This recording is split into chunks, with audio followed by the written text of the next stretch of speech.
51. Return and new journey. Trillion Bounty Emperor? I like it. Rei said with a smile. Now then Dragon, you should go support Garp to pull the world back in order. Since the world government is gone, the Marines should be able to do their job better. Rei said, giving the newspaper back to Dragon. Indeed. Dragon said with a small smile.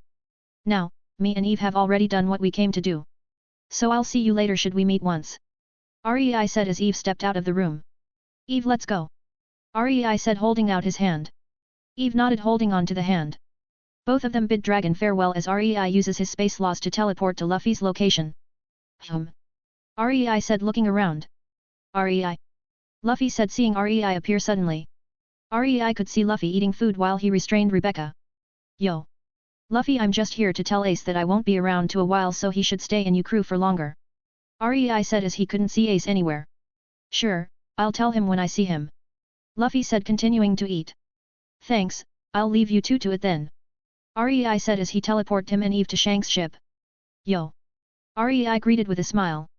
Rei. Ha ha ha ha ha guys. Rei's here. Shanks shouted to the group. So then Trillion Bounty Emperor, what brings you here? Shanks said with a smile. Not much, just seeing you guys before I leave. Rei said, leaning on the railing. So who's this lass here? Shanks asked, pointing at Eve. Hi, I'm Eve and I'm Rei's lover. Eve said with a slight bow. Ho Rei, you got yourself a beauty. Ha ha ha ha, Shanks said as he laughed. Yeah, I have. Rei said, looking at Eve with love. Anyways Shanks, thanks for keeping me here on the ship years ago. Rei thanked Shanks. Ha ha ha ha, don't worry about it, don't worry about it. Shanks said as he drank more beer. Rei smiled slightly. Now then, Shanks, I'll see you later. Rei said as he and Eve bid their goodbyes once more. Teleporting above the clouds, Rei held Eve as he asked. Hey Eve, ready to meet your mother-in-law? Rei said as he looked at Eve with a smile. Eve nodded shyly, thinking of meeting Rei's mother. Tapping his foot 2 times, a portal opened up in front of Rei. Stepping in, Rei could see the boundless space with the floating orbs once more. System, show me where the Boku no Hero world is. Rei said as the system displayed it onto his map. Using his space laws once more, Rei continues to teleport himself towards the location. With his space laws, it didn't take more than 10 minutes to reach the world. Stepping into the orb, Rei felt some of his power being reduced. Is this the world law suppressing my power? Rei asked as he moved his body slightly. Yeah, since the highest that this world can take is the peak of world rank while we're in sovereign rank. Eve explained as they were about to exit the portal of the Boku no Hero world. A blinding light shone into their eyes as they shielded them from the light. Looking around, Rei could see that he was exactly where he left last time, but the buildings have changed. I wonder how many years have passed. Rei said. We can go ask your mother once we find her. Eve said as she left Rei's embrace. Rei shrugged as he sent his haki outwards. Rei frowned, seeing that his range was greatly reduced. System, show me location of Yumi Todoroki. Rei said. XXXX, XXXXXX, XXXX. Showing him the coordinates of his mum, Rei held Eve's hand as he teleported into the space above it. Floating, Rei could see the Todoroki household. Landing by the front door, Rei was about to knock until Eve grabbed his hand. Ito, do you think I should dress up a little better? Eve asked, worried about her first appearance. Don't worry, I'm sure she'll like you either way. Rei said with a smile. Don don don. Rei knocked on the door. Soon the door was opened, showing a slightly aged woman who still showed hints of how beautiful she was in her prime. Her eyes widened slightly, seeing the man before the door. Rei? She asked hesitantly. Mom. Rei replied with a small smile. She quickly hugged Rei, as she saw her son who she hadn't seen in years. Bringing them in the house, Rei introduced Eve to his mum. Mum, this is Eve, she is my lover. Rei said with a smile, holding Eve's hand. Phew phew phew, you better not disappoint such a cute girl. Yumi said with a smile. Ha ha ha, of course not, Mum. But how many years have passed now? Rei asked, wanting to know the passage of time. It has already been 7 years since you left. All Might has retired and said that Midoriya Izuku is his successor. Yumi said, drinking some tea. I'll go say hi to him. But Mum, me and Eve will be going to another world soon and I'm not sure how long it would be till we get back. Rei said apologetically, since he couldn't take his mum. Shaking her head, Yumi said. It's fine as long as you're safe. Thanks Mum. Rei said as he and Eve prepared to meet Midoriya. Luckily, Midoriya was already nearby, so Rei was able to find his aura. Rei then took Eve and teleport next to him. Startled, Midoriya punched out towards Rei, who lifted his palm and blocked it. Yo Midoriya! Rei said with a smile. Rei. Midoriya was shocked seeing Rei looking more or less the same as 7 years ago. Hey, I'm just here to say hi. I'll be leaving again soon. But how have you been? Rei asked as he sat down on a bench with Eve. It's been good, training to make myself stronger. Midoriya said, also sitting down. Why don't you spare with Eve for a bit? Rei suggested. Are you sure? Midoriya said, unsure of what to think. Don't worry about it, she's as strong as All Might in his prime. Rei said with a smile. I'm sure. Midoriya said as he went to a stance. Eve, close your eyes and rely on your haki to block. Rei suggested. Hi, she said as she stood up and closed her eyes. Midoriya, she has an ability which lets her to sense her surroundings, so this could help her. Rei said to assure Midoriya. If you say so. Midoriya said as he punched towards Eve. Eve gently pushed her palm up, diverting the momentum of the punch, causing Midoriya to miss. Seeing this, Midoriya swept his foot towards her legs. Stepping backwards, Eve said. Use your quirk, or this'll be boring. Fine, full cowl. Midoriya said as green lighting expanded around Hit. He suddenly disappeared, reappearing next to Eve. Punching towards her, Midoriya used 50% of One for All. Using the back of her hand, Eve hit Midoriya's punch upwards, causing a shockwaves to shoot up. Midoriya used the momentum to kick towards Eve, who bent backwards to avoid the kick but didn't see that it was a feint and a punch was on its way to her ribs. See how it has gone on for long enough, Rei snapped his fingers, causing the space to freeze. Midoriya froze in the position that had his punch centimeters away from Eve's ribs, while she froze trying to awkwardly dodge. Now then, congrats Midoriya, I can see that your combat experience has improved, but remember you have to go all out even if the opponent is a woman. And Eve, you can see how much battle experience changes the battle. While you are stronger, the experience let you down. Rei explained some issues while he unfreezed the space. Both Midoriya and Eve regained their balance, stabilizing themselves not to fall over. Now then, Eve, we have to go soon. And Midoriya, if you see All Might or Gran Torino, say hi for me. With that, Rei took Eve as he opened up a portal to escape from the world. Back in the open space, Rei frowned. Why did it feel like the laws were against us? Rei said as he held Eve. I think it wasn't happy about how you changed the world for heroes to kill villains. Eve theorized.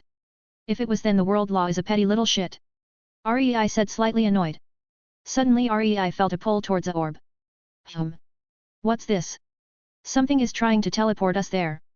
Rei said, looking at the orb. Hey, isn't that Emiya Shiro? Eve said, pointing at the face.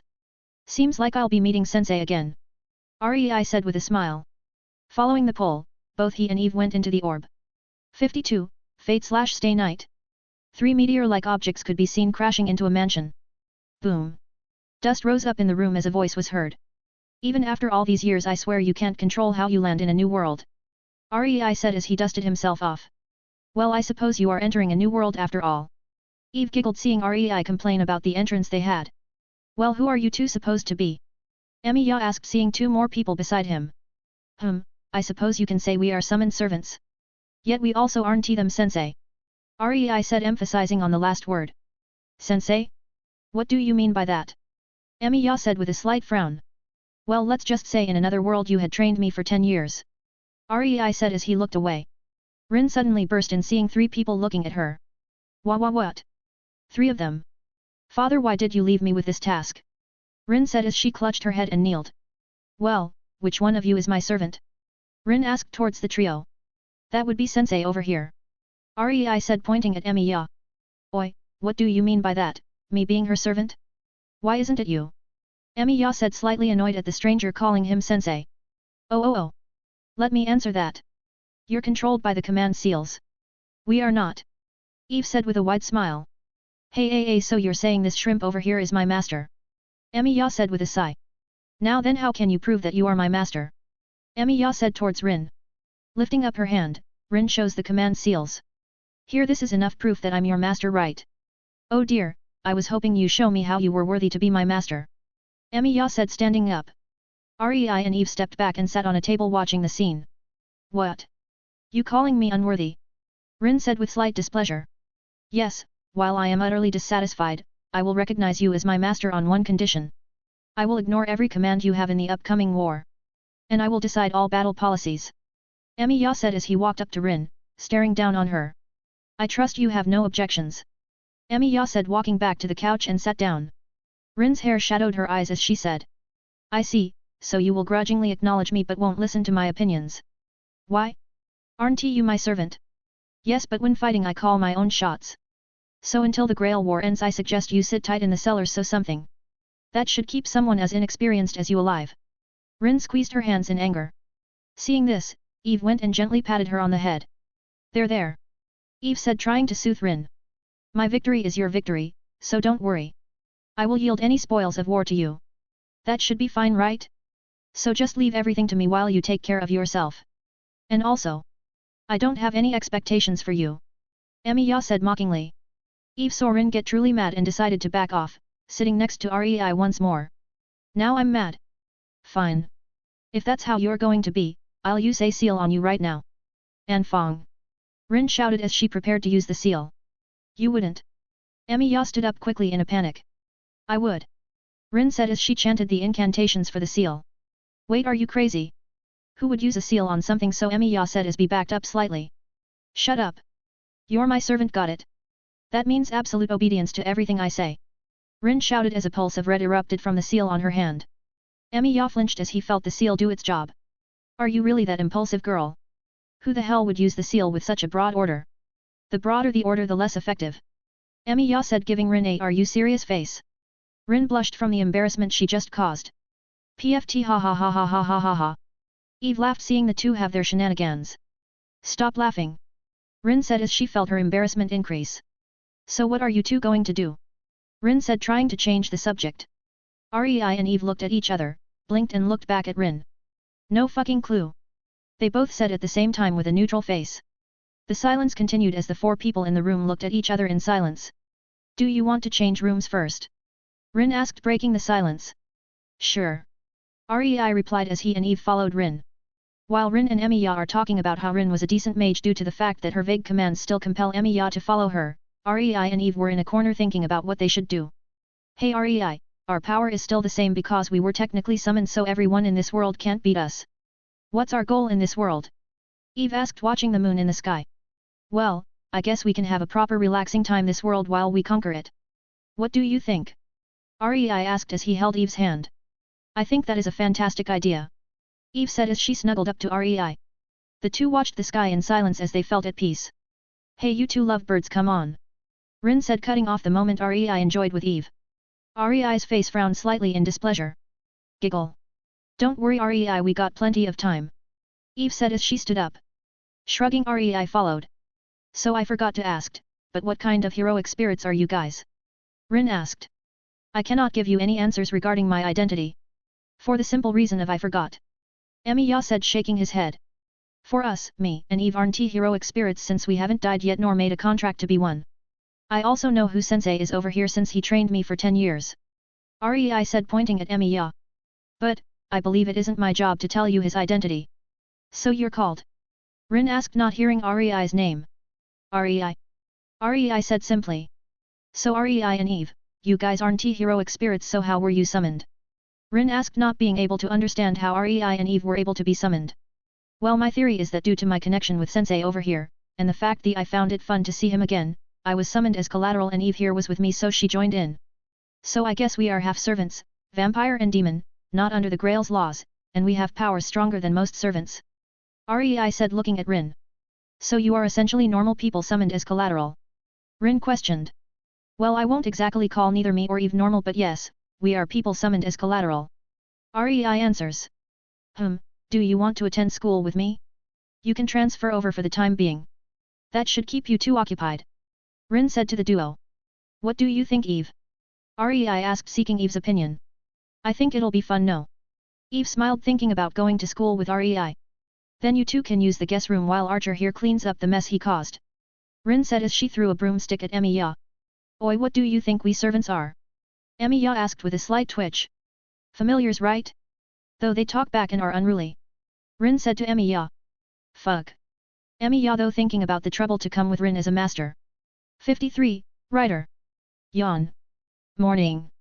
Rei and Eve said to Rin as they woke up. Morning you two, did you have a good night? Rin asked as she sat in the living room drinking tea with Archer. I'll just call this Emiya Archer. Yeah, I've never slept in such a nice bed before. Rei said stretching lightly. Now then, you can go to school and all the procedures should be done for you to transfer over. Rin said giving the two a map. I'll take Archer around the city for today. Rin said sipping her tea. Good luck on the date sensei. Rei said as he took the map. Good luck. Eve giggled giving them a thumbs up. BB Baka. Who's going on a date? Rin choked on her tea hearing what Rei said. Stop calling me sensei, I don't remember you or probably know you. Archer said slightly annoyed. Rei shrugged as he looked at the two uniforms that had been delivered. Walking into a room, he got changed into the uniform while storing his combat clothing in a separate space ready to be equipped at a moment's notice. Walking out, Rei saw Eve ready and preparing to go. You two will be in the same class and try not to cause trouble, okay? Rin said hoping that they had some common sense. Sure. Rei said half-heartedly. I'll make sure of it, don't worry. Eve said holding onto Rei's hand as they walked to school. Hey Eve, shall I just teleport us there? Won't it be easier? Rei said with his hands in his pockets. Nope, I wanna enjoy the scenery for a while. Eve said with a small carefree smile. Rei smiled and followed her, enjoying the scenery as well. People turned their heads towards the duo as they saw their natural beauty. Walking side by side. One tall and handsome, while the other beautiful. Say Eve, we should hurry before we're late. Rei said as he looked at the public clock. Sigh. Fine, let's go. Eve sighed as she sped up towards the school, leaving him in the dust. Rei could only shake his head as he jogged after her. Soon they reached the school. So we should go to the principal's office first before class. Rei said looking at the instructions left by Rin. I wonder which class we would be in. Eve said walking next to Rei. Well, let's just hope we're with Emiya's class. Rei said as he approached the principal's office. Don. Come in. A voice called out from the room. Walking in, Rei and Eve could see an aged middleman with streaks of white in his hair showing his age. Ah, I believe Rei and Eve. He asked seeing the two walk into the room. Yes, is there any paperwork we need to sign? Rei asked politely. Ha, don't worry about it. Rin has already signed all the necessary procedures. All you need to do is report to class and get your timetable. The principal said with a smile. You will be in the homeroom class of Fujimura Taiga. She should be here at any moment now. The principal said. Don. Look at the timing. Come in. He called out as Taiga walked in. Hi, I'll be your homeroom teacher from now on. Fujimura Taiga, nice to meet you, Taiga said with a slight bow. Rei/Eve. Nice to meet you. Rei and Eve introduced themselves. Now then, I believe you should head to your homeroom soon, Fujimura-san. The principal said pointing at the time. Ah! Taiga shouted with a comical face. You two follow me. She shouted as she ran off to the homeroom. Rei smiled warily seeing Taiga rush away. Eve giggled with a hand on Rei's shoulder. Bidding farewell to the principal, Rei and Eve chased after Taiga. Standing outside the door they waited to be called in. We have 2 new students today, so treat them nicely. Come in you two. Taiga gestured to Rei and Eve. The male students muttered in awe looking at Eve, while the females muttered about how handsome Rei was. Nice to meet you, I'm Rei. Hope we get along. Rei said simply. Nice to meet you, I'm Eve, hope we get along. Eve said with a smile and a small wave. Oh.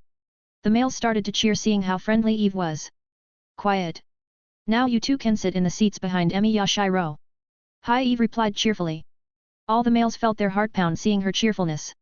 Sitting down, Rei waited until the end of homeroom before talking to Emiya Shiro. Emiya-san, are you able to tell me and Rei a bit about this school? Eve asked politely. But before Emiya could even respond, Shinji walked over cutting him off. Mah, don't follow this loser, let me guide you, Eve-chan. Shinji said as he brushed his hair with his hand. Eve frowned in slight displeasure. Don't talk to her, you fucking creep. Rei said with a contemptuous stare. You. And who are you to make decisions for her? Shinji replied enraged by the contempt that Rei looked at him with. Let me answer that. Eve said as she stood up and walked over to Rei. She leaned down and kissed him on the lips for the entire class to see. Gasps could be heard seeing how bold Eve was. Separating after a few long seconds, Eve sat on Rei's lap with her hands wrapped around his neck. She looked at Shinji once more and said. He is mine and I'm also his. I'm sure the rest should be explanatory, right? Eve said with a smile, making the point clear to Shinji and the class. Shinji looked at the scene absolutely livid. He stormed off in a fit of rage. Meh Eve, already marking down your territory hey. Rei whispered in her ear. Of course, I need to let these people know what's off limits. She replied with a smile as she got off. Now then Emiya-san, are you able to show us around? Eve asked with a smile. Sure. Emiya replied as he took them around the school. The day ended quite quickly as Rei and Eve got to see the whole school. Walking home, Rei suddenly felt a presence near his range. Era? So impatient. He wants to kill you already. Eve said as she continued to walk pretending to not know they're there. Yeah, let me handle this. Rei said as he made sure not one was nearby. Now then, Rider-san I believe? Is your master so impatient to try kill me the same day? Rei called out towards Rider. Materializing, Rider looked towards Rei. How did you know I was here? She asked clearly confused about this. Let's just say I'm a half-servant. Rei said handing his bag to Eve who stepped back to watch. So are we gonna fight or do you want to leave? But don't worry I won't kill you. Rei said as he stretched a little. He then suddenly pinched the air in front of him. My, so rude attacking me without saying. Rei mocked as a blade appeared pinched in between his fingers. Wah! Rider said before she was pulled towards Rei and kicked hard in the gut causing her to fly back. Shall make this fair on you? Why not? Rai said as he traced Rider's nameless dagger/nail in his hands. How do you have my phantasm? Wait it's not the same. Rider said as she went on guard. You're right, it's just a fake. But even then it should be enough. Rei said as another nameless dagger shot up from below Rider's feet causing her to quickly fall back. Countless copies of the nameless dagger appeared continuing to try stab Rider. Crouching down, Rider shot forward towards Rei with her maximum speed. Competition with speed? Sorry but I'm way above your league. Rei said as he disappeared. Reappearing next to Rider, Rei grabbed her by the scruff of her neck. Kuah. Feeling the grip Rider tried to struggle but failed. She tried to stab Rei with her weapon again. Grabbing her wrist, Rei easily disarmed her. Now then, Rider-san. Why don't you go back while you can? There are still much use for you after all. Rei said as he let go of Rider's neck. Now go before I change my mind. Rei said walking back to Eve. Rider quickly left the scene. Now then Eve let's go back. Rei said as he took his bag back. Yep, shall we hurry there? Eve asked. If you wish. Rei said as he took Eve into his arms and teleported them back to Rin's mansion. 54. Evolve. Waking up, Rei knew that today was the day that Emi Yashiro will summon Saber. Rei, do you think that Saber would be able to realize that my body is made with Avalon as the base? Eve asked wondering about meeting Saber. Don't worry about it, it'll be interesting to see Saber confused about this no. Rei said getting dressed. I suppose so. Eve shrugged as she also got dressed. Walking downstairs, they could see Rin talking to someone on the phone. Kairi? It's me. I made a pact with Archer last night so please list me officially as a master. I also managed to summon 2 people as collateral because they have connections to Archer. Right now they said they would be classed as half-servants so I'm having them go to school with me. Rin said waving to Rei and Eve. Very well. Bring them 2 over when you have time and I'll take a look at what's going on. Kairi said over the phone. Sure I'll bring them over when we're free. Rin said about to end the call. Wait Kairi was cut off as Rin ended the call. Well then you 2, let's go. She said turning to the duo. Sure. Rei replied as they followed her to school while Archer went invisible with the thanks of his magic. Say Rin, isn't the school a place where it would be hard for you to avoid sneak attacks? Archer suddenly asked as they were walking to the school. Rei used his space laws to isolate the space around them so that people can't overheard them talk. Well, we masters avoid public battle with other master don't we?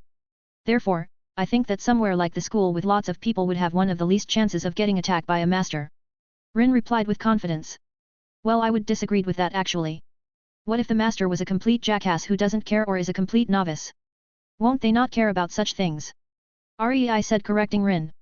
Impossible, we masters have been trained and taught about such things and won't cause such a trivial mistake. That and also the only mage family left in the city besides Mai has already declined to such a state that they can't make a mage anymore. Rin said. Well, there is still the exception that they could make a mage. Eve said. Surely not, such a small exception won't happen. Rin continued to deny it. Well aren't you looking at the 2 biggest exceptions right now? Isn't the logic that people can only summon 1 servant already broken by you with summoning 3? Rei said pointing out the fact for Rin. He's right master. There are exceptions in everything. Archer said backing Rei and Eve up. URG, you guys are bullying me with your numbers. Rin said, annoyed by the fact that all three of them were against her in his matter. We're not against you, but rather warning you of the possibilities that could happen. Archer said. As the group reached the school they felt a sudden pulse of prana/mana. And would you look at that? The small exception decided to greet us on this day. Rei said sarcastically as he examined the barrier using his space laws. Rin frowned, feeling the barrier. Has the magical barrier already been established? Rin asked. Not fully, but the preparations are already well underway. Archer said. Although I can probably break this barrier right now, it would cause whoever casted this to run and hide harder than ever, though I can still find his ass, Rei said while he thought about the last part since he could sense Shinji and Ryder setting up more points of the barrier. Find me and Archer will go investigate while you break the barrier once we have finished. Rin said, coming to a decision. Sure. Rei said as he and Eve headed to class. Entering he could see Shinji avoiding his gaze due to the fact that he could beat Ryder. Fool.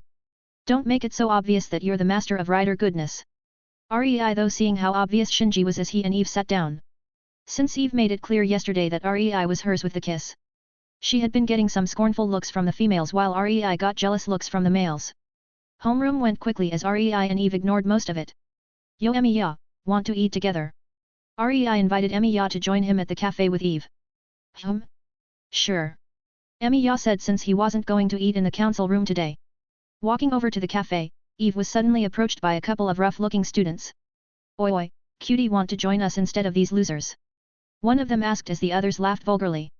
For fuck's sakes, it's gonna be one of those days, isn't it? Rei though annoyed as he knew what was going to happen. No thanks, I'd rather stay with Rei. Eve said leaning closer to Rei. HNN? You whore, we invited you nicely and you dare reject us? Keek will enjoy your body gently, don't worry, we won't break you, much ha ha ha ha. One of them laughed out loud as the others followed. And there it goes.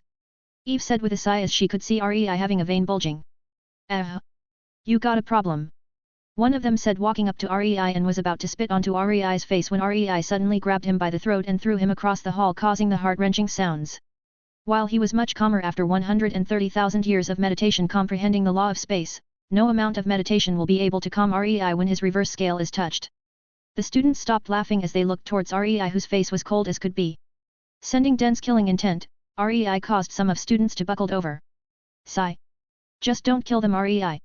Eve whispered so that only Rei could hear. Got it.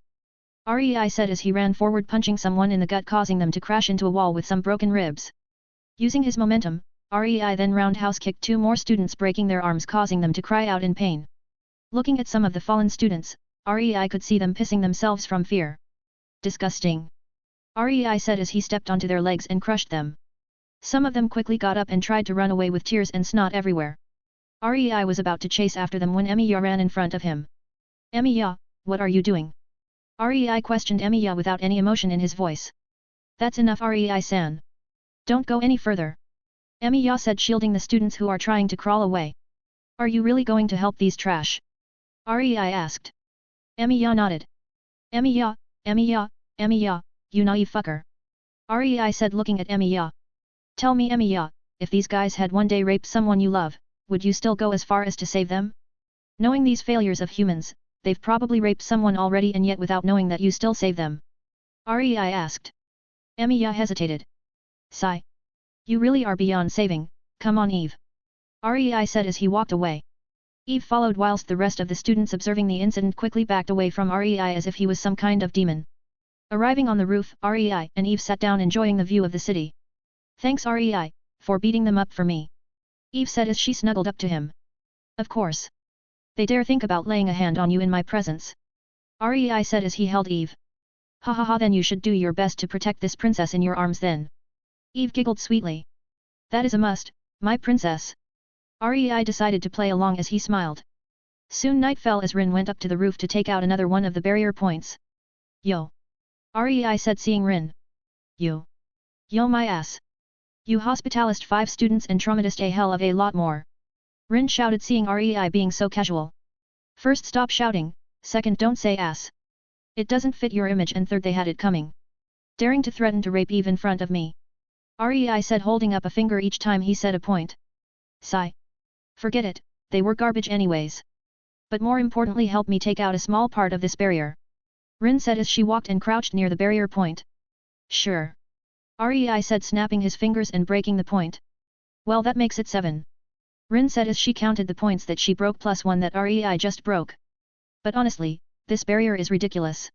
When activated, every human body in the area will get dissolved and get harvested for their souls. Rin said, frowning. Era? Such a horrible barrier. Eve said, looking at the seal. And as for who or what would need such a thing? The obvious answer is servants. Archer, would your kind do such a thing? Rin asked. You are correct. Just like how you humans eat meat to get nutrients, we servants do the same to souls and get more mana reserves. Archer replied. Wait, are they not satisfied with the mana the master gives them? Rin asked with a frown. Rin, I think he means that in certain situations more is always better. That and also Lancer-san. Don't you think you've heard enough? Rei said, looking towards the water container. Oh? How long did you notice me? Lancer said. The whole day. Rei said simply. Well, that isn't good, is it? Lancer said, standing up and readying his spear. Hold it. First I want to ask, are you the one setting up this barrier? Rin asked. Nope, this kind of low dirty trick is up to the mage and we as the servant just fight. Lancer said. Well, since you servants fight, let me have a shot too. Rei said, snapping his finger, teleporting everyone to the school field. What? They said, seeing themselves being teleported. Switching to his combat gear, Rei flared his circuits to life. Now then, all of you stand back. I want to fight the Ireland Child of Light myself. Rei said with a smile, while Lancer became serious as his identity was found so quickly. Rin was shocked seeing magic circuits on Rei's body. Is he a mage? She thought. Trace on. Rei muttered as he prepared to trace out Gibolg. This time it was Archer's turn to be shocked as how Rei uses the same magic as him. Summoning Gibolg, Rei went into a combat stance while looking at the shocked Lancer. Now then, Lancer, entertain me. Rei said, dashing towards Lance. Bringing the spear to block the attack, Lancer then used the momentum to switch his guard into a side sweep. Doing the same, Rei twisted his body as he swung Gibolg to parry the attack. Sparks flashed as Rei and Lancer continued their attacks. Stabbing Gibolg into the ground, Rei vaulted over Lancer as he kicked backwards towards him. Bringing up the shaft of the spear, Lancer redirected Rei's kick to the left and stabbed the spear towards Rei's head. Using the momentum of being pushed off, Rei spun his body for Gibolg to intercept the stab. Both of them retreated backwards as they stared at each other. Archer's face was serious as he could tell that Rei is improving the accuracy of his weapon creation every time they clashed, making it closer to the original every moment. Rei launched towards Lancer one more time as he stabbed Gibolg forward. Feinting the attack, Rei dragged Gibolg in an arc and swung at Lancer with an overhead slash. The two spears clashed as it gave Rei the chance to thoroughly examine the structure of Gibolg. His soul power scanned the entirety of the spear as they continued the power struggle.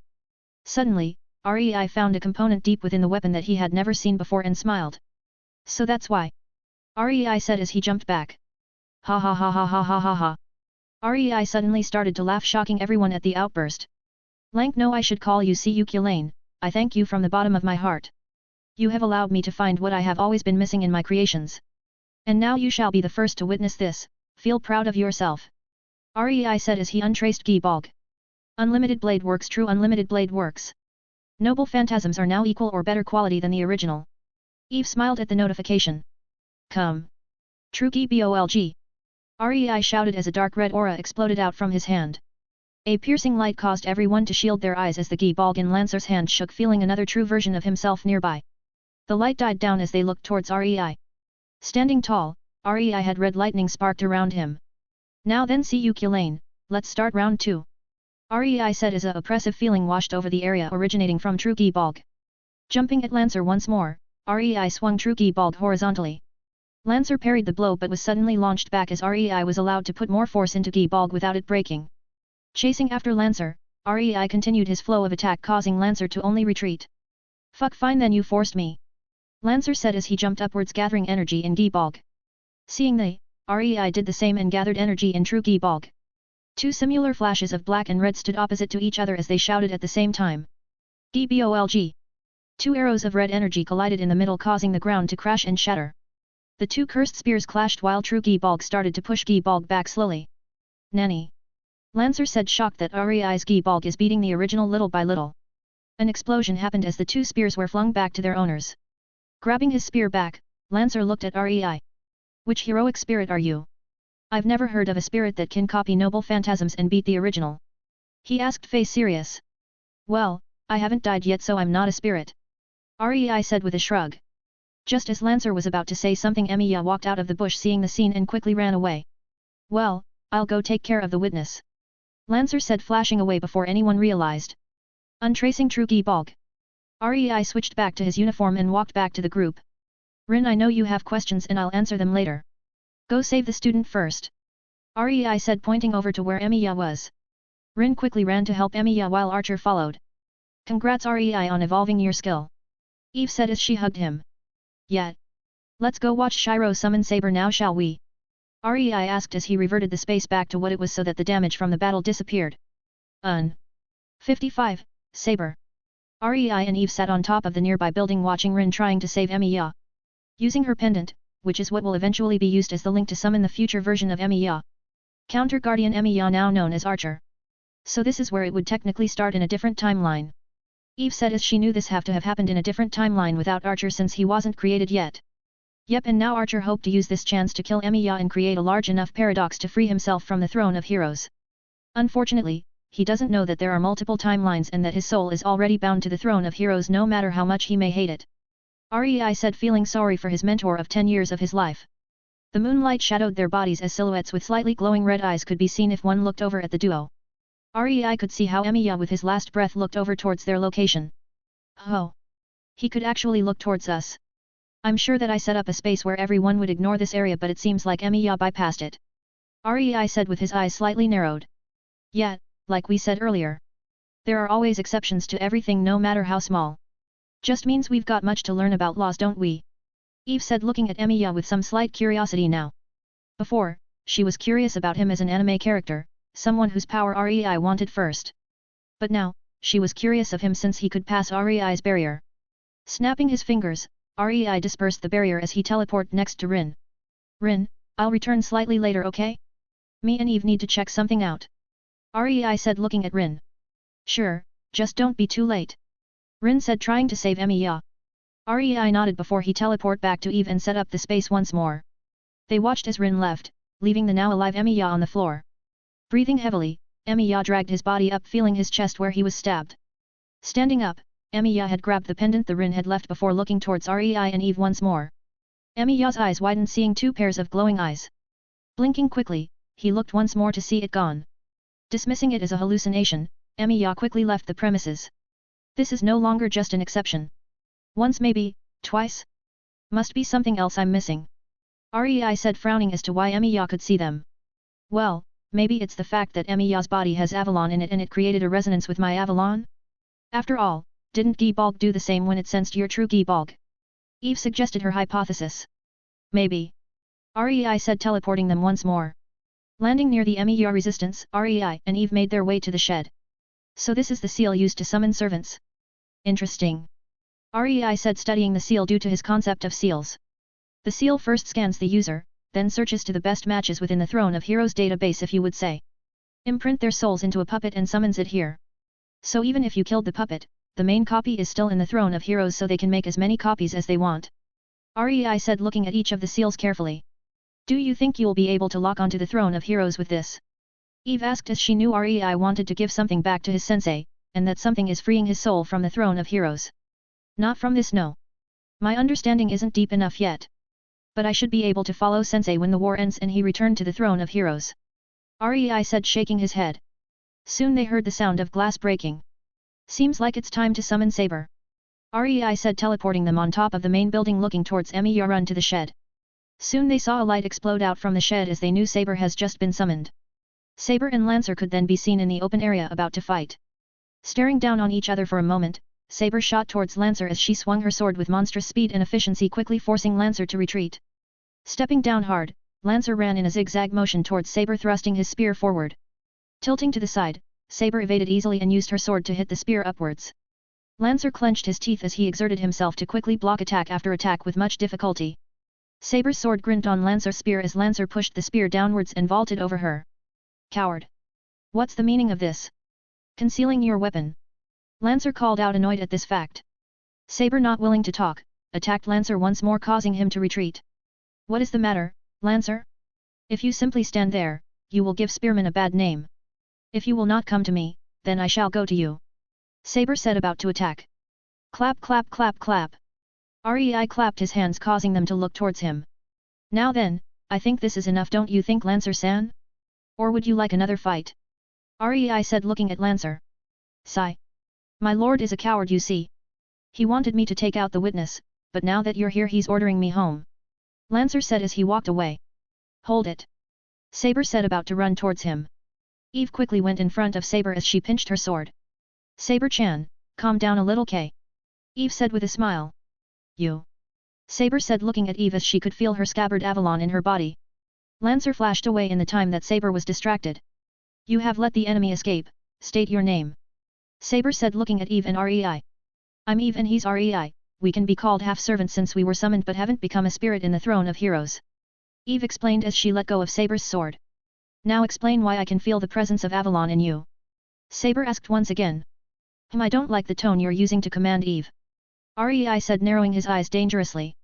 Saber faltered slightly as she felt dense amounts of power in his body. Meh Rei, it's fine. She would be confused after all. Eve said not bothering about the tone Saber used. Anyways, Rei had used Avalon as a base to create my body. But don't worry, this isn't your Avalon but rather a duplicate made by Rei. Eve said walking back to Rei. Impossible. Saber shot down the idea of someone else copying a noble phantasm. Not impossible, here look. Trace on. Rei said as he traced another copy of Avalon. See? And here just because you're hiding your sword doesn't mean I haven't seen it before. Trace on. Rei said once more. Golden lights erupted from his hand. Saber's Excalibur in her hands trembled, signaling the existence of another true Excalibur. Come, true Excalibur.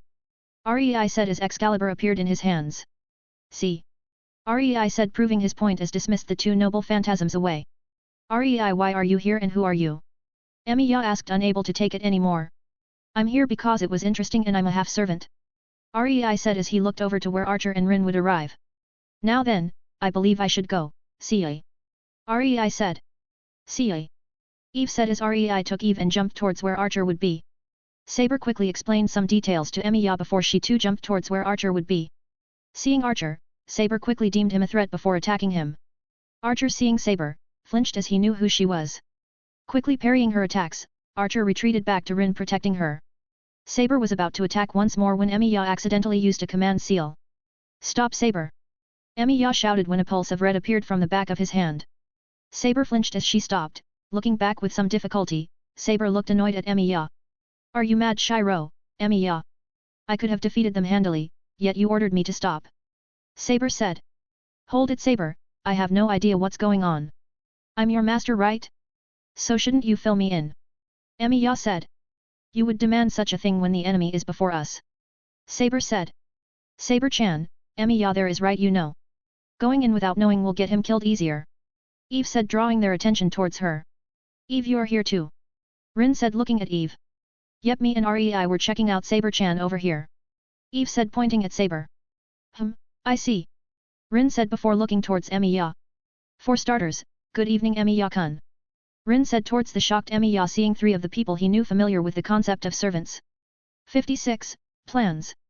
Rei walked next to Archer as Eve was talking to Rin and Emiya. So sensei, tell me. Why do you persist on amnesia when I could tell that you know about the ability I used? Rei said, sitting down. Snapping his fingers, he isolated the space before gesturing to Archer to talk. Sigh. I'm sure I don't know you, and how do you have my personal ability? Archer said, serious. Well, I suppose I know you from a different world. Not the current you but a parallel you, if you would say. Rei said, looking out to the city. That still doesn't explain how you have the ability. Archer turned towards Rei. The ability is like an inheritance, I suppose, but I should tell you now that killing your present self won't change anything, you know. Rei said, breaking the news to Archer. What do you mean? Won't killing the cause change the effect? Archer said, frowning. No, the Throne of Heroes is a databank of all the information on heroes. When they are summoned, their data is copied and pasted into the world. Even if you kill your past self, your data gathered from a different timeline has already been stored. Rei said, shaking his head. No, you're lying. Archer said in denial. I am really, sensei. Rei said, looking at Archer. Seeing that Rei isn't lying, Archer sat back down in defeat. So I can't be spared of this. Archer said as he lost his wish of being freed from the throne. Not entirely. Rei said, rekindling the hope in Archer. What? Is there another way? Yes, but I can't do it yet. I'll need this Grail War to end first, I can then use the energy being returned to the throne to track down the location. With that I should be able to destroy a part of the throne, releasing your data/contract, and you should be free. Rei said, telling Archer about his plans. Why are you telling me this? Archer suddenly said, not understanding why Rei would do this even if he had apparently trained him for 10 years. Well, I can't say I'm a good guy, so let's just say because it's interesting. Rei said, smiling. You see, I already know the way this timeline will go, so I thought I'll change it up a bit. Join in the summoning, kill a few trash masters here and there. And maybe take the throne of heroes for myself. Rei's smile grew wider. And here I thought I was fucked up. Archer said, looking at Rei. What do you mean? Rei said, not understanding him. You've lost your entire regard for human life, or most things for that matter, you only do things for fun now. Archer said as he walked away. Hey, and what about it? Rei said, not bothering. Archer turned around, shocked at what Rei said. You see, Sensei, Eve and fun are the only things I'm interested in anymore. Pair that with 130,000 years of seclusion resulting in a disregard for most things and getting your nihilism, we then get my current self. Rei said with a smile and a shrug. And you're fine with that? Archer said, frowning.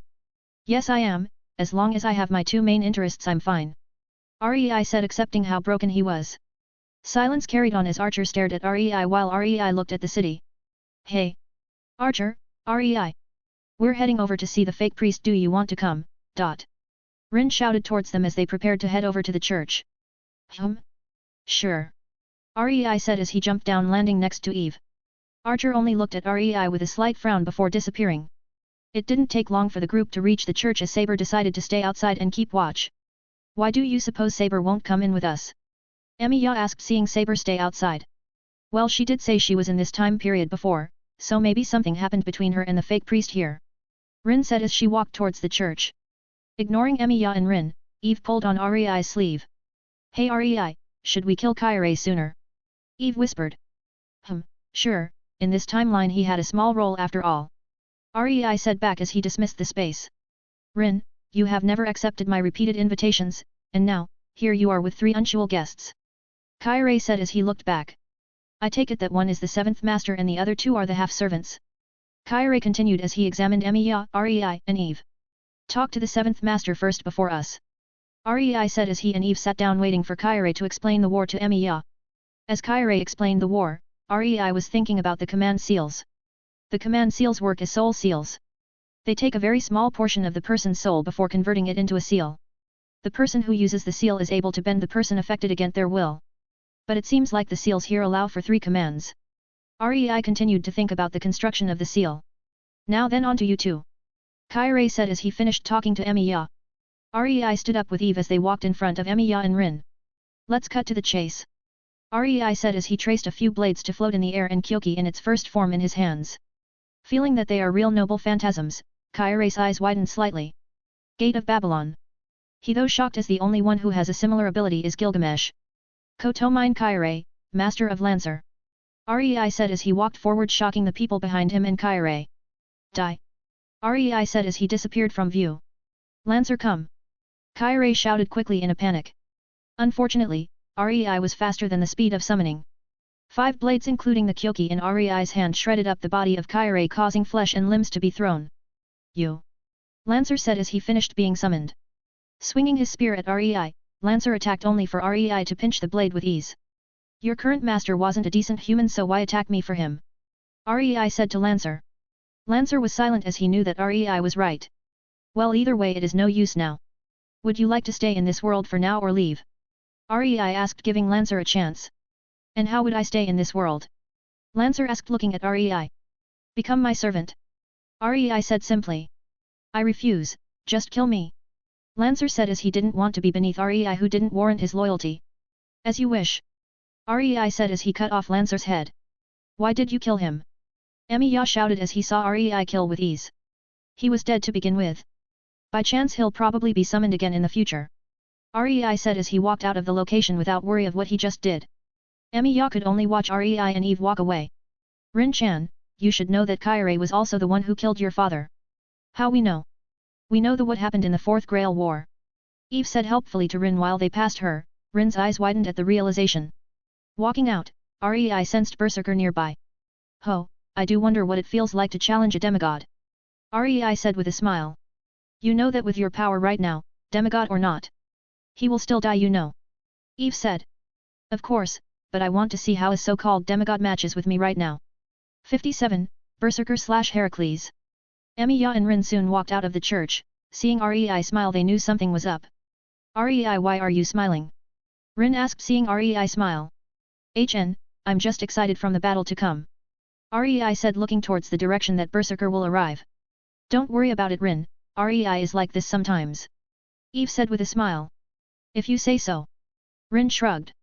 I'm going to say hi first, Eve, you stay with these guys and catch up in a second, okay? Rei said. Eve nodded as Rei jumped towards where Berserker would be. Berserker, feeling the approach of Rei, quickly sets down Ilya and brings up his sword to hit Rei. Colliding with the sword, Rei could be seen smiling at Berserker. Yo Berserker, no Heracles. Rei said as he separated from Heracles.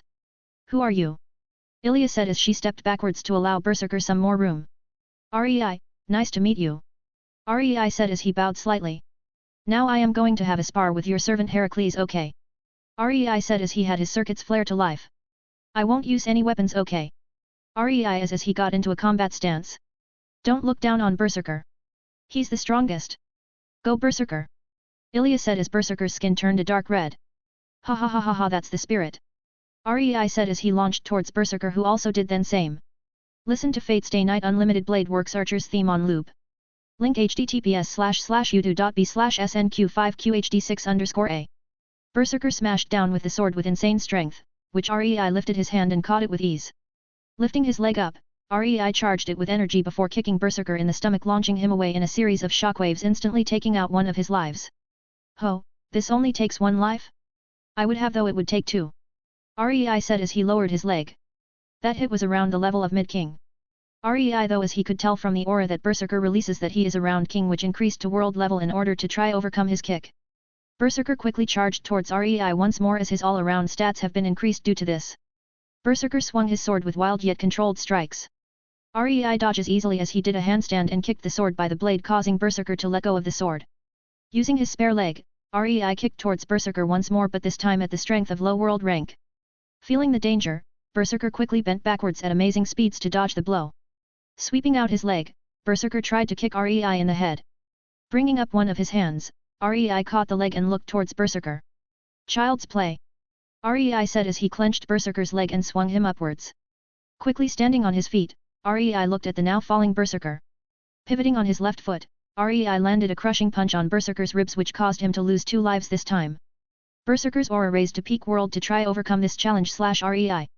Ho, I don't know if it is permanent or not, but you are increasing your power every time I show more for you to overcome. Indeed, Heracles and the 12 labors. Rei said, understanding that Heracles in this world is slightly different due to him. In the original there were no one on his current strength, so Heracles' ability was, as you could say, wasted.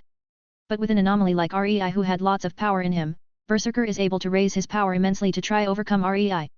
Entertain me more. Rei said as he felt Heracles being able to overcome his strength is truly interesting. Feeling the taunt, Berserker became more enraged as he let out a roar before running to Rei. Punching out his fist, Berserker feinted the punch for a kick, learning from Rei. Matching kick for kick, Rei looked at Berserker and said. To say you are called Berserker, you are still composed for battle to some degree, aren't you? Berserker only grinned slightly before punching towards Rei once more. Catching the punch, Rei used Berserker's momentum to his advantage, throwing the hulking beast to the ground. Rei brought his leg above his head as he is about to drop it down of Berserker's head. Quickly moving his body, Berserker dodged the kick as it caused the ground to crack and shatter. Using the time that Rei is standing still, Berserker tried to take Rei's head off with a lariat. Bending his body back into a arc, Rei dodged the lariat before kneeing Berserker in the stomach with the power of mid-world rank. Unable to take any more of Berserker's lives due to the fact that he had already killed Berserker with a kick, Rei smiled more as he enjoyed a fight where the opponent gets stronger to overcome him. Spinning his body mid-air, Berserker punched towards Rei as his power was raised to half-step sovereign level. Shooting downwards, Berserker punched towards Rei. Crossing his arms in front of him, Rei withstood the punch only for the ground beneath him to cave downwards, causing a huge cloud of dust to shoot upwards. Jumping backwards, Berserker looked towards the cloud of dust to see Rei walk out with some slight scratches. Ha ha ha ha, truly interesting. Rei laughed out seeing Berserker reach half-step sovereign level. During this, the rest of the group had already appeared and watched with awe as the aura the duo released felt suffocating to them with the exception of Eve. What is this power? Rin said, feeling the pressure. That's a small portion of REI's true power, but for Berserker to match, increase and try to overcome REI's physical power every blow is surprising. I guess you can say Berserker is treating it like a labor/challenge he needs to pass. Truly a man of legend. Surpassing each of the combat ranks with willpower and his ability. Eve said quietly as she watched REI laugh out in joy fighting Berserker. She knew that REI truly felt alive when he fought against interesting and strong enemies. Not weak enemies he can kill with a single strike or strong enemies that can kill him with a single sneeze. But rather one that can match him in equal strength or increase its strength to try beat REI like Berserker. REI launched towards Berserker once more as they hit punch for punch, causing shockwaves to explode outwards, causing a gale blow heavily across the whole area. Using a mixture of martial arts and instincts, REI started to develop his own style of combat while Berserker learned how to fight better as he continued to fight with REI. Using his wrist to deflect Berserker's arm upwards, REI twisted his body, giving Berserker a elbow to the ribs as REI flowed the stance into a punch under the shoulder blade.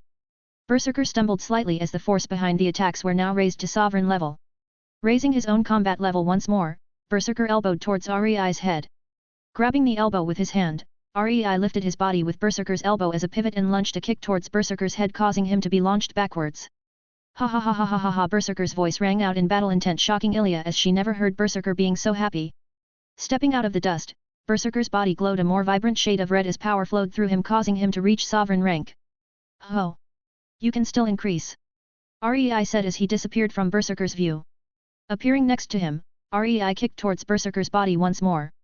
Berserker reacted quickly as the increase in rank allowed for him to increase his reactions as well. Grabbing the kick, Berserker threw REI away. Landing nimbly on his feet, REI kicked off towards Berserker and launched a punch to Berserker with the power of a mid-sovereign. Tilting his body sideways, Berserker dodged before kneeing towards REI.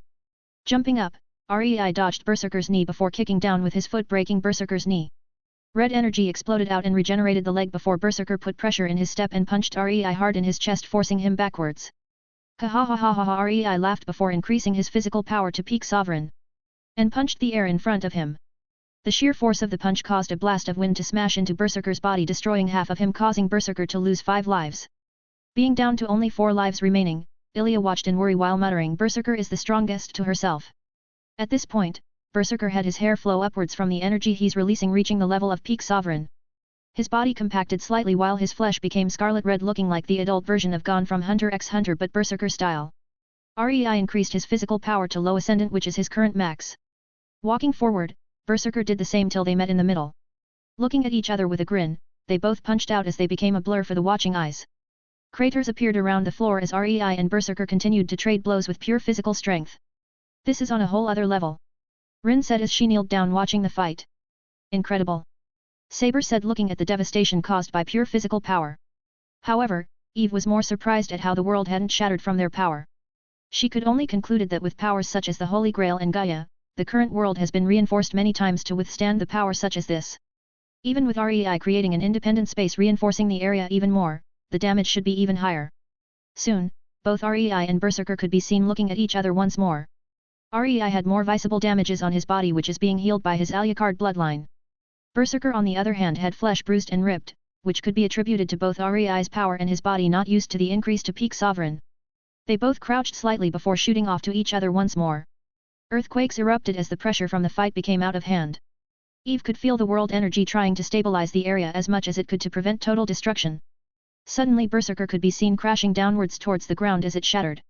REI landed heavily in front of him whilst Berserker reverted back to its normal form. So peak sovereign is as far as you go? REI said as he pulled his fist behind him. Berserker stood up as it pulled its fist behind it. Stop! Ilya shouted as she knew if REI attacked right now Berserker would be killed. She was about to use her command seal when she felt Berserker telling her to trust him with his intent. With tears in her eyes, Ilya decided to trust Berserker. Boom! A resounding shockwave could be heard as REI clasped Berserker's hand with power. Berserker did the same as they grinned at each other. Men, honestly muscleheads. Eve said with a smile as she saw REI and Berserker become friends through the enjoyment they gave each other in combat. Ha ha ha ha ha ha ha. Heracles, son of Zeus. REI. Recognized your strength as a demigod who overcome his own legend to this day. REI said with authority. Heracles grinned as he fell back, weakened heavily as the increase in strength had taken a toll on his body. Ilya quickly ran beside Berserker whilst glaring at Rei with anger. Young lady, if your servant didn't show such strength I would have killed him regardless. But, he has proven his strength as a warrior who tries overcome all odds and for that he has my respect. Rei said tracing out Avalon healing Berserker back to full health with all his lives back. Ilya smiled seeing Berserker back to peak strength, looking towards Rei Ilya smiled widely. Thank you. Rei smiled back as he looked them both leaving the area. Eve, would you do me a favor of reverting this area back to what it was like before the world laws kicked me out? Rei said still looking toward the direction Berserker and Ilya left in. Of course. Bankai Iin o Mamoru, Mirai. Eve said summoning her Zanpakuto. Gyaku, reverse, she said once more as the damaged started to revert back to before the fight. Rin, Emiya and Archer watched as time turned back around them shocked at how Eve could control time. Thanks. Rei said as he turned back towards the ground. No problem. Eve said as she unsummoned her Zanpakuto. Now then Rin, Archer. Shall we return home? Rei said looking at the shell-shocked Rin sitting on the floor and Archer standing next to her face shocked at the strength that Rei had shown. Sure. Rin said after Rei had snapped her out of her shock. Snapping his fingers, Rei brought everyone to Rin's mansion. Shall we deal with whoever made the shitty barrier in the school tomorrow? Rei asked Emiya and Rin. Emiya and Rin nodded dumbly seeing them back at the mansion so easily. While, Archer doesn't bother thinking about how to kill his past self anymore since Rei had told him the truth and how he could grant his wish. 58. Torture and Realization. School ended as the group gathered at the roof of the school. Now then are you guys ready? Rei asked as they looked at all the students leaving the school. Are you sure that the person doing this will show up? Emiya asked unsure. Of course, from my understanding of the master. He is a complete jackass that doesn't know shit and is a coward. Rei said waving his head to dismiss Emiya's question. It wasn't long before they heard a scream. See? Complete jackass. Rei said as he clapped once causing a green transparent screen to expand out rapidly as it encased the whole school area before becoming invisible. Now then, let's go talk to our friend shall we? Rei said as he teleported the group to the source of the scream. She's drained of her mana. Rin said as she quickly went over to heal her while Emiya helped the student up. Hello Rider-chan. Eve said to an empty space confusing Rin and Emiya. Snapping his fingers, Rei removed the invisibility of Rider using a seal to hold her in place. Now then, I believe your master already know my capability yet he still persists. Rei said walking up to Rider. She tried to struggle but couldn't move. Rei walked towards her before using a combination of both space law and seal concept to track down where Rider gets the source of her mana, in other words. Where Shinji is. Now then, shall we say hi to your master? Rei asked Rider with a smile. Rin, Emiya you wanna come? But I'm going to be killing him so if you don't want to see what happens just say so. I'll be back soon anyways. Rei said over his shoulders towards the duo. No I'll follow, I want to see what kind of idiot would be so obvious and idiotic in this war. Rin said standing up after helping the student. And you Emiya? Rei asked as Emiya stayed silent. I'll come. Emiya said after some hesitation. Rei then smiles ominously as he knew what Emiya will soon see. Unbeknownst to Emiya. Snapping his fingers, Rei teleported the group to where Shinji is. Emiya blinked a little before looking around. His eyes widened in both shock and rage as he saw Shinji raping Sakura in the room with Sakura having a dead look on her face which gained the look of disbelief before turning into shame of seeing Emiya appear in the room. Where did you guys appear from? Shinji shouted in shock as he quickly fell backwards exposing himself naked which Eve looked away to not dirty her eyes of Shinji's dick. How would you look at that? Now I feel like a prophet. Now then Emiya-kun. Your friend has just raped one of your important people. Will you still forgive him or will you get revenge for Sakura? Rei whispered in Emiya's ear like the devil. Emiya's body shook as he didn't know what to make of the situation. Rin only watched with seething anger on her face. Did you know that Sakura was actually your sister? She was adopted into the family and was experimented with for years and Shinji had been raping her since she was little. Eve also whispered into Rin's ears telling her the truth. Kill no torture him for all that he's done. Emiya said turning his head away not wanting to look at the scene. Ho are you sure? You don't want to lay your hands on him? Rei asked Emiya. No. Emiya shouted as his ideals were conflicted. He wanted to save everyone and help correct them onto the right path but he also couldn't forgive Shinji for raping Sakura for all these years. Kahoho, very well. I'll do it. Rei said as he walked forward causing Shinji to back off trying to run away. Rin? Would you like to help or watch? Rei asked Rin. I'll watch the whole way. Make it painful. Rin said with her face completely furious. Now then Sakura, if you don't want to watch, just turn away. Eve said with a smile as she walked next to Rei preparing to help. Archer materialized next to Rin as he watched. NSFW. Torture, so skip if you don't like. I'ma torture Shinji since I hate him with passion. Walking up to Shinji, Rei made a independent space so that Shinji's screams can't be heard from outside the room and made a seal to increase the sensitivity of Shinji's skin. Ha ha ha ha ha ha, sate. Shinji, you fucked up. Big time. Rei said as he materialized small scalpels with broken edges. Summoning some chains, Rei bound Shinji up from the ceiling as he held the scalpel. Rei then proceeded to use the scalpel to slowly cut off small pieces of Shinji's dick, causing him to scream out in pain from the fact that the seal had increased his senses by 100x. Eve hummed slightly while she keeps a watch on Shinji's life force so that he doesn't die too quickly. Peeling it layer by layer, Rei cut down on the skin around the dick slowly. Say Eve, you got any salt or acid? Rei asked as he continued to cut the dick. Shinji screamed in the background, causing his throat to go hoarse quickly. They should have it in the house. Don't worry, I'll go get some. Eve said as she exited the room with a smile, promising slaughter on anyone in the house since they were all trash to begin with from experimenting on Sakura since such a early age. Lowering the scalpel to the balls, Rei upped the seal for Shinji to experience 200x times the pain. Cutting slowly, Rei started to turn the ball sack into small ribbons to extend the pain that Shinji felt from them. Shinji tried to thrash around in pain, but the chains had bounded him tightly.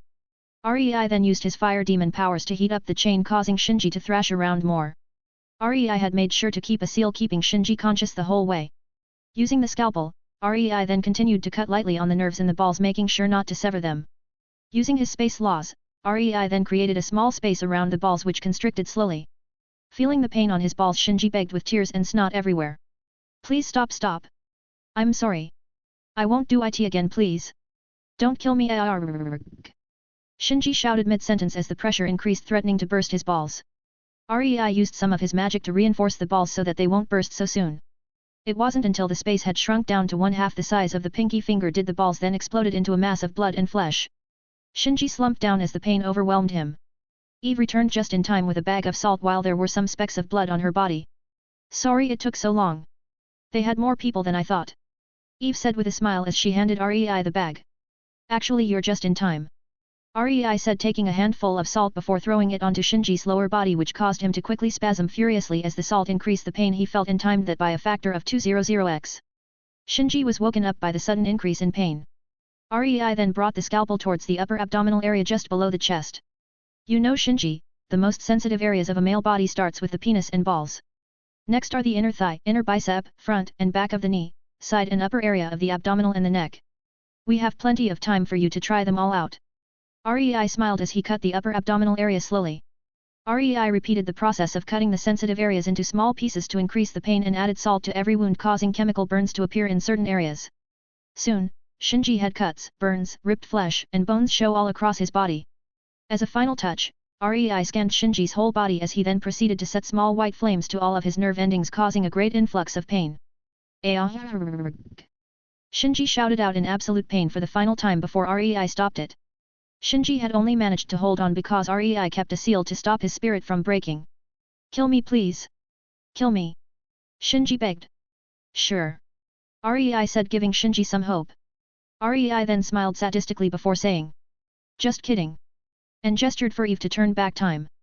Doing so, Shinji saw his body turn back to the stat just before the torture. No. No. Shinji shouted as he slowly became insane, living his torture all over again. Rei repeated the entire torture 4 times before the seal couldn't stop Shinji's spirit from breaking anymore as his brain activity stopped completely. End of NSFW/torture. Rei shrugged as he teleported the group back into Rin's mansion, leaving the mangled corpse of Shinji in his room. Emiya sighed heavily as he sat down, mentally weakened from what he had witnessed. The person he though as a friend had raped a person important to him for the majority of her life. Rin went over to the naked body of Sakura, who had watched the entire event. Using her jacket, Rin covered the body of Sakura as she took her to the bathroom to clean up. Sensei, are you satisfied with his torture? Rei asked as he made sure Emiya couldn't hear them. Archer said nothing. Didn't Sakura also get raped by Shinji in your timeline? He also killed her, didn't he? Rei said, reminding Archer of what happened. Thank you for saving Sakura, but now like before. I feel empty from killing Shinji. Archer said as he went invisible. Rei could feel that they didn't appreciate what he did to some extent even though Shinji had raped Sakura and did a lot of inhuman shit. Eve, do you think I went wrong there? Rei said to Eve as he looked towards where Archer had disappeared. You want the truth? Eve asked. Go for it. Well, yes and no. Shinji was trash and raped Sakura since young, so I believe it was right to torture him, maybe not as much but still torture him.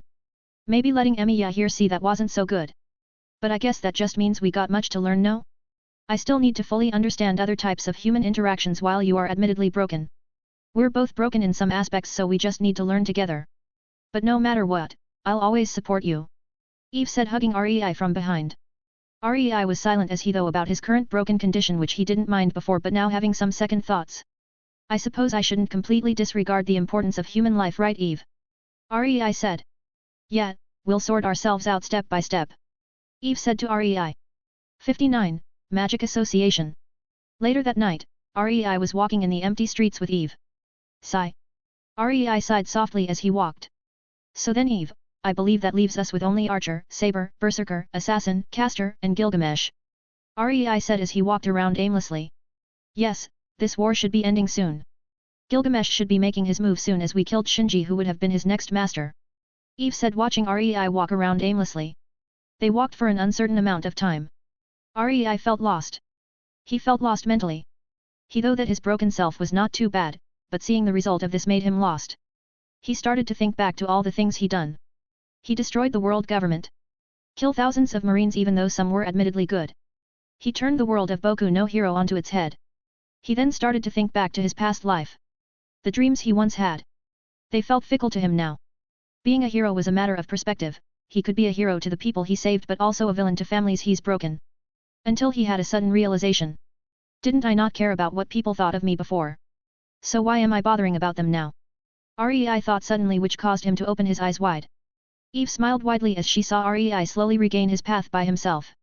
I wanted to live a life of no regrets. Why push myself for other people's expectations? Isn't that what Sensei did as he was then eventually sick of his life of regrets and never gained happiness? While I'm not a good guy I can't be called entirely evil. But no matter how cruel I will be to my enemies, I should try to not involve unnecessary casualties. Otherwise, that would be betraying my own standards. Rei muttered as he didn't know that his will and soul were being strengthened by this thought.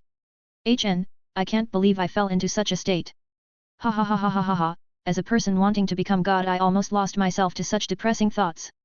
Laughable. Rei shouted as his new and improved Conqueror's haki crashed down into the abandoned area causing an earthquake and the ground to split from the pure pressure. Ha ha ha ha ha, now then Eve. Since I have gotten out of this slight dilemma, shall we finish this Grail war? Rei said looking at Eve. I'll follow you whatever you do. Eve said returning the smile. They soon heard the roar of Berserker in this abandoned area. Looking around, Rei could see that they were near the Einsburns castle. Wait, is Gilgamesh acting already? Rei said slightly shocked as he knew Gilgamesh would make his move soon but this was aloft sooner than he thought. Rei and Eve exchanged glances and understood each other. Snapping his fingers, Rei teleported him and Eve to the castle of Einsburn. Reaching the place, Rei could see Berserker about to face off against Gilgamesh. The people in front of him paused and looked towards the two new additions. Yo, Berserker! Rei said with a slight wave. Gilgamesh frowned at the disregard that Rei had just shown him. While the shadowed person near Gilgamesh said something into a earpiece before looking at Rei. Mongrel, do not ignore this king. Gilgamesh said looking at Rei. Shut it. Rei said causing Gilgamesh to frown deeply. Rei suddenly paused as he looked towards the sky and felt large clusters of people gathering at the location. Rei frowned feeling this. So Gaia has already dispatched counter-guardians. Rei said as he felt odd auras mixed with the clusters. Eve, go warn the others about this. Rei said face serious. He could feel that Gaia even dispatched some people at the level of Sovereign which was worrying as he didn't know if there were anyone at the level of Ascendant. Eve nodded as she flashed towards Rin's mansion. Ilya, Berserker. I'd suggest that you guys should leave as well. The war about to be here is beyond your level. Rei decided to warn them. Gilgamesh suddenly fired a noble phantasm at Ilya. Using his body to block the attack, Berserker negated the lower-class noble phantasm. You can leave but the doll stays. Gilgamesh said pointing at Ilya. Rei frowned and was about to attack Gilgamesh before Berserker shot towards him first. You handle Gilgamesh, I'll handle the army. Rei said walking away from Berserker understanding his intent. Here, this should keep you safe while your buddy there fights Gilgamesh. Rei said, forming a barrier around Ilya using his seal so that he doesn't have to always supply it with energy. I don't need it, I believe in Berserker. Ilya said, looking at Rei. Let him focus on the fight. You can believe him from in here. Rei said to Ilya as he walked towards a more open area, as he knows that the magic association with the counter guardians will arrive in a moment. So then, why are the magic association here? Rei asked once he was quite far away from the mansion. I suppose you should know of your situation first, shouldn't we? You see, we are quite interested on how you were summoned but didn't need to live off mana of the caster or the grail. Some experiments on your body would help clear it up. Naturally that includes the young miss. She'll be found soon, so you'll join her. They. Person said, walking out of the shade of a tree. Ho, you dare? Seems like you don't know my power. Rei said as he became slightly annoyed. Oh no, we know of your power. After all, Gaia had sent us some counter guardians to face off against your power. The person spoke. Oh really, what did you base my power on? Rei said. Naturally the fight against Berserker, admittedly we are also quite interested on how she can turn back time. The figure spoke as he stretched out its hands. If you know, then what is to stop me from killing you? Rei asked, smiling. Of course I have preparations. It should block twice the amount of power you showed during the fight with the help of the counter guardians. It said, overly confident with the power. Ho, 2 times hey? Rei asked to make sure. Indeed, now that you know, you and the lady should just surrender. Don't worry, she'll be kept alive while we dissect her body to see how she functions. The figure mocked, liking the feeling of superiority. Chuckle. Rei chuckled darkly, confusing the figure. So it can take twice the power. Big deal. The main question is, can it take anything above that? Rei asked, causing the figure to widen his eyes. True, 8 inner gates, 3rd gate open. Rei said as the green aura burst out from him. The figure panicked as he knew he shouldn't have taunted him now. Way. Without even being able to finish the sentence, his upper body was taken clean off by Rei, who shattered the barrier easily. Che, arrogant fucker. Did they really think I would show everything? Rei said in disdain as he could see the masses of helicopters coming towards the area. Rei waited for them to approach. HAAA. Rei shouted as a giant streak of purple fire shot towards one of Tay helicopters, exploding it. Dragging the makeshift laser horizontally, causing 5% of the total amount of helicopters arriving to explode into purple flames. Roaias. Rei said as the 7-petaled flower protected him from the 4 assailants' attack. L which suddenly appeared. So Gaia's dogs have decided to make a move against poor old me. Rei said, smiling, seeing the attackers being blocked. 60. Slaughter. I listened to this on loop, writing the chapter Fate Stay Night Unlimited Blade Works Archers theme. Link, https://youtube.b/snq5qhd6_a. Pushing Roaias outwards, Rei forced the 4 assailants to retreat as he summoned countless noble phantasms mid-air. Shooting them towards the 4, Rei also retreated a decent amount of distance. Mid-sovereign, peak sovereign, low sovereign. They're either underestimating me again, or these guys are hiding something. Rei thought as he looked at the 4 people in front of him. All of them were hidden with masks and cloaks. Since you 4 are obviously sovereign level, I won't hold back too much. Rei mocked to try disturb their focus, but they didn't waver. Figures, 6th gate open. Rei said, stepping down hard, causing the ground to crack. Bankai Nanatsu no Tengoku. Rei then shouted as 14 wings expanded out from his back. Snapping his fingers, Rei turned them into 7 different swords. Each hit from them would cause a decrease the areas for strength, speed, defense, stamina.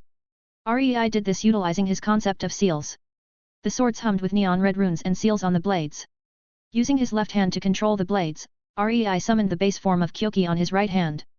Rushing towards the 4, Rei shocked them with his speed. Swing Kyoki down on one of the counter guardians. Rei turned his body as he kicked another one in the chest. Using the 7 swords, he controlled them to attack the other 2. I'll have you know, numbers don't work on me. Rei said as he dashed towards them once more. 8th gate open. Rei suddenly increasing his speed more. Kicking out on the unsuspecting guardian, Rei demolished his upper body, causing blood to rain down. Reappearing next to another guardian, Rei bisected the person before looking at the last 2. 2 down, 2 remain. Rei said, pointing the swords at them from all directions. So what? We're distractions anyways. They both said while Rei pierced their bodies. Quah. They threw up blood as Rei looked at the masses of lights gathering. Ho, each one of them is summoning a servant. You guys treat me so well. Rei said sarcastically. Humph, you'll die easily faced with this many heroic spirits. One of them said arrogantly. Ho ho, I was going to kill you, but I'll let you watch. I do best in 1vs army situations after all. Rei said ominously as he teleported them to a cliff. Untracing, Tengoku and Kyoki. Rei pointed his palms away from him. From the palms, dense magic circles appeared as they started to stack up. Slowly bringing his palms together, lightning flashed around him. I am the Forge of Origin. Rei chanted as he started to use his own created magic. All weapons come from me. A large seal spread out from his feet, easily covering the entire cliff. The counter-guardians became worried as they felt the dense mana signals coming from them. Past, present, and future. A dense amount of circuits extended towards the sky, grabbing everyone's attention. All weapons belong to me. Portals started to open up wherever the circuits touched. Come at my beckoning. Armageddon! Rei shouted as the portal exploded open. Countless weapons could be seen as each and every one of them are real noble phantasms. Each one glowed an ominous red, signaling them surpassing their limit and becoming a broken one-time use weapon of mass destruction. Hey! Rei shouted as the weapons shot out at over Mach 15 speeds, around 5 km per second. Correct me if I'm wrong. Countless explosions rang out for a good 5 minutes before it died down. Each of the explosions the size of a few houses. Looking at the devastation he caused, Rei could see the majority of the forest carpet bombed by him. There were hardly any remaining enemies as the surviving ones looked around at the landscape of fire and destruction. Truly a scene of Armageddon. Now then, does your magic association still want to see what else I can do? Or does Gaia still want my head? She basically forced me to carpet bomb this place by sending you guys and the association at me, so if anything it's her fault. No. Rei said with a smile, not bothering about the massacre he just did. In his defense, they were enemies who didn't mind human experimentation and wanted to dissect his and Eve's bodies to study. The two remaining counter-guardians could only shiver in fear as they saw how effortlessly it was for Rei to slaughter their army. Now then, bye-bye, Rei said, killing them finally. Looking at towards the city, Rei could feel that Eve is battling it out using Senbonzakura and her god-slaying abilities. His attention was drawn back when he could see several more servants drop down and surround him. Rei looked around as he saw he was surrounded. Troublesome. Rei said. He traced out Kyoki. The first row of servants attacked him instantly the moment he summoned out Kyoki. Using observation haki, Rei managed to avoid the hits by twisting his body, balancing on one finger. Unveil my dagger, blend in shadow. Rei started to chant once more, causing the group of servants to be on edge because they saw what happened earlier. Still balancing on one finger, Rei kicked both his legs out, making two servants fall back while the others tried to attack him. Crescent moon shine, smile and slaughter. Pushing up with his finger, Rei avoided the attacks before coating his fist in tremors and punched down, causing the ground to smash apart. This stumbled the close-ranged servants while the long-range started to fire arrows at him. Turning certain parts of his body into mist, he avoided all the noble phantasms that he didn't know about. Shojun, Ascend, Gecko Karatora Ki, Moonlit Reaper. Rei said as he domain spread outwards, causing the servants to believe that it's a reality marble. The moon was bright, was mist flowed everywhere in the domain. Rei could be seen as two floating crimson eyes while the daggers in his hands shone with a similar light. Applying the seal of mana drain, Rei teleported into the shadow of one servant and cut his head. Before they could reacted, Rei was already somewhere else and killed another servant. But they weren't heroic spirits for nothing, they quickly formed groups, making sure that they could see their shadows and cover each other's backs. Just because you took out the shadow doesn't mean I can't use speed. Rei's voice rang out as streaks of red and sparks could be seen while Rei continued to kill. Some managed to parry for a moment before death while others never even got the chance. A large group of 7 servants let their guard down slightly for a moment, which Rei exploited and teleported in between all of them, surprising them. Without even saying anything, Rei twisted his body, cutting off all their heads in one swift motion. Stopping in the middle of all the servants, Rei gathered mana in his palms, which the servants could feel, and pushed downwards, causing large spears to shoot out of the grounds near the heroic spirits via the seals he set up while teleporting around the space. The spears skewered most of the servants while some managed to survive. Tracing out Gibalg, Rei charged it up with energy as he flung the spear upwards, which then paused mid-air and pointed to a servant. True Gibalg! Rei said as the spear shot forwards in a streak of red. The servant tried to dodge, but the spear would never miss. Piercing the servant's heart, the spear continued to pierce 20 servants' hearts before returning to Rei's hand. Throwing up the spear high up, Rei drawed everyone's attention to the spear while he crouched low, cutting multiple servant in half before the spear returned itself back into unlimited blade works. Rei looked around and saw that no he could see was left alive. Undoing his domain, Rei walked away when he then suddenly roundhouse kicked an open space, soon revealing the body of an assassin, missing his upper body which Rei had kicked. Just because I can't see you doesn't mean I can't feel your presence. Rei said as he flashed near the 3 hidden assassins and teared them in half with his pure physical strength. Spreading out his haki, he made sure no one was left out before leaving. Walking back to the Einsburn mansion, Rei could see Berserker on his 4th life out of 12, while Gilgamesh is having troubles since Berserker could fight better without worrying about his master. Berserker, want me to help? Rei asked even though he knew the answer. Berserker only shook his head before dashing toward Gilgamesh. Rei shrugged as he sat down next to Ilya who was in his barrier. 61, Gaia. Rei watched as Berserker dashed towards Gilgamesh. This time however, Berserker held a slight advantage as he can go as wild as Go could. Berserker swung his sword towards Gilgamesh as he combined it with a knee to the body. Quickly summoning some noble phantasms, Gilgamesh blocked the knee with a shield that still forced his back. Golden portals appeared around Berserker shooting noble phantasms at speed which became a blur. Explosions rang out as another one of Berserker's lives ran out meaning he only had 7 lives remaining. Regenerating quickly, Berserker dashed towards Gilgamesh once again causing the ground to shatter. Throwing high colossal sword at Gilgamesh, Berserker feinted into a kick at the side of Gilgamesh. Summoning a more powerful noble phantasms, Gilgamesh blocked it before looking at Berserker. Don't get too cocky mongrel, I'll allow you the pleasure of making me slightly more serious. Gilgamesh said before he pushed Berserker back with more weapons being fired at him. Jumping backwards, Berserker grabbed one of the weapons before twisting his body and throwing the weapon back with shockwaves signaling the projectile speed. The gale caused by the throw, threw the other phantasms off as they missed Berserker causing the area around him to be littered with weapons. Ho to be able to grab one and throw it back. Interesting. Rei said looking at Berserker. The weapons faded into golden particles returning to the gate of Babylon. Berserker started to walk towards Gilgamesh as he began increasing his speed. Soon he became a red blur shooting towards Gilgamesh. More and more projectiles attacked Berserker as he tried to dodge. Some of them pierced his body but Berserker ignored it. Soon Berserker was in front of Gilgamesh and punched towards him. Taking a few steps back, Gilgamesh summoned phantasms where he had stood and pierced Berserker's body causing him to fly backwards. 6 lives remain mongrel. Gilgamesh said with his hands in him pockets. Berserker was about to run towards Gilgamesh when he saw mages start to appear. Some dropping down from the air while some could be seen coming out the remaining part of the forest. More ants decided to show up. Rei said as he stood up. The mages gathered magic to attack the barrier Rei made for Ilya. Berserker shouted in rage about to attack the mages but Gilgamesh shot more weapons at him causing him to dodge backwards. Don't worry big guy, I got this. Rei said walking forwards. Suddenly, multiple seals appeared beneath him as magic started to absorb his power. Due to the sudden drain, Rei became lightheaded for a slight moment and almost kneeled down. Taking this chance, the mages sent spells hoping to kill him. Summoning ice around him to protect him from the attacks, Rei frowned feeling the suppression seal. Tisk, Gaia you actually showed them seals. Rei said annoyed. Looking up he could see them launching fire attacks to try melt the ice. Unknown to them Rei smiled as this fire was just what he needed to replenish some of his power right now. Undoing his ice, Rei stood up and started to eat all of the fire. The fire disappeared as Rei could be seen standing in a ring of purple fire.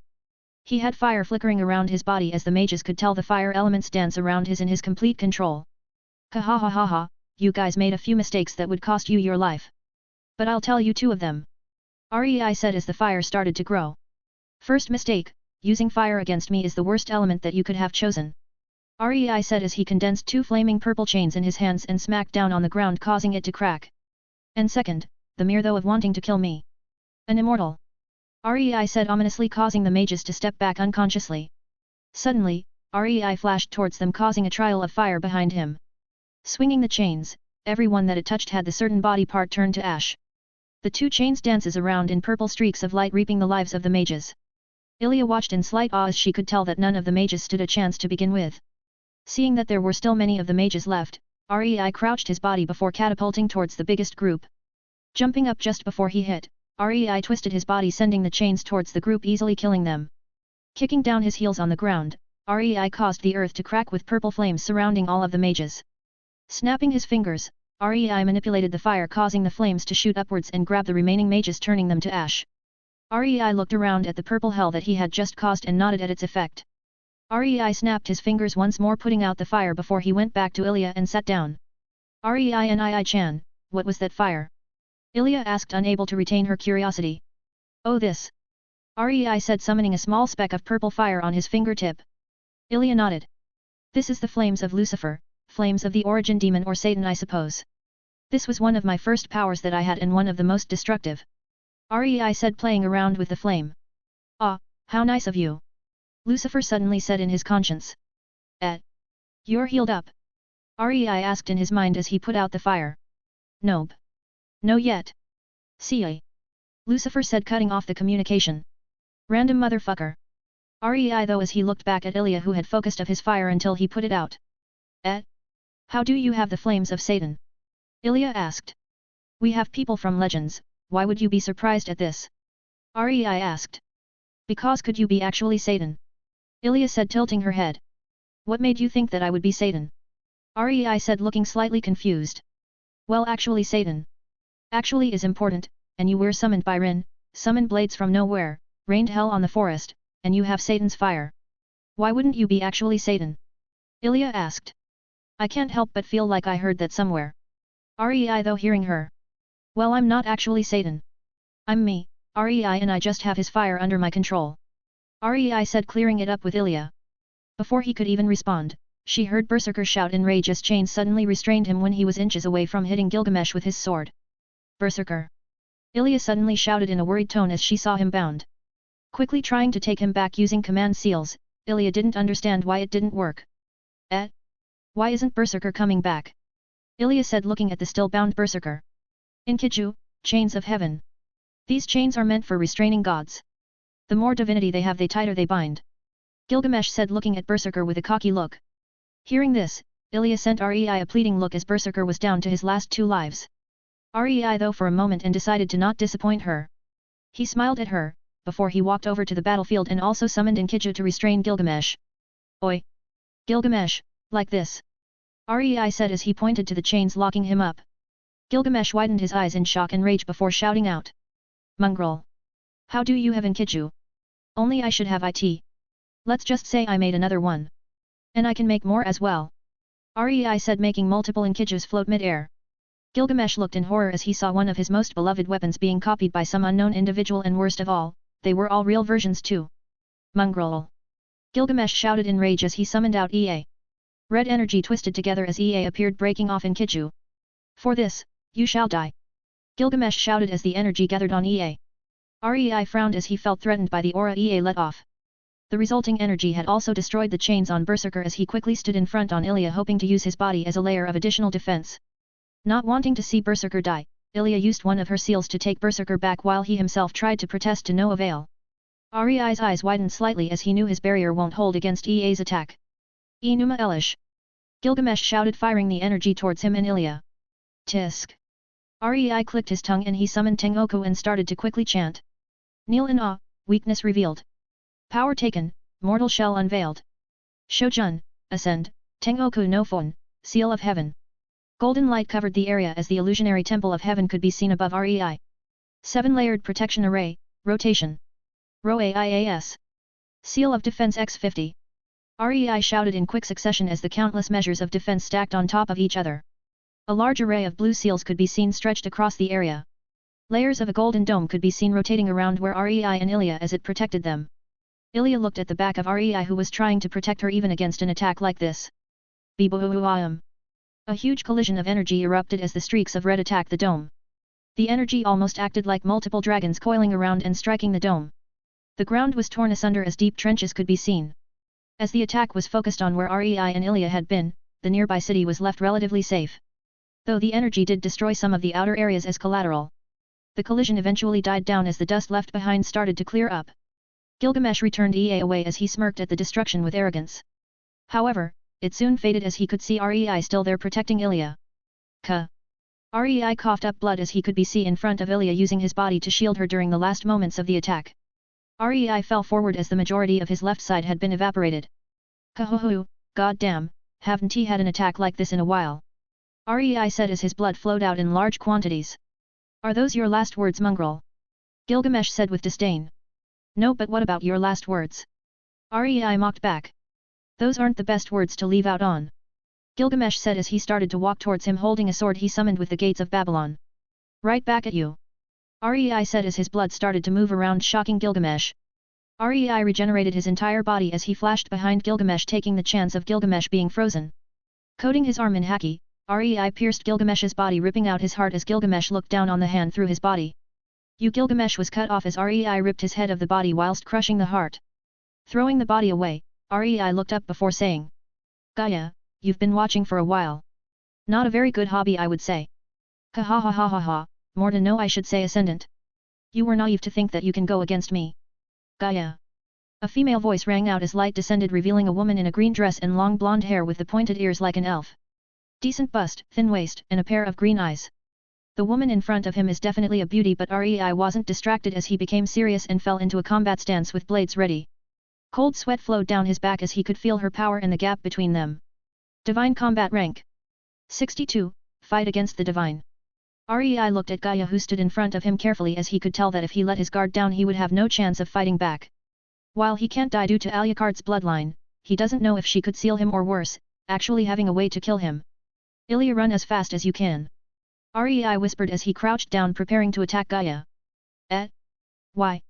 Ilya asked, confused as she's not sure what just happened. This lady appeared and Rei became serious. Ilya couldn't feel her divine pressure as Gaia was so much more stronger than her. Not willing to explain more, Rei instantly went into 8th gate and used Shoujun.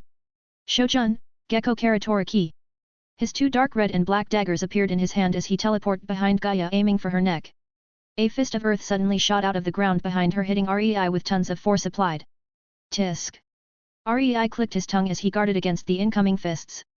Summoning an array of weapons behind him, Rei sent them exploding towards the fists. Ha ha ha ha ha, with just this and you dare challenge me, Gaia? Foolish. Gaia shouted as she sent a dragon made from earth and vines shooting towards him. Focusing tremors onto his twin daggers, Rei also condensed white flames onto them. Cutting horizontally, a white streak of energy appeared from the blade and bisected the dragon easily. But before Rei could even relax slightly, vines shot out of the dragon towards Rei. Pushing out observation haki, Rei cut down each and every single vines within 2 meters of him. Rei frowned slightly as he could tell that Gaia wasn't taking him seriously. Throwing the two daggers upwards, Rei condensed several layers of tremors as he smashed downwards. Giggle. My divine law is of earth and forest. Such attacks won't break my defense, she said with confidence as the earth intercepted the earthquake with only a few minor cracks. Thousand-head nature serpent. Gaia said lightly as wood shot up in large quantities. It had stopped once it had taken the form of a huge towering serpent bigger than mountains and an uncountable amount of head all looking towards him. Their eyes glowed slightly as a sudden wave of pressure crashed into him, causing the surrounding earth to collapse and compress downwards. Rei struggled to get up as each of the heads had increased the gravity slightly. Pushing more energy into his body, Rei used haki, reinforcements, and strength seals to start to move around in the gravity field. Tisk. Rei clicked his tongue as he summoned out his white flames. The flames raged as it started to shoot towards the wooden construct. Just because wood's weak against fire doesn't mean I don't have anything to counter it, Gaia said as a giant stone hand shot upwards and caught the fire. Seeing all of this, Rei's brain began to work out strategies. She hasn't used any physical attacks yet, so I would class her as a magic summoner type. Though it is unsure if she can use any physical enhancements. Earthen spikes shot up around him, hoping to skewer him. Due to the gravity, Rei couldn't move his body how he wanted and thus could teleport around. His body flashed as he dodged the spikes. He then suddenly teleported towards Gaia, who was standing on top of the serpent, and cut down with his dagger. Rei frowned as he quickly teleported away once more. Bankai Nanatsu no Tengoku. Rei said, unfurling 14 wings. Turning them into 7 magic circles, Rei quickly dodged to avoid the suddenly earth spike in his location. He gathered white flames in his hand as he dodged. The flames rotated into a javelin as Rei also coated some tremors with the basic shape. Rei twisted his body clockwise, throwing his javelin with momentum towards Gaia. 7-layered acceleration, pierce. Rei said as the javelin passed the 7 magic circles, accelerating towards the construct. A mixture of earth and wood gathered into a shield, attempting to stop the strike. Rei smiled as he saw what happened. Teleporting towards the javelin, Rei grabbed it before twisting his body once more, throwing the javelin straight down over the shield and into the 1,000-headed serpent. A beacon of intense white flames shot up towards the sky as it reduced everything it touches to ash. All this happened in a second of Rei teleporting the javelin and him above the head of the serpent, leaving Gaia with not chance to reaction. Teleporting away to a safe distance, Rei looked at the result. The serpent, now completely destroyed, lay there defeated, while a small stone construct could be seen protecting Gaia from the attack, which it eventually faded away. Boy, you actually made me waste a divine level defense item. Gaia said, livid at the fact that someone at mid to peak ascendant made her panic and use a precious item that could block the attack of a peak divine level attack. Sending out her domain, Gaia stood back up with a majestic landscape behind her composed of forests and mountains decorated with waterfalls. I can't believe I'm using my nature domain against a kid, she said with arrogance as Rei looked at her domain. Have you forgotten that I also have a domain? Kneel in awe, weakness revealed. Power taken, mortal shell unveiled. Shoujun, ascend, Tengoku no Fon, seal of heaven. Rei said as the temples of heaven appeared behind him with countless types of seals etched along every wall. No, but can your ascendant rank domain defeat my divine rank domain? I think not. Gaia said as he sent vines and stone pillars towards Rei's domain. Rei quickly applied seals to defend against the attack as then summoned countless noble phantasms in the domain and cut towards the vines. Tisk, that system god really did you a favor giving you these abilities at such a low price. Gaia said annoyed seeing Rei with such abilities. Wait, you know system god? Rei said shocked. Who doesn't? One of the most heaven-defying gods out there. He can manipulate reality and gave birth to this system with shops, quests and bloodlines from multiple sources for the higher realm to use. But I can't believe the stingy god actually gave you these abilities for cheap. Gaia said in disdain at Rei who knew nothing of this. But at least now I can take care of you before you become more of a threat. Gaia said as she summoned multiple stone golems larger than the mountains. Marching towards Rei's domain. You really like making goddamn golems, don't you? Well, let me respond in kind. Forge. Rei shouted as golden energy erupted outwards in his domain, forming the outline of an energized giant. Neon blue sparks appeared as Rei crafted a giant set of armor for the giant. The white, gold, and blue-plated armor made the giant look just like a paladin. The 1,000-feet sword materialized in its hands as Rei carved countless seals on its blade, increasing its power. The paladin took large strides over to the golems as it swung the sword at an unrealistic speed due to the fact that Rei had applied a multitude of weight reduction seals, which only the paladin can feel, making it so that the paladin can wield it like nothing while still having the force provided by the original weight of sword. Some of the golems tried to parry, but the sword easily cut through them. You know Gaia, seals can do wonders when you do it right. Rei mocked Gaia, hoping to make her lose her focus. Humph. You forget who you're talking to, boy. Gaia said as seals appeared on the golems' bodies and increased their body status. So did you. Rei said, snapping his fingers and breaking her seals. He could tell that she mostly focused on her nature and earth law, so her seal concept hasn't been reached yet. As the paladin reached her domain, it suddenly burst out with Inkijo shooting everywhere. What? Gaia shouted as the chains tried to bind her. Summoning a golem to block it, she retreated backwards. Chains then also burst out of the ground as it locked up her legs. Taking the chance of her sudden pause, more chains sprang out as it binded her, easily stopping her movements. Walking towards her, Rei started to make a divinity restraining seal, which is what the next stage of Tengoku gave him. The power to turn immortals and divines to mortals so that they can be killed in that moment. Gaia's eyes widened as she could feel her divinity being absorbed slowly by the seal. She tried to struggle, but the chains refused to move. It's no use, Gaia. You should be quite familiar with these chains. You can't escape. Rei said as he finished making the seal, and Gaia was now mortal. We can talk about this, okay? Gaia pleaded as she felt her death near. Rei was silent as he brought out a sword about to kill Gaia when a pressure erupted out behind him. Quickly jumping back, Rei looked at a woman holding a battered Eve. She also had blonde hair and pointed ears like Gaia, but she had blue eyes and a blue dress instead. I can't have you killing her, boy, the woman spoke relaxed. Alea. Rei said, looking at her. 63, Rage. Rei looked at the battered form of Eve and froze. Oh hiya? Worried about the lass here. Alea said as she lifted up Eve's body. She gave me some small trouble. That magic of hers was indeed effective against me, but it was just short. Ha ha ha ha. Alea laughed as she threw Eve's body to the floor, causing her to groan. Truly, her powers were quite interesting. She said as Eve's Godslayer magic lit up around her. Though I have to say, her vampire bloodline was quite troublesome. But as you demonstrated, seals do wonders against people like her. Alea continued to chat as he stepped on Eve's body and suddenly pierced her body. Arg! Eve screamed in pain as the hand tore through her shoulder. Rei had a vein bulge threatening to burst as he clenched his fist as he disappeared from where he stood. Boom! A sudden shockwave appeared as Rei punched Alea in rage, launching her off like a cannonball. Crouching down quickly, Rei felt Eve's faint life essence and used Avalon to try heal her but failed. Eve. Rei said, picking her up. Rei. Eve said weakly. Rei quickly checked her current status. Name, Eve, weakened. Age, immortal, sealed. Bloodline, Alucard, sealed. Combat rank, peak sovereign rare. Skills, 0/0. Passive. Sword of Time, Mirai, sealed. Rei's mind shook seeing this, gently laying Eve down as to not disturb her. Rei looked towards Alea, who was struggling slightly from that punch. Emergency message from System God. Kill her brutally. End message. Understood. Rei said as his flames started to turn from white to black. You fucked up, you not only pissed off me but the System God too. Rei said ominously as a faint turquoise started to seep out of him. Che, as if the system god will care for a whore like her. Keek, but the seals should start to kill her slowly even without me doing anything.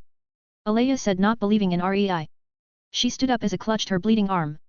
Applying a seal, the arm healed up quickly. She should deserve to die just by helping you. Alea continued as magic gathered around her. Shut your mouth. Rei shouted as the turquoise and gold aura burst out of his body. Divinity. Alea shouted, seeing the pressure Rei gave off. She then suddenly felt her throat grabbed as she started into his cold ruthless eyes holding boundless rage. Before she could even react, Rei flung her away like a rag, causing the ground to shatter. Grabbing her mid-flight, Rei smashed down with her body once more as the mountain collapsed from the force. Rei floated in mid-air holding Eve as he looked at where he threw Alea. Arrgh! Alea shouted in rage as she sent blasts of God-Slayer magic towards Rei. Rei flared his aura to the max as he swallowed all of the elements attacking him. Useless! Rei said as he floated downwards and walked towards Alea, still holding Eve. Alea tried to attack but was held off by the aura that Rei was releasing. It had continued to climb as blood could be seen coming out of his eyes. You dare attempt to kill Eve, I incinerate your soul. Rei said as a black flame gathered around him. Alea tried to retreat but Rei had already grabbed her head. Burn! Rei said as Alea lit up in black flames. Arrgh! She screamed out in misery as she felt her soul slowly burn away. Rei watched with cold unfeeling eyes as Alea turned to ash in front of him. Turning back to the still living Gaia, Rei waved his hand as Gaia was killed. Walking up to the highest place in the area, Rei held Eve in his embrace as they watched the city. Rei, you fool! Eve said weakly in his embrace as she looked at the city. If you forcefully raise your level to divine, you have crippled yourself. Eve continued between weak breaths. It was worth it. Rei whispered as his initial aura died down. Baka Rei! Eve started to cry, feeling both their life forces draining away. Rei held Eve tightly in his embrace as his body started to slowly turn to ash from the legs up. A transparent golden figure appeared in front of them, both looking at them with pity in his eyes. Daughter, sorry I'm late. He spoke as he watched the dying couple. Dad. Eve whispered, feeling her consciousness edge away. The figure looked at Eve before looking at Rei. Rei, I can heal Eve but I will take a long time. I will have to bring her back to the higher realms with me. As for you, the best I can do is to send you out to more worlds as you regain your power. Otherwise it will kill you. He spoke with sympathy, looking at Rei. When will I see her again? Rei asked. I don't know, but I will have to seal away your memory till you reach the higher realms. He said, causing his eyes to widen. Please at least make me remember her name. Give me a goal to reach the higher realms with. Rei pleaded, not wanting to forget Eve. The system god looked at Rei before sighing. Very well. But you will remember nothing of the interaction you have had with her. Still mad about me sleeping with her? Rei asked as a joke to try not made this farewell with Eve not as sad. Yes, I am, I suppose. The system god said, not denying. Rei chuckled lightly before looking at Eve. Don't worry, Eve, no matter how long it takes. I will find you. Rei said as he kissed her on the lips. If you're finished, I shall take Eve with me now. In the worlds to come. It will not be limited to anime. It will be novels as well. Some you may know, some you don't. Your powers will also be limited due to your reckless use of power. From now on, some world will need you to start as a child once again, but your powers will stay. The system god said, taking Eve into his hands. Hey, I guess I have to try harder then. Rei said, feeling the journey to come. Don't worry, I shall give you 2 powers at the rank of divine as compensation. Farewell Rei, I hope you don't take too long. Eve truly loves you. He said before fading into lights with Eve. Rei laid in silence as the sun rises. As it went higher, more of Rei's body turned to ash. Seems like I can't keep my promise, sensei. Rei said out of nowhere. No, you have already kept it. Archer said as he appeared next to him. When you killed Alea and Gaia. The throne of heroes have already been destroyed. I will be fading soon. Archer said, sitting down. That's good then. I guess I'll be going first. Rei said as the last of his body faded into ash. See you, idiot disciple. Archer said, watching the sunset alone before fading as well. 64. 7 Sins. Play Fate Stay Night Ost down in the 0 for maximum effect. Link https://youtube.b/onsfo. URG, what happened? Rei moaned as he tried to open his eyes to no avail. Where am I? Wait, I died. But how? Rei's mind wondered as he tried to move his body. That's right, I fought Gaia and Alea, I forced my power up, but why? Rei continued to think while his body floated in the warm liquid. Right, it was because she harmed Eve. Eve. Who's Eve? Why does my heart hurt thinking of this name? Rei though as he moved his hand to his heart. Eve, why is it so familiar, yet I don't remember. Rei's mind drifted as some tears could be felt flowing out of his eyes. I crying? Why? Rei asked as he wiped his tears away. Eve, I can find her after I leave for the higher realms, but why must it be the higher realms? Rei wondered at his peculiar thought. Why is Eve so important to me, why is my heart hollow when I think of her, why does my mind beg me to find her? Rei though as he drifted slowly. Why do I yearn for you Eve, who are you Eve? Rei said as his tears fell uncontrollably. Don't worry Eve, no matter how long it takes, I will find you. A memory appeared in Rei's mind. Did I make a promise like this? Rei though not being able to remember how Eve looked. Rei looked at the scene over and over again. Each time his heart ached more but he couldn't remember what she looked like, what they did together or what her voice was like. He held the memory close, as it was the only hint to finding who she was. Rei shook his head as he decided to reach the higher realms to find himself some answers. System, are you there? Rei asked. Yes, I am host. A text box appeared in his mind the moment he asked. Show me my status. Name, Rei, weakened. Age, immortal. Bloodline, Alucard, origin demon. Combat rank / power output, common. Laws, space. Concepts, seals, elements. Body, half-step divine.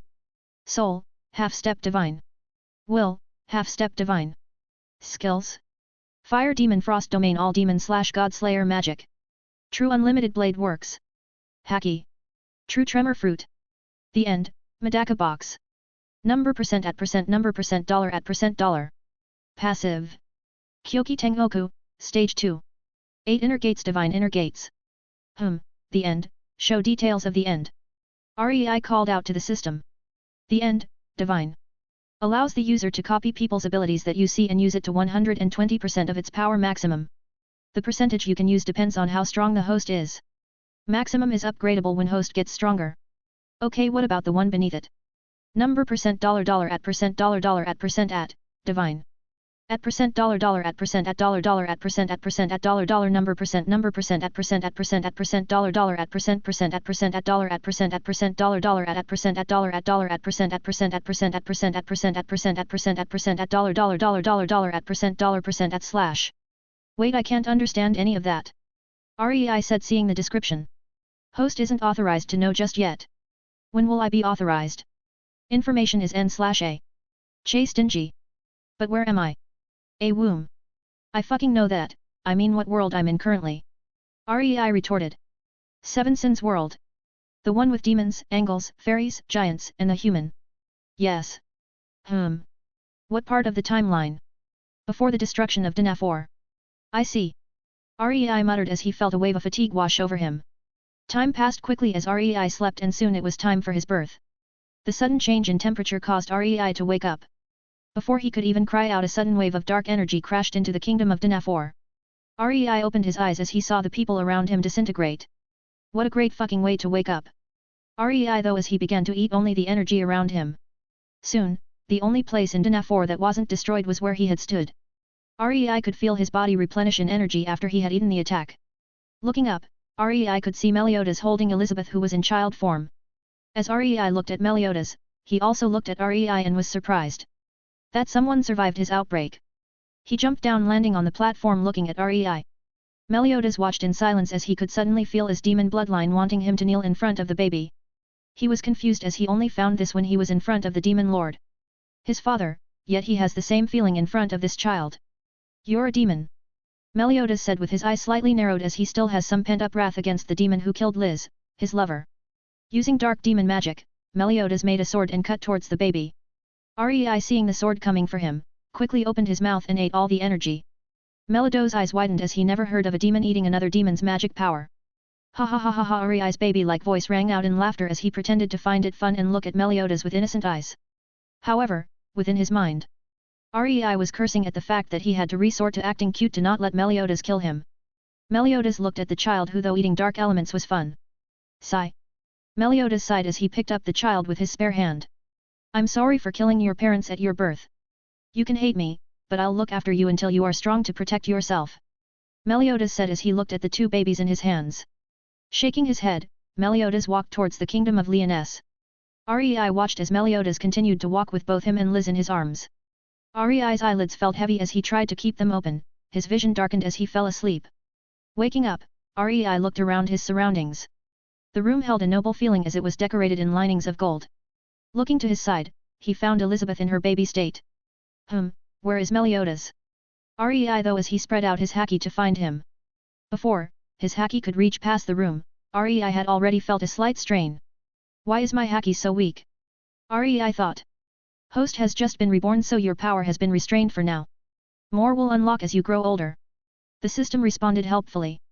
Oh well, I can use this time to polish up my foundations. Rei though as he crawled out of the bed. Moving around a little, Rei tried to use his concepts and his law to see how much he could use. He could only use a few small attacks with elements before it tired him, and for his space law, he couldn't teleport more than a few meters in front of him. Before he felt like he just ran the world's longest marathon. Fuck, I feel so weak. Rei thought as he rested. It wasn't long until soulmates walked in and saw Rei laying tired on the floor. Picking him up, they put him back to bed before staying in the room. Fuck's sakes. Rei though as he knew this would be a tiring few years to come. 65, full counter. A year had passed quickly without much enjoyment for Rei. It was just a matter of practicing some magic and abilities to try increase his current maximum. Unfortunately, he couldn't even make 2 blades with unlimited blade works. Sigh. Suousluo Rei said in his mind as he missed being able to summon an armada of blades like before. Patience is a virtual host. The system reminded Rei as he sat down after practice. I know, but still.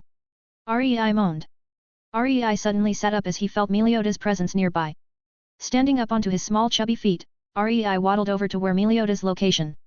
Seeing him waddle, the servants in the palace laughed at his cuteness. Rei could only blush in embarrassment as he waddled faster.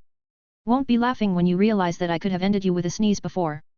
Rei cursed in his mind as he continued to waddle faster. Plop plop plop plop. Rei's footsteps could be heard as he continued to waddle, holding his hands out to balance a little. Soon as could he Meliodas talking to the king of Lyonesse. Mioas, Mioas.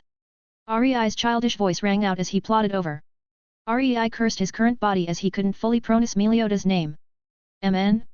Oh Rei. Meliodas said smiling as he crouched down and picked up Rei. Rei wiggled slightly as he tried to get comfortable but could only frown slightly, seeing the attempt in vain. Ha ha ha ha ha. King Lyonesse laughed in humor seeing Rei's attempts to shuffle in a more comfortable position. Sate, Rei-chan, where do you want to go? Meliodas asked with a smile. Tain. Rei called out to Meliodas. Oh hiya? Training? Sure. Meliodas replied happily as he and the king took Rei to the training grounds. Rei watched the holy knights perform their routines as well as use some abilities. These included gravity, wind, thunder, invisibility, and more. Meliodas watched Rei in curiosity as he could feel his aura change slightly every time he watched a holy knight perform a ability of theirs. Rei? Want to see me fight? Meliodas asked, wanting to try something out. Rei's eyes sparkled as he really wanted to get Meliodas' full counter, so he nodded enthusiastically. Handing Rei over to the king of Lyonesse, Meliodas walked over to the holy knights. Alright everyone. We're going to have a mock battle and all of you are going to fire your abilities at me. Meliodas said, which enraged some of the holy knights as it seemed like Meliodas was looking down on them. Ah! Arrogant kid, I'm enough to deal with you. A holy knight said, walking up to Meliodas. Without even looking at him, Meliodas swung his hand and the knight went through a pillar. Seeing this, the other holy knights quickly went on guard against Meliodas. It's all right, all of you fight him seriously. King Lyonesse said with a stroke of his beard as he held Rei, who is watching seriously, to try gain Meliodas' full counter. Hearing this, all of the knights put on a serious face as they could tell from the king's voice that he held huge trust in Meliodas' strength. Gathering energy, they started to fire off all of their abilities. An array of energy could be seen firing off in the air as Meliodas only smiled at the incoming attacks. Full counter. Meliodas said simply as he waved his sword, and the energy shot back towards their respective knights, shocking them. Rei on the other hand could see that Meliodas had used the momentum of the energy and the space around it to push it back towards the knights. I see. I can't believe I forgot that I can use space like that. Rei mentally facepalmed himself. Sate, Rei, did you see that? Meliodas said as he turned towards Rei. Rei was still thinking about other ways he could have used the law of space, so he absent-mindedly nodded. Soon Rei wanted to try out the new ability he just got, so he tried to gesture for them to fire a weak ability at him. Umami. Rei pointed at the group of knights before back at himself. You want them to fire an ability at you? Meliodas asked, seeing Rei do the gesture. Rei nodded as he forgot he was supposed to be a 1-year-old. Meliodas was slightly suspicious at the act of intelligence but decided to hold off on the suspicions for now. Hey you, fire a small fire at the baby. Meliodas said, pointing at Rei. I can't do that to a child. The knight refused adamantly. How about this, I hold him and you fire it to me and him. I'll counter it, don't worry. Meliodas reassured. Even so, I won't risk it. The knight continued to refuse, causing Rei to frown slightly before struggling out of the king's hug and waddled over to Meliodas. He then pointed at the knight and gestured back to him and Meliodas. See, he's fine with it. Meliodas chuckled, seeing Rei's movements. Fine, but get someone else to do it. I refuse to use my ability against a child even if you're protecting him. The knight said as he turned away. Meliodas looked at the other knights at training area who avoided his gaze. Sigh. Sorry buddy. Meliodas crouched down to Rei who was frowning as he wanted to try out full counter as soon as possible. Meliodas. A voice suddenly spoke out. Merlin. Meliodas said, turning around to Merlin. I can do you this favor, seen as though this child here knows what he's doing. Merlin said as her gaze bore into Rei who started to have cold sweat run on his back. Okay, take it easy on the small guy, okay. Meliodas said as he stepped behind Rei to ensure nothing goes wrong. Okay, fireball. Merlin said simply as a small fireball shot towards Rei. Full counter. Rei though as he reflected the energy back easily, causing Merlin to be slightly shocked as she didn't expect Rei to use full counter. Ho, how much can you reflect? Merlin said as she fired another attack but boosted slightly with the use of her infinity ability. Rei saw the use of the infinity ability but decided to ignore that for now as he could feel that this attack may go through the upper limit of his current full counter. Using the ability once more, they could see Rei sent back a portion of it before the rest broke through and attacked Rei. Before Meliodas could react, Rei started to eat the energy attack in a state of panic. Burp. Rei burped slightly as he finished eating that hefty meal of his. Oh? You ate that attack? Merlin said with her curiosity piqued. Meliodas on the other hand was even more confused as he had seen Rei eat energy in such a manner before when he had used his dark element to attack him out of his anger, which to this day he still felt guilty for trying to kill a surviving kid. Rei sat down tired as he realized that him right now could only use a small portion of the abilities he gained through the use of the end until he gets stronger. Meliodas picked Rei up as he could see that Rei is tired after his stunt. Rei allowed himself to be picked up by Meliodas as he could feel the fatigue creeping up on him after using full counter. Seeing Rei fall asleep, Meliodas took him away from the area with Merlin and the king. What was that? The king asked as he could see Rei copying Meliodas' ability. Shaking his head, Meliodas replied with, no idea, but it seems like when he sees an ability, he is able to copy them, granted at a lower power output since he is still a child right now. Then do you know why he is able to eat energy and covered it over for himself? Merlin asked, clearly curious about Rei's all-demon/god slayer magic. No, but I seen him use this before 1 year ago when I found him in Danafor. Meliodas said, hinting at Merlin on how Rei was able to eat his demon powers. Merlin's face grew serious as she knew what this implied. When Rei grows up, he would be the perfect counter for the 10 Commandments. So what do you plan for him? Merlin asked. I think I'll adopt him. Meliodas said as he looked at the sleeping Rei. Wait, are you sure? Isn't this too much of a jump? Merlin said quickly. I owe him too much for what I have done. I should help make him stronger so that he can protect himself. Meliodas said, which the king was confused as he didn't know what Meliodas owed this child for, but he did not question him as he knew Meliodas was easily stronger than the best holy knight and having Meliodas work for him so far was already great. 66. Adoption.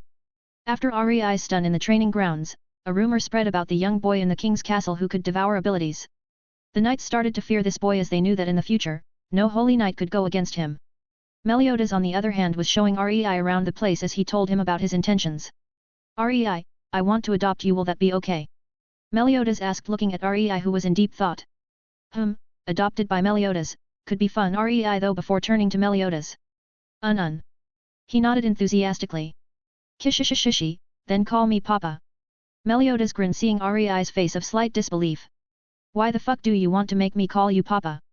Rei though flabbergasted. Meliodas wanted him, a 130,000 mental aged adult, to call him Papa like a child. It was already unbearable acting like a kid already, and Meliodas was making it harder for him. What? Don't want to? I guess I can't adopt you then. Meliodas made a pained face and sighed. Bullshit. Rei cursed at the act Meliodas put on.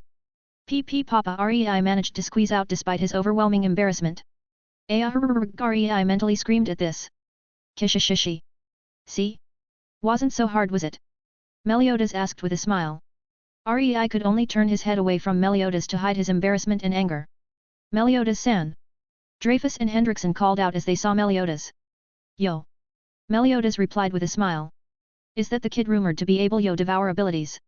Dreyfus asked looking at Rei. Yet. Meliodas said not denying the fact. Oh, that's interesting indeed. Shall we give him ability a name? Hendrickson asked. That's a good idea right Rei-chan? Meliodas asked looking at Rei. Rei though about it and decided that all demon/god slayer magic was a mouthful so he nodded. Now then, what shall we call it? Meliodas said closing his eyes as he though. All Eater? Devour? Element Eater? Meliodas said as he continued to think. How about Gluttony? Hendrickson said. Oh, what do you think Rei-chan? Meliodas asked looking back down at Rei. Gluttony, hey, I guess it fits quite well, why not? Rei though before nodding. Gloony. Gloony. He called out as he tried to pronounce gluttony. Fuck. He cursed in his mind at the same time because of the fact that he can't pronounce shit right now. Ha ha ha ha, it would seem like Rei here likes it. Dreyfus said seeing Rei try to say gluttony. However, he had put Rei on his kill list mentally as this power could be detrimental for the commandments in the future if it means that Rei could also eat demon magic. Now then I'm going to take Rei around the training area to show him some swords play. Meliodas said as he bid Dreyfus and Hendrickson goodbye. Making sure that they were not being spied on, Meliodas looked at Rei. You understand me, don't you? Meliodas said serious. Rei nodded as Meliodas was his best guarantee right now. Good, that makes it easier.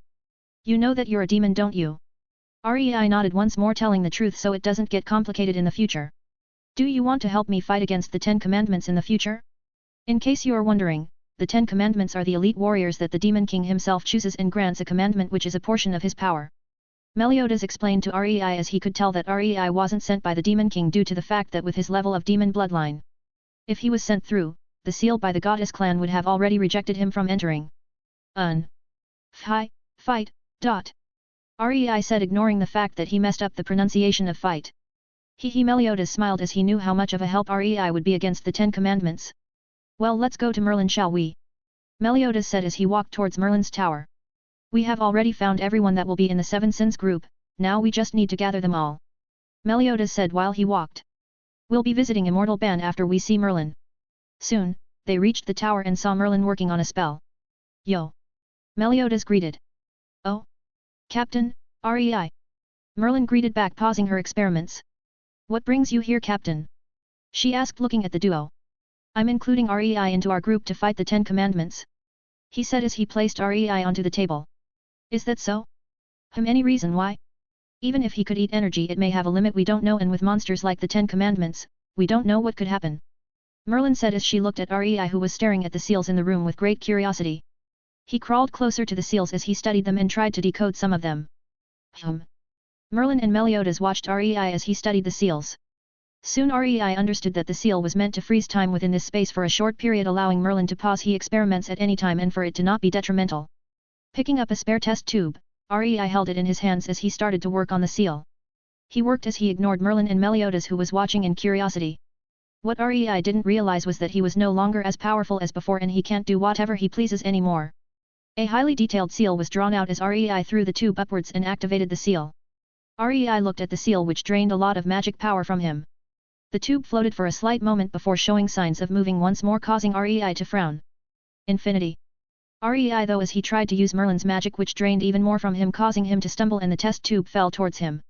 Just before it hit, Merlin had stopped the test tube with her own magic and looked at the tired Rei laying on her desk. Rei-chan, you understand seals? She asked looking at Rei. Rei nodded as he panted heavily from magic overuse. Captain, how about I teach Rei everything I know on seals and magic? Merlin suggested to Meliodas. Ito, that would be helpful. Because I suppose in our group, Rei would be my son while you are his godmother, I guess. Meliodas said as he walked around the lab. Oh, so I'm Rei-chan's godmother. I guess I should teach him more then. Merlin said, picking up Rei and held him close. Rei couldn't be bothered from how they're treating him as he was too tired to even move.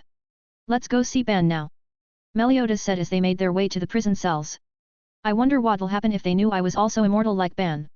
Rei though as he soon saw Meliodas walking into a cell. Rei began to think about seals more deeply from what he had saw in Merlin's lab. Seals when done right, are able to utilize all types of elements in the world. From creation to destruction even time and space. Rei though about how he could use the seals to help him comprehend concepts of time. Bohuam. Ban suddenly shot out of the tower as dust rose high into the air. Rei suddenly screamed as he was pulled out from his focus. The sound was extra loud to him as his ears were still being developed so it was super sensitive. Merlin shook Rei around a little to try calm him down while Rei cursed in his mind. Jesus Christ woman! I'm a 130,000 mentally aged man and you shake me around like a child. Soon the dust died down showing Ban laying down on the floor from defeat. Meliodas soon walked out of the cell looking at Ban. Ha ha ha ha ha, interesting, hey. Let's fight again. Ban shouted to Meliodas as he sat up. Sure, but on the condition of you joining the 7 deadly sins. Meliodas said as he walked in front of Ban. Sure seems fun. Ban said taking Meliodas' hand and stood up. Right so I'm the captain, over there is Merlin and the kid is my adopted son Rei. Meliodas introduced as he walked over to Merlin and Rei. Ho you adopted a son. Ban said looking at Meliodas' height. Woman problems. Ban said with a shit-eating grin causing Meliodas to punch Ban in the face and through another wall in the area. 67, 7 sins almost gathered. Rei-chan. Merlin said as she saw Rei wake up. Mn. Rei replied whilst rubbing his eyes with his small hands. Some of the servants saw this and felt their hearts beat from how cute Rei acted, they just wanted to pick him up and cuddle him. However, if Rei were to know of what they though, he would surely curse out once more at his body. Your dad has gone to look for a giant to join us, so he won't be here for a while is that okay? Merlin asked as she looked at Rei who is currently stretching his tiny body. It okay? Rei said in his childish voice while he finished stretching. You'll stay with me near my lab for a while is that okay? She asked as they reached her tower. Rei nodded as he felt his energy reserves. Che with this amount I can't even summon out more than 3 swords before I faint. And they're not even good swords either. Rei thought as Merlin carried him to the lab. When can I use transformation magic again? Rei mentally cried out feeling the downsides of his current body. Host be patient. Your body must fully develop first before your magic reserves grow. And also, your transformation magic needs a lot more mana since you are actively changing your body structure. The only reason you could use it straight away last time was because your reserves and body had already been tempered to a large degree allowing you transformation without much drain. Hey, so I'm stuck with this for quite a while then. Indeed. I guess I'll just do theory study with Merlin for now then. Rei thought as he shuffled out of Merlin's hug and crawled onto the lab table. Oh hiya. So eager. Merlin said as she handed Rei a book on seals. Rei-chan, would this do? Merlin asked. Rei nodded while he flipped through the book. Merlin set up a small barrier so that he won't fall just in case and started to work on her own experiments. Rei could see from the book that a lot of the seals in here had more uses than he could have though of. From ones to keep the appearance of someone till they die, to ones which allow the extraction of someone's soul. Rei started to immerse himself in the book slowly increasing his understanding of seals. Merlin on the other hand watched Rei study the seals with such intensity that Rei started to swing his little legs back and forth while reading. Cute. Merlin thought before going back to her experiments. She had started to develop more spells for each of the elements so that she can teach it Rei for countering against the demons and goddess clans. This carried on for a few months. Which Rei started to get a more uncomfortable feeling in his mouth. He had tried to use his tongue to relieve the pain.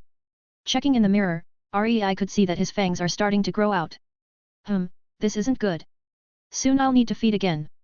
And I'm pretty sure that it would be bad if I turned someone in the castle into a vampire. Rei though as he walked away from the mirror.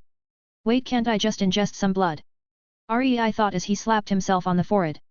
I'll ask Merlin for it when it happens. Plodding back to the lab, Rei was about to immerse himself back into the Book of Seals when the ground shook. Quickly looking out the window, Rei could see Diane the giant that Meliodas went to find.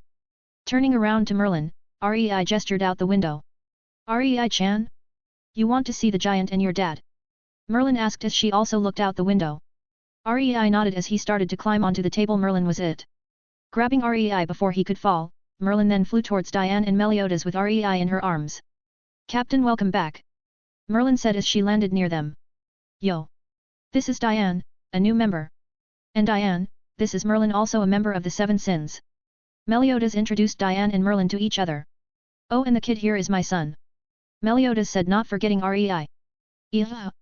Meliodas, you have a wife and kid. Diane said, heartbroken. Nope, I don't have a wife and Rei isn't my biological son. Meliodas said, picking Rei up from Merlin. Oh phew. Diane sighed in relief, as she hoped that Meliodas didn't have a love interest or her newfound love will be short. She then crouched down to get a better look at Rei and saw his puffy cheeks. Unable to retain her urge, Diane poked her finger to it. Kai so soft. Diane said as she felt the texture of Rei's cheeks. Rei on the other hand was hitting her finger with his hand trying to get it out of his view. Diane, I want you to be like a older sister for Rei, is that okay? I want him to be surrounded by a family. Meliodas said to Diane, who stopped feeling Rei's cheeks. Diane nodded as she looked at Rei. Rei-chan, I'll be your big sister from now, okay? Diane said. Rei nodded, signifying that he understood, which Diane beamed happily at. Yo! Captain! Is this the new member? Ban called out as he walked over. MN? Yeah, this is Diane. Meliodas said, looking at Ban. Yo! I'm Ban. Ban greeted her as he walked over. Hi, I'm Diane. She replied whilst still keeping her eyes on Rei. Now then, Diane, are you able to show me one of your abilities? Meliodas said, looking up to Diane. Sure, heavy metal. Diane said as her body became the color of steel. Meliodas then looked at Rei, suggesting he should copy it. Understanding Meliodas' look, Rei tried to use heavy metal on himself. His arm started to turn a steel color, shocking Diane and Ban. Whoa, little guy, you can use it too. Ban said, looking at Rei. Impossible. Heavy metal is an ability for the giant clan. How does Rei have it? Diane asked, shocked. Well, you see, Rei-chan here has two abilities. First one we like to call gluttony. He is able to eat any type of energy attack towards him and use it himself. The second one is the one he just showed. By looking at people demonstrating their abilities, Rei is able to copy them, but how much he can use is limited by his strength. Merlin explained, causing Ban and Diane's eyes to widen. Hey Captain, isn't that too much of a cheat? Ban asked, looking at Rei. Kishishishishi, not at all. It will be good for Rei to be able to protect himself in the future. Meliodas said with a smile. Any Rei-chan. Big sis here has a harder job to impress you now. Diane pouted as she crouched down near Rei. Wait, can Rei also copy my ability? Ban asked. Yep, just demonstrate it and Rei can get it.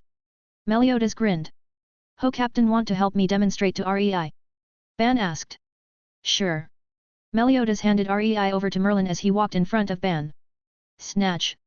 Ban said as he started to take Meliodas' power. After a few seconds, Ban decided to stop. Rei, did you get that? Meliodas asked, looking over at Rei with a smile. Sach. Rei said as Ban could feel a bit of his power being taken. Ha ha ha ha, many capped. You really got snatch from me. Ban laughed as he walked over to Rei and poked his cheeks with a smile. Rei frowned slightly as he tried to push Ban's finger away. Ban could only smile at how uncomfortable Rei felt. Now then, we have me, Merlin, Ban, King who is in his room resting, and Diane. We just need 2 more and we have gathered the whole group. Meliodas said, informing Ban and Diane on the current member count. Ho, we still have 2 more to go. Ban said as he stood up straight. Actually, only 1 more. I've found the next one, Gauther. He should be coming soon. Merlin spoke up. Then just 1 more then. Meliodas grinned. All that's left is Escanor. That also means that the vampire clan will invade the kingdom of Edinburgh soon. Rei thought about the timeline as the group returned to their resting areas. 68, day with 3 of the sins. Rei was playing with King as they waited for Merlin and Meliodas' return with Escanor. Hey Rei, what do you even want to do? King replied while he was in his fat form. Rei shrugged while he looked around King's room. The room was quite basic, simple decorations and minimal items. Boring, Rei said, trying to say boring. Puchy. King had a small tick mark on his head as he heard Rei comment on his room. Well, I'm sorry that my room isn't fun like Merlin's. King said to Rei. No, you boring. Rei shook his head and pointed at King. What do you mean I'm boring? Can't you see my powers and finesse with this form of mine? King said whilst showing off his form. Marin magic, Pa got full counter, Ban got Sach, Diane is giant, Gower got cool armor, new person don't know, and you. Rei paused a little before studying King. You fat and boring. What? King exclaimed at Rei's comment about him. He made sure to look around to make sure no one's looking. Listen here Rei, I'm cooler than the rest of them, okay? King tried to persuade the little ancestor in front for him. No, Pa and Merlin way cooler. Rei shook his head. But are they kings? King said slightly revealing the fact that he is the fairy king. What being king do against Pa's strength? Rei said pointing at King. Fine. But my weapon is cooler than theirs. King said grasping at straws. Prove. Rei said wanting to see it since King had never shown it. Rei wanted to add the weapon to his collection in Unlimited Blade Works. You want proof here? Holy Spear Chastifal. King said bringing out his spear. Rei just watched with a straight face. My spear has 8 forms that can be used by me. Each one is amazing you see. King said showing off his weapon. Show form. Rei said wanting to see the other forms. Hehe you see how great it is now? Come on, ask nicely to see the forms. King said trying to tempt Rei. Rei frowned a little as he stood up and plodded out of the room to go find Diane or Ban to mess around with. Wait, Rei? Little Capt? Little ancestor, come on, fine I'll show you. King said with a sigh. Rei suddenly turned around with a victorious grin. Why is pleasing Rei so hard? King though as he started to transform the spear. Before he could even get onto the other forms, Rei had already latched himself to the pillow form of Chastifal.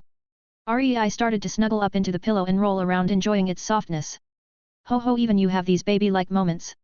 King said crouching next to Rei who freezed halfway through his roll. Normally Rei could be seen quite serious but King felt good being able to make Rei show his childish side. Rei sat up quickly as coughed as his cheeks flushed from embarrassment. This pillow is soft and it can help me move around. I need to make King lend it to me for a bit.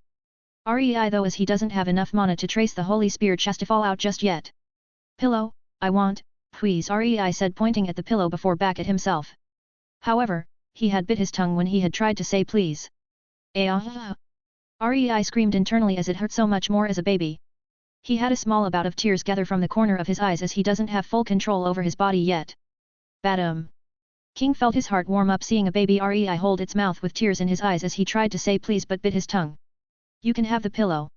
King shouted with a thumbs up. Easy. Rei thought about how easy it was for King to give him the pillow. He then turned around and planted his face into the pillow drowning out the pain. Hey King. Diane said from out the window. Diane. King said shocked at how close Diane's face was. Kaie. Rei-chan is so cute with the pillow. Diane's eyes brightened seeing Rei snuggle in the pillow. Kaka. King felt his heart break. Did I just get ignored because of Rei? King kneeled while he thought deeply. Damn you Rei. You stole Diane's attention from me. King shouted in his mind as he looked in Rei's direction with tears and biting his bottom lip. Rei looked up see King's teared up envious face. Rei sweat dropped at the fact that King was jealous of a baby. Bro. I didn't even do anything. You gave me the pillow. Rei thought while he tried to move the pillow to the window so he can go mess around with Diane. Diane found Rei to be even cuter as he tried to shuffle his body so that the pillow moved with him. King, can you help Rei? Diane asked looking at King who was still kneeling. Of course. Even if I means helping my pui pui. I mean Rei, I'll do it since you requested. King said as he quickly cleaned himself up and moved the pillow over to where Diane was. Opening the window, Rei climbed onto Diane's hand with the pillow whilst King followed. Now then Rei where do you want to go? Diane asked with a smile. Merlin Lab. Rei said pointing at Merlin's tower. But aren't we not allowed in there when Merlin's not here? Diane said. Rei frowned a little before he closed his eyes and thought about what he should do since he's bored. Ban. Rei said after some though. Sure, we'll go find Ban. You coming King? Diane asked to which King reluctantly agreed. Rei watched the scenery from up high. He could see the city, the mountains, and the villages from up here. Eve would have enjoyed this. Rei though. He suddenly widened his eyes after a pause. Why would Eve like this? How would I know? Rei thought as he tried to dig through his memory but couldn't find anything.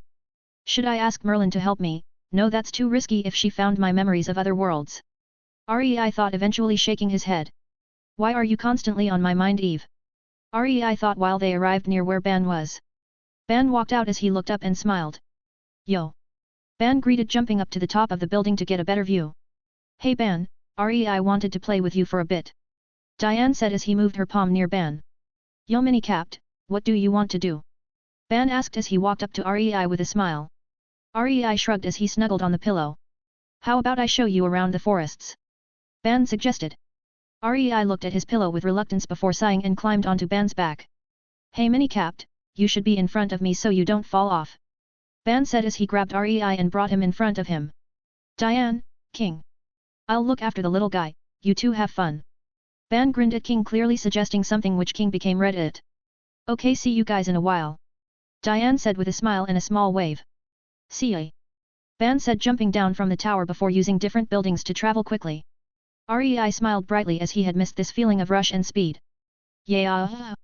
Rei shouted. Ho mini-capped, you like the thrill? Shall I go faster? Ban asked as he looked down at Rei with a smile. Rei nodded. Ha ha ha, as you say then mini-captain. Ban replied as he sped up. Ban parkoured around the forest, much to Rei's delight, for a whole day before bringing a highly satisfied Rei back to the resting area.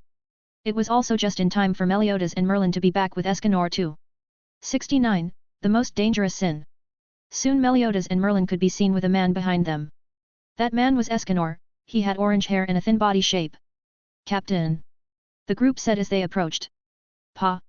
Rei said as he waved at Meliodas. Rei ha ha ha! Meliodas said as he took Rei from Ban's arms. Miss me?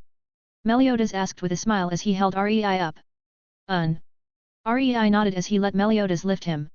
Captain, you have a child? Escanor asked, seeing Rei call Meliodas Pa. Not biologically at least. Meliodas replied. I see. Escanor said while he looked at Rei. Rei-chan, surely you didn't forget me, right? Merlin smiled as she picked up Rei. Rei shook his head. Were you bored not looking at my book of seals? Merlin asked as she knew how much Rei liked reading that book. No, Ban with me, run in first, Rei said with some difficulty. Merlin stopped for a second. Rei-chan, was Ban running at a very fast speed? She asked with a smile. Unfost became blur. Rei said truthfully, to which Ban started to sweat. He was about to turn and run when he found out that he couldn't move his body. Ban, we're going to have a talk, okay? Merlin said with a terrifying smile. Yes ma'am. Ban said with sweat running down his face. Giggle. Rei giggled slightly, seeing the shenanigans between Merlin and Ban. Merlin looked down with a wide smile, as it would be rare of Rei to smile like this. Ban, seeing that Rei-chan is happy, I'll let you off. Merlin said as she unfroze Ban. Rei, thank you. I owe you one. Ban thought as he enjoyed the sweet mobility he has in his body. Now then, with Escanor here, we have all of the 7 sins gathered. Our group will be under the direct orders of the king. Escanor is pride, King is sloth, Diane is envy, Merlin is gluttony, Ban is greed, Gowther, who isn't here just yet, is lust, and finally we have me, who is wrath. Meliodas said. We will be doing missions next week, so take this time to familiarize yourselves with each other, okay? He continued as he approached Merlin, who's holding Rei. Now then, who's going to be looking after Rei? Merlin asked as she passed Rei to Meliodas. Captain. Why not bring the little guy with us? Or we wait until the little guy is 4 and we train him? Ban suggested. I don't want Rei to come with us as it could be dangerous. Meliodas said, rejecting the idea. Why not let him stay with the king for now until he becomes 4? Diane suggested. I suppose that'll work. Meliodas said, looking at Rei. Is that okay? He asked, wanting to see Rei's opinion. Boring. Rei said, as it would be boring doing nothing all day. How about I give you access to my lab? You can read all the books in the lab. Merlin said, causing Rei to beam widely. He said enthusiastically, as Merlin has a wide collection which will easily last him 2 whole years, as he is currently 2 years old physically. Then it's sorted, Rei will stay with the king for 2 years before we start to train him. Meliodas said, confirming the plan. The rest of the group agreed as they started to return to their resting place, since it was already dark when Meliodas and Merlin returned with Escanor. When they were alone, Meliodas looked Rei into the eyes and said. Elizabeth is off limits, okay? She is a no-touch. Meliodas said, which caused Rei to sweat drop. Dad, you just treated your son like a rival in love. Rei though, while he nodded. Good. I'll teach you some swordsmanship when you're older. Meliodas said, which Rei became excited at, since it was also Meliodas who taught Gildhunter how to use the sword. Meliodas reached his room as he put Rei on the bed while he slept as well. 2 more years until the vampire invasion in Edinburgh. Rei though, while he also drifted off to sleep. The next few months for Rei was simple. He didn't talk to anyone unless the 7 sins came back. He never left the lab unless the 7 sins came back, and finally, when he needed food, he would just get some bread, as it would last him long enough since he didn't need too much food. Or rather, Rei used food as a substitute for blood to reduce his cravings a little. He wanted to wait until he reached Edinburgh to drink some blood. Today was the same as always, wake up, eat and go to the labs. But what awaited him there was Elizabeth with her teddy bear. Rei-chan, happy birthday. She greeted with a smile. Eli-chan, why are you here this early? Rei asked. He and Elizabeth had become great friends over these months as she was the only one who actively talked to him. Well, I just wanted to say happy birthday to you. Elizabeth said while she looked down to her feet. Sigh. Thank you, Eli-chan, but what about your dad? Won't he be worried? Rei asked. Nope, he said I'm safe with you since if anything happens to me Meliodas would torture you, I think Dad said. Elizabeth said, tilting her head. Bartro Lyonesse, King of Lyonesse, what the fuck are you saying to Elizabeth? Rei thought with a sweat drop. Well, you want to play here like always? Rei asked as he walked over to the table and sat down on the chair while he opened the book of seals that Merlin had gifted him. Say Rei-chan. When do you think Sir Meliodas will be back? Elizabeth asked as he also sat down on a chair and looked at Rei reading the book. I think Dad and the guys will be back later today since they left last month for the current mission. Rei replied, not taking his eyes off the book. Rei-chan, you know what the knights and the maids call you? Elizabeth asked Rei while she started to play with her teddy bear. I don't care what they call me, but enlighten me. Rei said, looking up. Hen then listen well. Elizabeth said with a wide smile and stood on the table. They call you the Origin, or the Child of Sins. They said it was because you have the traits of all of the members of the 7 deadly sins and is the child of Sir Meliodas, the dragon sin of wrath. Elizabeth said. And? Couldn't they have given me a better name? Rei said before he looked back into the book. Humph, Baka Rei. Be patient, I'm telling you the last title now, okay? Elizabeth said with a huff. Rei's mind shook when he heard Elizabeth say Baka Rei. Again, that feeling, it seems like this is also something that Eve used to say a lot. Rei thought as he sighed and closed the book. Fine, Eli-chan. Please tell me my last title. That's more like it. Well, your last title is the most dangerous sin. They said it was because you have an ability called gluttony that can eat all forms of energy and use it against the person. Elizabeth said as she looked at Rei with glowing eyes. Can you show me? She asked, wanting to see the ability in action. Even if I wanted to, I can't. I need to have a type of energy in front of me to eat it. Rei said as he opened up his book once more. That's easy then. Let's go find Gil-chan. Elizabeth said as she dragged Rei by the arm. Sigh. Rei sighed as he followed Elizabeth. Soon they could see Gil-hunter training with his dad. Gil-chan. Elizabeth called out loudly, gaining their attention. Hey Gil, Uncle Zaratraz. Rei greeted. Hey Rei, what brings you here? Zaratraz asked as it wasn't usual for Rei to leave Merlin's tower. Eli-chan wanted me to demonstrate my ability, so she dragged me here for Gil to fire some thunder at me. Rei replied with a shrug. Is that so? Son want to help out? Zaratraz asked Gil-hunter. Are you sure? It might hurt Rei. Gil said, slightly worried. Don't worry about it. Rei said as he handed his book to Zaratraz and walked to an open space. Elizabeth watched from the sides with glowing eyes. If you say so, Rei, thunder. Gil-hunter said as lighting shot towards Rei. Opening his mouth, Rei began eating the thunder. Elizabeth watched as the thunder could be seen being gathered into Rei's mouth. Amazing! She said while Rei finished eating. Thunder God's roar! Rei whispered and he looked up and released the roar attack. A giant flash of lighting could be seen shooting upwards. Phew, is that enough, Eli-chan? Rei asked as he looked over to her. Amazing!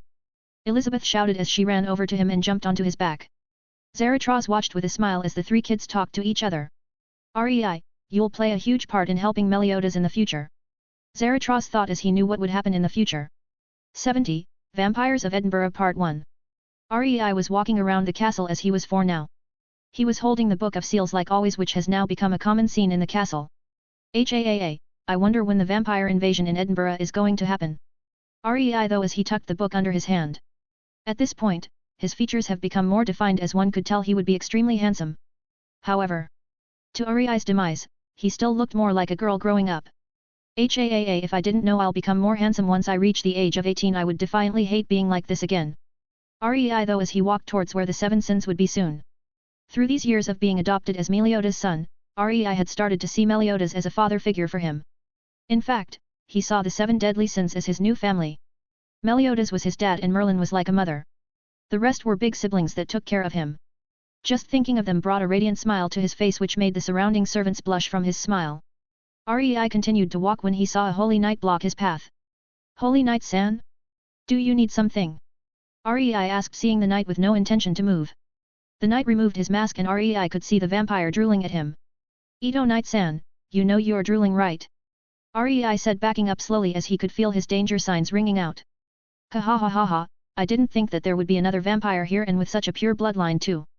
The vampire said as he slowly walked towards Rei. Shame you're so weak right now. He said. Rei tried to run but the vampire grabbed him easily. Now, Emil shouldn't run should he? The vampire said as he looked at Rei with a sinister smirk. No he shouldn't. Rei said his face becoming cold as he summoned two blades to pierce into the vampire's eyes. Bastard!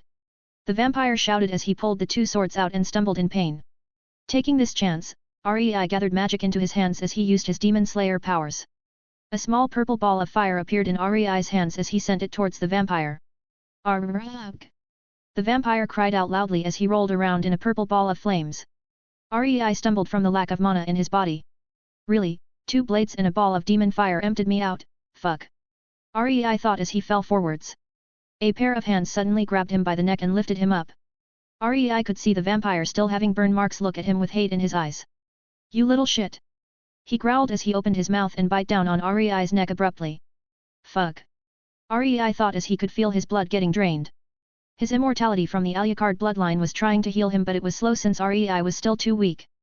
His vision blurred slightly as he could see Meliodas turn the corner before running towards the vampire. Dead. Rei called out weakly as the vampire was cut in half by an angry Meliodas. Rei-chan! Rei-chan! Are you okay? Where are you hurt? Meliodas panicked and he looked at Rei's body and saw 2 fang marks on Rei's neck. Quickly grabbing Rei, Meliodas ran towards where Merlin would be and burst into the room. Rei's consciousness was fading in and out during this. System, what's happening? Rei though weakly. The weak vampire DNA is trying to corrupt your Alucard bloodline. But your bloodline is fighting back. In return, the Alucard bloodline is also getting stronger by the second. At the end of this situation, you should be able to use Alucard's blood control and improved regeneration. Transformation is still out of reach right now. The system's message displayed itself to Rei as he calmed down. I see. Rei though before falling unconscious due to the fight going on in his bloodline. Merlin. What's happening with Rei? Meliodas shouted gaining Merlin's attention. Put him on the table quick. Merlin said as she quickly dropped everything that she was doing. She started to use her magic to scan Rei's body and checking his vitals. Captain, Rei's blood is becoming more and more like that of a vampire's. But it's not the kind we know. He isn't weak to the sun, his is effectively immortal and it seems like his also getting his demon blood to become more potent. But it could potentially kill him if he fails to suppress the intruding vampire DNA. Merlin said frowning. Meliodas' face was cold as he was angry at how Rei was like this because of the vampire clan. Merlin, are you able to find out where the vampire came from? Meliodas asked with anger. Of course. Let's show them what happens when they touch my Rei-chan. Merlin said also mad as she saw Rei like a son she never had. Today the 7 sins shall go wipe out the vampire clan. Meliodas declared as he walked out of the room. Merlin followed as she made sure that Rei was protected by some seals. Elsewhere, the vampire king Israf in Edinburgh felt a sudden shiver go down his spine as a warning of his impending doom. Weird, why did I shiver? Israf said as he frowned. He shrugged before going to focus on more important matters. Back in the kingdom of Lyonesse, the 7 sins were gathered with cold faces. So you're saying the vampires in Edinburgh had laid their filthy hands of Rei? Ban said with his eyes narrowed with a dangerous glint. How dare they? Diane shouted enraged at the fact that Rei had been harmed to this extent. As your captain, we are going to demolish the vampires in Edinburgh. Meliodas said as they left as a group towards Edinburgh. The knights who had saw the looks on 7 sins' faces fell back on their ass as they felt danger radiate off each of the members. Whoever pissed off these monsters are fucked. They all thought in sympathy. When the 7 sins had gathered in an open area, Merlin used her magic to teleport the group to Edinburgh, which they could see was in a state of constant night due to the magic of the vampire king Israf. Everyone, we shall split up and destroy Edinburgh from every direction. Meliodas said as he looked at the kingdom of Edinburgh. Hi! They said as they all ran off into different direction ready to cause pain to the vampires.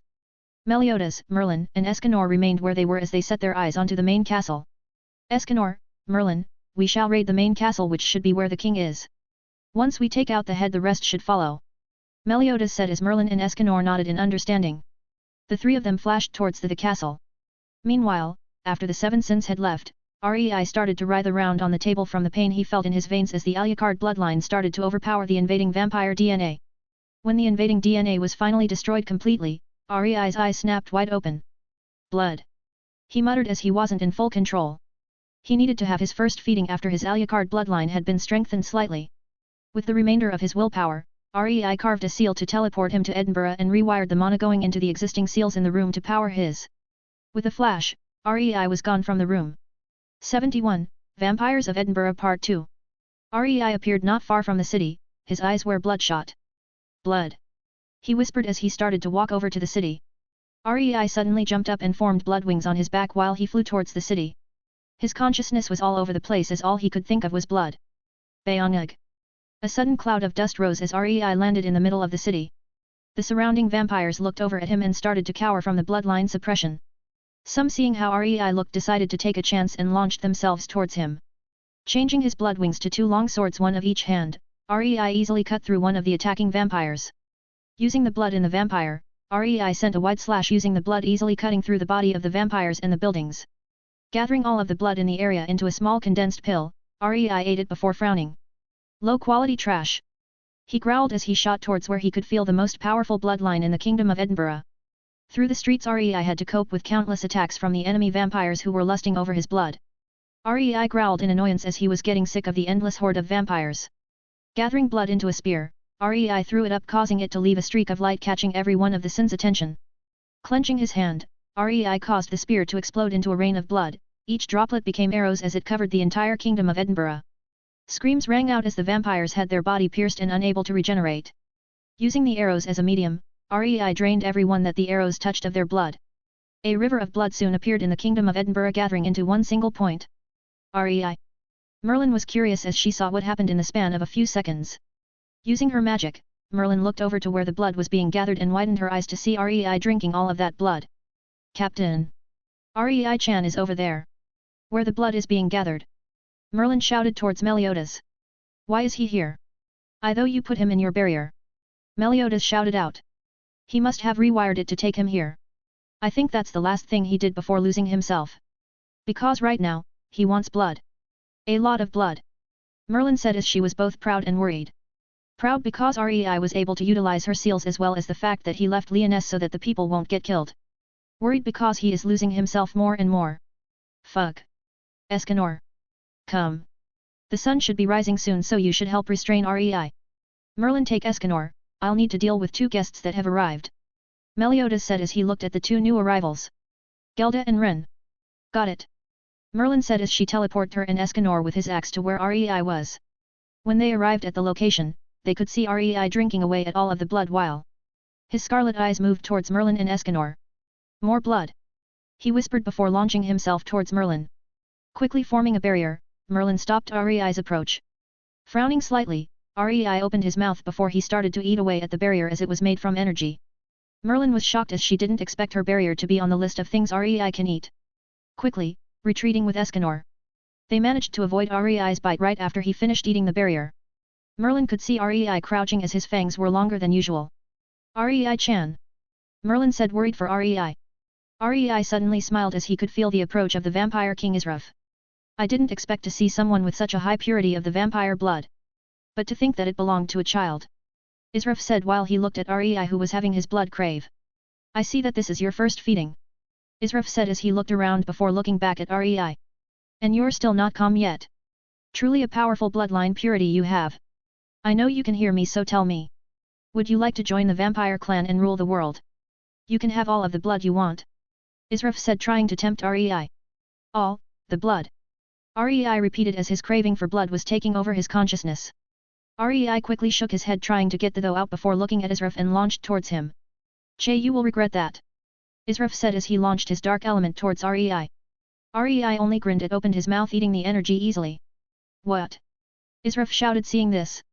Condensing seals into a pill of blood, Rei pushed his hands forward as the pill shot forward turning into a lance piercing the body of Israf who had his guard down. He could only watch as Rei walked towards him with a wide grin showing off his fangs. He tried to get the blood lance out but was shocked to see his hands burn at a single touch of the lance. Rei grabbed the lance as he cut through Israf diagonally, bisecting the vampire king. His wounds burn as he couldn't regenerate. Fear crept into his eyes as he saw the rest of his body slowly turn into just skin and bones as Rei drained him of his blood. Once he had finished, Rei looked over and saw Merlin and Escanor looking at him on guard. Rei could only clutch his head as he tried not to attack them. Soon, Rei could see the sun rise and Escanor getting stronger by the second. The allure of Escanor's blood overrided Rei's senses as he launched towards Escanor. Escanor, don't hurt him, just restrain. I should be able to calm Rei-chan down after some analysis on his blood. Merlin said to Escanor. As you wish. He spoke as he entered hand-to-hand combat with Rei as he knew Rei could eat all types of energy. Rei was soon overcome by Escanor as his body couldn't keep up with him anymore. Escanor pinned Rei to the ground with much difficulty, trying to not let him move while Merlin took his blood sample and analyzed it. Damn, the longer we wait the worse it would get. We need to get Rei more blood, the more the better. He needs it to calm his bloodline down, but where will we find such ridiculous amounts of blood? Merlin frowned as she finished analyzing. I can do it. Ban spoke up as he had finished killing one of the vampire nobles. I'm immortal and my blood can regenerate without stop. Ban said, removing his arm guard to show off his wrist. What if you become a vampire? Merlin said in worry. Don't worry about it, the vampire noble kept drinking my blood but didn't change. Something about me not being able to die and my immortality stops the transformation of me turning into a vampire. Now come on little guy, drink up. Ban said as he crouched near Rei and held out his wrist. Rei bit down without hesitation and started to drink the blood presented to him. Ban stumbled slightly as the speed of which Rei drank his blood was much quicker than he had thought. It wasn't long until the other sins appeared, having killed their enemies as well. They arrived to see the scene of Rei drinking away at Ban's blood. Every so often, his bloodshot eyes would reduce slightly, returning some sanity to him, but he couldn't stop. It was only after 3 hours did Rei stop and fall asleep. Sleep well little guy.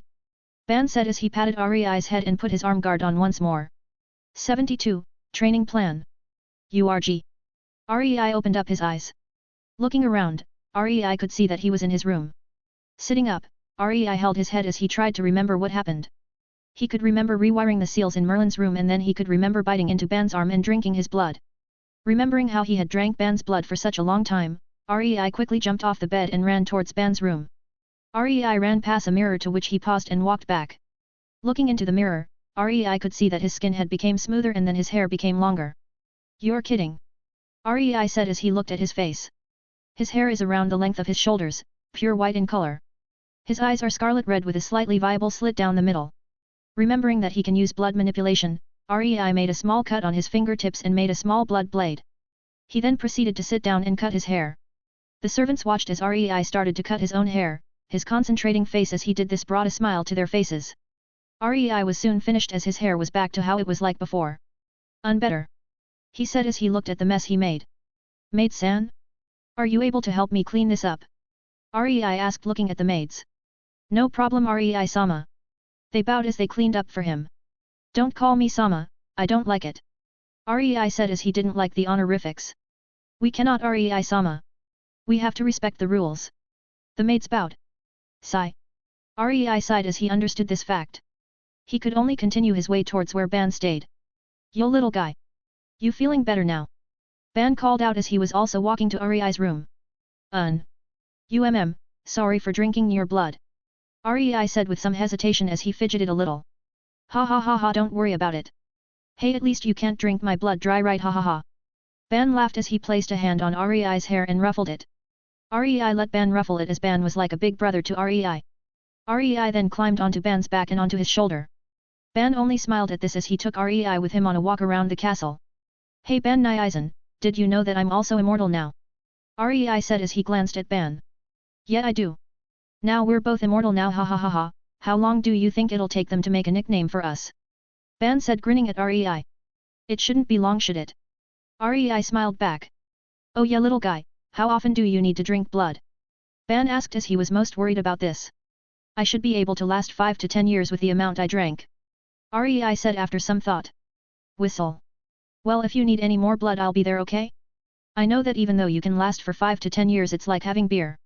I can go without it, but if it's in front of me I should have a bit. So just ask for a drink whenever you feel like it, okay? Ban said with a smile. Rei hesitated a little. Are you sure? Rei asked. Of course I'll let my adorable little bro have a drink. Ban said with a kind smile. Then, can I have a drink now? Rei said as he looked slightly away from Ban. Go for it. Ban said exposing his neck. Then thanks for the meal, Rei said as he opened his mouth exposing his tiny fangs which had reduced in size after his first feeding. Nom. Rei bit into Ban's neck as he started to drink slowly savoring the taste. The servants gave the two weird looks as all they could see was two people, one with white hair and one with light blue. The kid on the man's back and nibbling on his neck, while the man walked nonchalantly not minding it at all. Soon, the duo reached the barracks of the Seven Sins. Yo! Ban, Rei-chan! Meliodas greeted with a smile. Yo! Ban greeted while Rei opened his eyes and gave a muffled yo to Meliodas while still keeping his mouth on Ban's neck slowly drinking blood. Rei-chan, you shouldn't drink too much blood, okay? Merlin said as she walked over and tried to pull Rei from Ban's back. Rei could only plead with his eyes as he didn't want to stop his meal just yet. Merlin dismissed it as she continued to try pull Rei off. Do I have to use it, for my meal? This sacrifices nothing. Rei though as he looked towards Merlin with the puppy dog eyes move causing her to falter slightly. This. Merlin said as she looked at Rei giving her the puppy eyes while nibbling on Ban's neck. Sigh. Merlin sighed as she allowed Rei to continue his meal. Nishishishishishi. Rei gave off a Meliodas-style laugh and made a V sign with his spare hand for victory causing the rest of the Sins to chuckle at this. Ha ha ha Rei-chan, I think we're going to push your training forward a little, is that okay? Meliodas asked while Rei nodded with his mouth still on Ban's neck. You will be training in different types of weapons with me, Diane, Ban and Escanor. While you will learn how to have control over your mana with Merlin, okay? Meliodas explained the training plan to Rei. We shall be starting training tomorrow and we will hammer in the basics so that you can protect yourself in case something like what happened with the vampire happens again, okay? Meliodas continued. Rei nodded as he was about to finish his meal. Puh. Thanks Ban Nyakan. Rei said as he removed his mouth from Ban's neck. No problem kiddo. Ban said as he handed Rei over to Merlin. So Rei-chan, what are you able to do right now? Merlin asked. Last time I think I made 2 blades and 1 fireball before I ran out of magic against that vampire. Rei said as he checked his mana reserves. With this I should be able to make 5 blades and 2 fireballs now. Rei though. Well, with you control you'll run out with 2 blades and a fireball, while if I were to do the same I could make 10 fireballs and 15 blades. It all boils down to mana control, Rei-chan. Merlin said as she smiled at Rei. How would I train in mana control then? Rei asked as he wasn't sure how to go about doing this. It's easy, I'll seal a portion of your mana so that there is only the bare amount to make 1 fireball. And you'll have to adapt to using less mana to make 1 fireball so that when you use more mana, the magic will also be more powerful. Merlin explained. Rei nodded as he agreed that with his reserves right now it will be quite hard to control it unless he seals a portion of it. Dad, what about King San? Rei asked as Meliodas never mentioned King. Him? He got nothing to teach you. Meliodas said with a grin. Oi! I'm right here. King shouted out in the background. Ha ha ha ha, but serious, you and King are essentially right now the same type of fighters. The all-round type with the exception that you will also go close-quarter combat. Meliodas laughed. Yeah, but I can teach you etiquette. King said as he made some cloths and fixed his bow tie. Don't need it. Rei said, cutting King off, causing him to fall to the ground. Why Rei-chan? Why are you so mean to me only? King fake cried, causing the group to chuckle. Because your reactions are funny. Rei said with a smile. Haha. Hear that, guys? King stood up straight as he showed off to the rest of the group. Rei chuckled as he saw the shenanigans of the group. 73, framed. Rei could be seen holding 2 swords in the training area opposite Meliodas. Right then, Rei-chan. For the sword, we need to be both aggressive and defensive at the same time. Use the sword as an extension of yourself. The blade to attack and use the pommel and the hilt guard as defense to throw off your enemies. Meliodas explained as he pulled out a sword. You have to be free with your style but also follow a system of attack. Keep your movements and attack unpredictable. Include feints and attacks with your arms and legs to confuse them. Now then, Rei-chan, you got all that? Meliodas asked as he looked at Rei. Got it, Dad. Rei said as he ran towards Meliodas and swung one of his blades. Before it could come into contact with Meliodas, Rei feinted it with a kick. Meliodas grabbed Rei's kick easily as he said. Kicks are good but they're a double-edged sword. Facing an enemy with greater strength than kicking with your leg is like jumping into a death trap. Now try again and remember, it is also good to continue with an attack without feinting and change up the pace of the battle. Rei nodded as he tried again. Every time he attacked, Meliodas would help Rei out by pointing out what would happen in a fight and how he could correct it.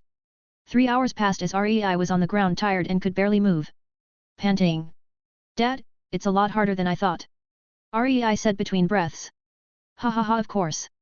I can't give my son a shoddy way of fighting, can I? Meliodas said with a wide smile.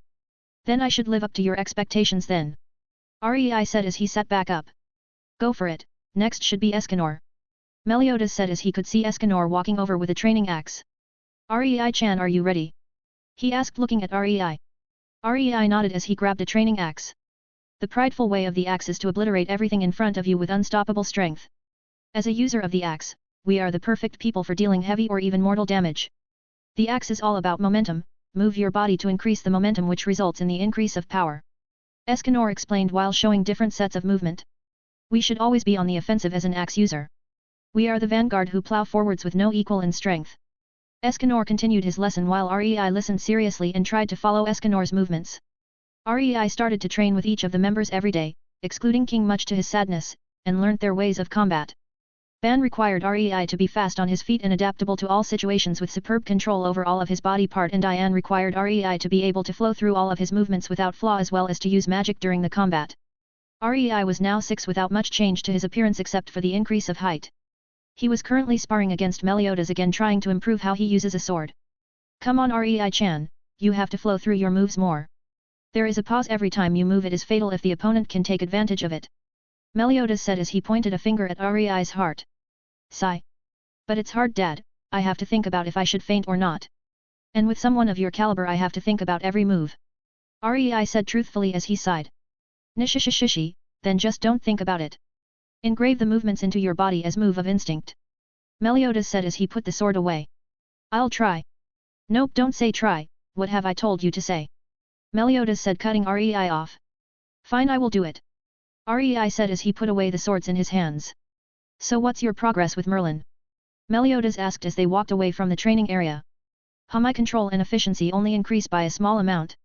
Now I can make 3 blades and 1 medium fireball before I'm empty. Rei sighed at his progress. Ha ha ha, don't worry about it Rei-chan, it takes time after all. If you hurry too much your foundations will crumble. Meliodas patted Rei on the back. The duo walked towards the barracks of the 7 Sins. Yo! Meliodas said, giving the group a wave. Oh Captain, you finished. Ban said over his shoulders. Ban Nii-san. Rei called out as he jumped towards Ban. Ha ha ha, I know, here. Ban said, show his neck as Rei nibbled on it again. Ha ha ha ha, Rei-chan can't give up his snack every time he finishes. Diane giggled seeing Rei bite on Ban's neck. Rei stuck his tongue out at Diane while he went back to drinking Ban's blood. Yar Rei-chan. Merlin said as she watched Rei with a gentle smile. Sorry, it's refreshing after training after all. Rei smiled blissfully as he finished his quick snack. Merlin could only giggle and shake her head. Now then, Zaratras wanted to see us about our last mission. You think he will scold us or praise us? Meliodas asked. Scold? Rei said as he was still smiling from drinking Ban's blood. I second that. Ban said, to which everyone else agreed also. Ha ha ha, we did a pretty good job. Why so negative? Meliodas smiled as he had a quick drink. Well, it's us after all. Diane said with a smile. Everyone nodded their heads in agreement. Now then Dad, I'm going to find Eli-chan, okay? Rei said as he stood up. And I know, don't touch Elizabeth, she is off limits, right? Rei said, imitating Meliodas' voice, causing everyone to smile. Meliodas could only laugh and shake his head. Go on then. Meliodas said, shooing Rei away. See ya. Rei said as he exited the room. Walking down the halls, Rei could see a severe lack of servants around the place. Dismissing it as just a coincidence, Rei found Elizabeth playing around the area. Eli-chan. Rei called out as he approached her. Rei-chan. Elizabeth called out in joy as she went over to him. So what did you want to ask me again? Rei asked as Elizabeth wanted to talk to him. Can you tell me more about Meliodas? Elizabeth said while she fidgeted. Ha ha ha, you really like my dad, don't you? Rei said with a smile, to which Elizabeth nodded and blushed. Well, he likes to play around a lot. And just be yourself, Dad likes playing around with you after all. Rei said as he smiled. But you tell me that all the time. I want to know more. Elizabeth pouted. Just before Rei could say anything, the Holy Knights jumped to attack him from every direction. Blood wall. Rei was as he made a cut on his fingertips and made a wall around him and Elizabeth. Rei-chan? Why did they attack us? Elizabeth asked frightened. Technically they attacked me, but that's besides the point. They should chase after me if I leave first. So take care, okay, Eli-chan? Rei said to Elizabeth as he made a small opening for himself. Quickly running out, Rei made sure the wall protected Elizabeth while the holy knights chased after him. Once he was far enough, he dropped the blood wall and ran towards where Meliodas went as he realized that today was the day the 7 sins were framed. Dad! Rei called out as he saw Meliodas with a bunch of injured knights around him. Rei, you okay? Meliodas said as he turning around. Seeing the knights chase after Rei, Meliodas swung his sword as the pressure knocked the knights down. Dad, what happened? Rei asked even though he knew. We were framed. Zaratras was killed and we were framed. Meliodas said quickly as Merlin appeared next to them. I've already made a way for the others to leave, now it's just us. Merlin said as she picked up Rei so that they could move faster. They turned around and they could see Elizabeth running after them.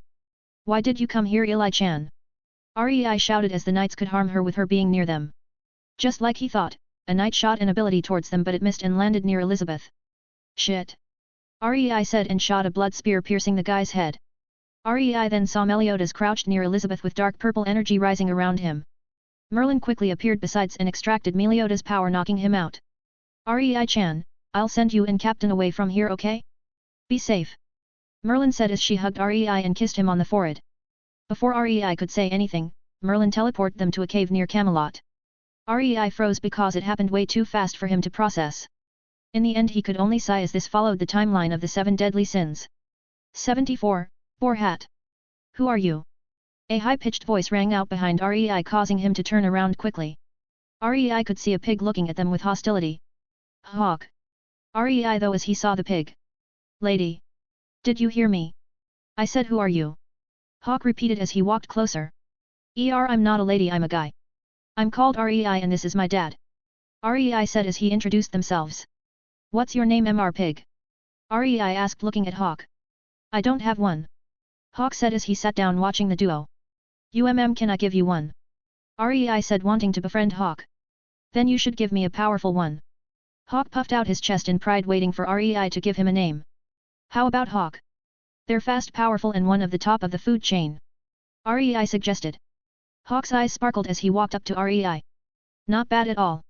I shall accept you as a follower. Hawk said as he patted Rei on the shoulder. Rei sweat dropped at this. You want to accept a X-Peak Ascendant as a follower? Rei thought. Hawk, I don't want to be a follower. Why don't you become my friend instead? Rei asked. Fine, I'll reluctantly accept you as my friend. Hawk said as he sat down next to the duo. Rei only shrugged at Hawk's supposed reluctance. Standing up, Rei looked out of the cave and he could see that night was about to fall. Grabbing some vines, Rei covered the entrance while he made a small fire pit in the cave and lit it up. Rei waited for Meliodas to wake up while Hawk sat next to him bragging about his dreams. It wasn't long until Meliodas woke up and looked around to see Rei and Hawk. Dad, you okay? Rei said as he went next to Meliodas. Rei? What happened? Meliodas said slightly clutching his head. Well, the 7 sins were framed for killing Uncle Zaratras and Merlin sent us away. Rei explained. Is that so? Let's go get some information in a nearby town. Meliodas said as it was important to understand the current situation. Also Rei, who's the pig? Is it dinner? Meliodas asked as he looked at Hawk. How rude. I'm Hawk. Friend of Rei.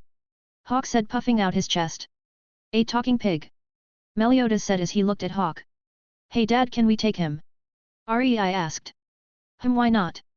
He replied as he stood up stretching his body. The trio of man and pig made their way towards a nearby town. But frowned immediately as the kingdom had sent out wanted posters before they were even framed. Everyone had posters, even Rei. Most dangerous sin. Adopted child of the dragon sin of wrath Meliodas. Powers, gluttony, allows him to eat all types of energy. Attack with physical power. It then followed with accurate drawings of him all the way up to adulthood. Wait, why are my pictures so accurate? Rei said as he looked at the pictures. Didn't you know? There are a type of magician that can see the future at the cost of their lives. The kingdom had one left and I believe they used his life to get images of you since you have a monstrous amount of potential. Meliodas analyzed while Hawk didn't know what was going on. This. Rei said as he couldn't believe they drew everything to such a degree. How about you add a feature to your face, you'll make it less recognizable? Meliodas asked. Like what? Rei asked. How about a mask covering the bottom half of your face? Meliodas asked. What about a blindfold? Rei suggested because he can use his haki to move around with and train it up once more. Won't they see through the disguise? Meliodas asked. I'll just grow my hair out a little then. It shouldn't give anything away about my identity if I combine the two. Rei said. That'll work. Meliodas said as they went around the market to buy a long strip of cloth. Eventually, they settled with a white cloth and wrapped it around Rei's eyes and tied it on the back. Right then Dad, what shall we do now? Should we try find the guys now? Rei asked. No, we can't do that just yet. Merlin should know it too, which is why she separated everyone in the group. We'll be laying low while I train you for a few years, okay? Meliodas said as he saw a building for sale. How about we run a bar as a cover? Meliodas said. Sure, but won't we be stuck in one place? Rei asked as he followed. Don't worry, we can place the bar on Mama's back. She is very big and can move around easily. Hawk suggested. If that is okay Hawk, then we'll do just that. Meliodas said as he grinned. They walked to the pawning shop as they looked at what they could pawn. Let's sell my sword. Meliodas said as he brought out his sacred treasure. Dad, but won't that be bad? I can make a few blades to sell. Rei said, but Meliodas shook his head. If I sell this, not only will I get money for the bar, the knights also won't realize my identity just in case. Meliodas said, to which Rei only shrugged as Meliodas did say a valid point. Soon they walked out of the shop with enough money to buy the bar. Hey Dad, since the building looks like a hat, shall we call it Boar's Hat? Rei suggested. Yeah, that's a good name. Meliodas said as he smiled. Meliodas then had Hawk show him to Hawk Mama and take a look at the surface area. Whoa, she is huge, isn't she? Rei said as he had to tilt his head so far in order for him to see the top of Hawk Mama. Yep, now let's go buy that building. Meliodas called out as Hawk explained to Hawk Mama about the situation, to which she nodded and followed the trio to the building. Meliodas and Rei started to go get a few new sets of clothing for the bar. Hey Dad, why are you buying women's clothing as well? Rei asked as he saw Meliodas buy a few sets of female clothing as well. Well, I could keep it for the off chance that we get female staff, or do you want it? Meliodas asked with a shit-eating grin. Fuck that. Rei said simply as he walked away, causing Meliodas to shrug and follow Rei to the till as they paid for the clothing. When they walked out, they could see the building already installed on top of Hawk Mama. How the hell were they so fast? Rei exclaimed as he didn't understand how they built it in the span of them shopping for clothing. Don't think too deeply about it. Ha ha ha ha, Meliodas laughed as he paid the workers the rest of the money. Rei could only stand dumbly as he shook his head and didn't question it. Soon, for the next few years, there had been a rumor about a bar with the best alcohol, best food, and great eye candy. The bar was called Boar Hat and it comes and goes whenever it wished. In these years Rei had been studying hard on training and cooking to make the bar more of a success. Rei had also tried to use the system more but found out that his skill count was at its limit and that he could only buy manuals to train in passives, much to his disappointment due to the fact that he can't materialize anything in the real world until he goes to the higher realms. So in the end, Rei could only buy a manual on Joichiro Yukihira's cooking style. It was only during his third year did he get the passive king of cooking. Dad, wake up! It's opening time! Rei shouted out as he was now 15 and it was only a few months left till Elizabeth shows up at the Boar Hat. I'm up! Meliodas said as he rubbed his head. Rei left him be as he walked downstairs and quickly cooked a breakfast for Hawk and Meliodas. Boy! Rei, you breakfasts are always so good! Hawk said as he devoured his meal. Ha ha ha ha, well, glad you enjoyed it. Rei said as he walked out of the shop and saw a huge queue waiting for the opening time. Everyone! We'll be opening shortly, okay? Rei shouted out. Yeah! They cheered as Rei smiled. Walking in and bringing out the sign of Boar Hat is open. Rei welcomed everyone in. Right guys, what do you want for breakfast? Rei asked as he put on an apron and went behind the counter. Rei-chan special. They shouted in sync. Damn it guys! There is no Chan in the meal name and I'm a guy, so at least say San, okay? Rei shouted out. Doesn't matter since Rei-chan is beautiful. One of the customers said. Handsome. And keep saying Chan and no food for you guys. Rei said as he twirled the spatula on around his fingers. Rei-san, we're sorry. They called out as they had fell in love with Rei's cooking, so much that they even bring their family over to have the food. It was cheap as well, which was great news to them. Ha ha ha ha, much better. Now then give me a moment and I'll cook for you. Rei said as he got out his tools and started to cook. Hey Rei-san, I've always wondered since I'm new, but why do you have a blindfold on? A new customer asked. Well, I've had a problem with my eyes since I was a kid, so this is to protect it. Don't worry, I can still use my other senses. Rei said as he demonstrated great strength flipping a huge amount of rice. How great would it be if Rei-san was a girl and got married? Whoever marries him would be the luckiest person ever. A customer said as the others quickly backed away as they knew it was taboo to say anything like that to Rei. Rei stopped cooking as he looked over with a smile. Care to repeat that? Rei said holding a knife ready to throw. The man quickly shook his head as he denied with all his strength. Humph, less food for you. Rei said as he resumed to flip the rice. My condolences buddy. A person said with a hand on the guy's shoulder. If so then share you food with me. He said looking at the guy. Fuck that. He cried out as they walked back to his seat. As Rei was cooking Meliodas walked down in his uniform. Ho busy again in the morning. Meliodas said with a smile as he went over to the bar. Oi boss. You're so lucky to have Rei as a son. The people shouted at Meliodas who only proceeded to laugh. Shishi, I know. Hey dad your food's over there. Rei said as he pointed over with his spare hand. Thanks. Meliodas said as he proceeded to eat. Alright guys it's done. Pass me your bowls. Rei called out as he gave everyone their servings. Except for the customer who said he should be a girl only got half a portion much to his demise. Eventually, Rei took small pity and gave him a little more. Now then, remember to pay up by my dad over there and don't pull any stunts. Okay? I'll remember everything. Rei said as he started to wash up. The customers nodded as they didn't dare skip out on their bills. Last time someone did that they were tied up and starved with Rei's food below them for 2 days straight. Each time it went cold, Rei would give it to Hawk and make a new dish with the smell heavy enticing the person to try eat it. Eventually the person almost went insane as he paid up a large portion of his total assets just so that he could be let off and eat Rei's food once again. It was also this incident that they started fear Rei slightly. In addition to this, there had also been a wide range of females that had tried to gain Rei's love but each time he had refused them. Some were beauties that made other women cry with envy. When Rei was asked why he refused, he just replies with, I can't do this, I'll be letting Eve down if I did this. The people never knew who Eve was but they could tell that Rei was loyal to her. 75. Elizabeth. Rei was cooking the lunch menu as the people started to gossip about the recent news. Hey have you heard? The kingdom have said that they are cracking down on the capture for the Seven Sins and their kid. A customer said. Wasn't the Seven Sins and the kid the criminals from a few years ago? They were the ones that killed the strongest holy knight. His friend responded. What's this? The kingdom are cracking down on the capture of the Seven Sins. Rei asked as he turned his head over while still cooking. Rei-san might not know but they have already captured Fox Sinban and gathered the location of most of the other sins. Now that I think about it, Rei-san has the same name as the kid. The person said. Shut it you, Rei-san is so nice and such a good cook how can he be a kingdom-wanted criminal? His friend said knocking his shoulder. Ha ha ha ha ha my bad, Rei-san you won't reduce my portion right? He said looking apologetically at Rei. Rei chuckled. Don't worry about it, I've had a few people make that mistake. Rei said as he turned back to continue cooking. If only they knew, if only they knew. He though as they were on point. Here, your lunchtime special for 2. Rei said as he presented the meal to the duo. Ha ha ha thanks Rei-san. They said before they started to eat with a lot of vigor. Rei started to clean up the equipment. Rei then walked over to the bar and told Meliodas about what he had just gathered. So they have started to speed up. Meliodas said with a serious face. But suddenly, a figure covered in large armor appeared and fell forward. Everyone stared as they continued to eat their meal not wanting to stop at all. Rei walked up to the armored figure and picked him up.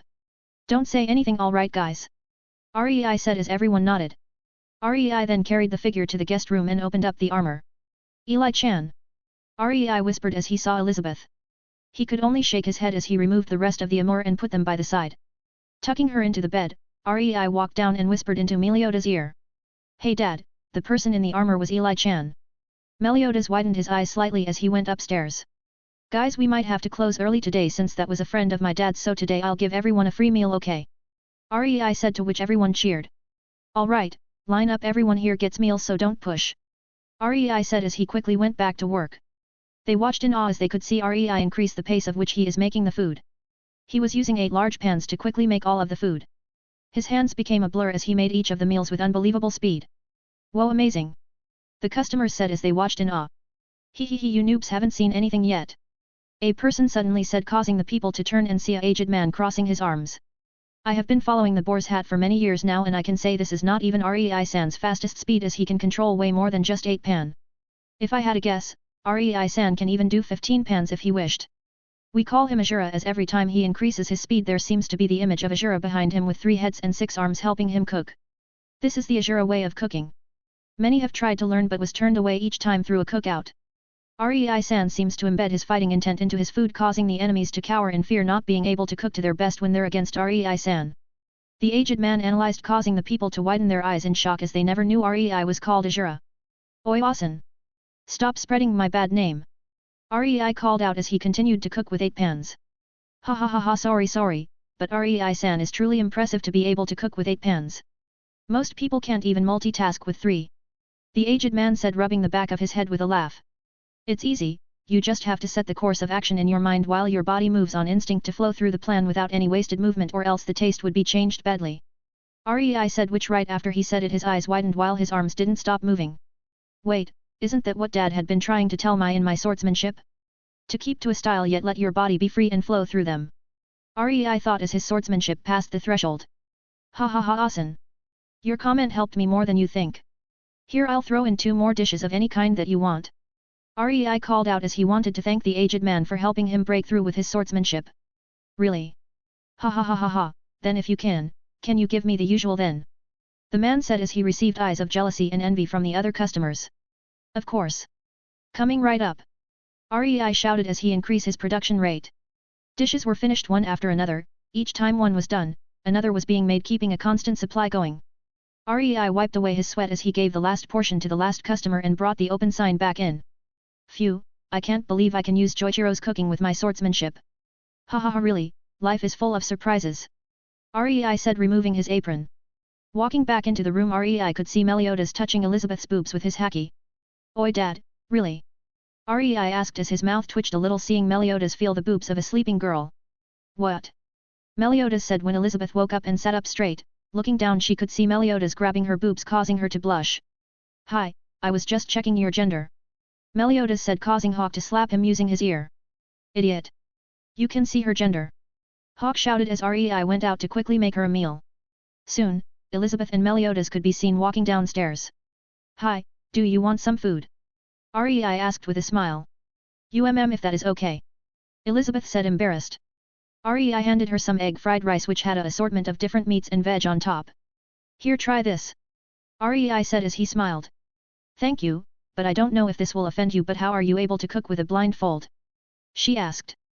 Oh that's because my other senses can help me even without my eyes. Rei said simply as he tidied up.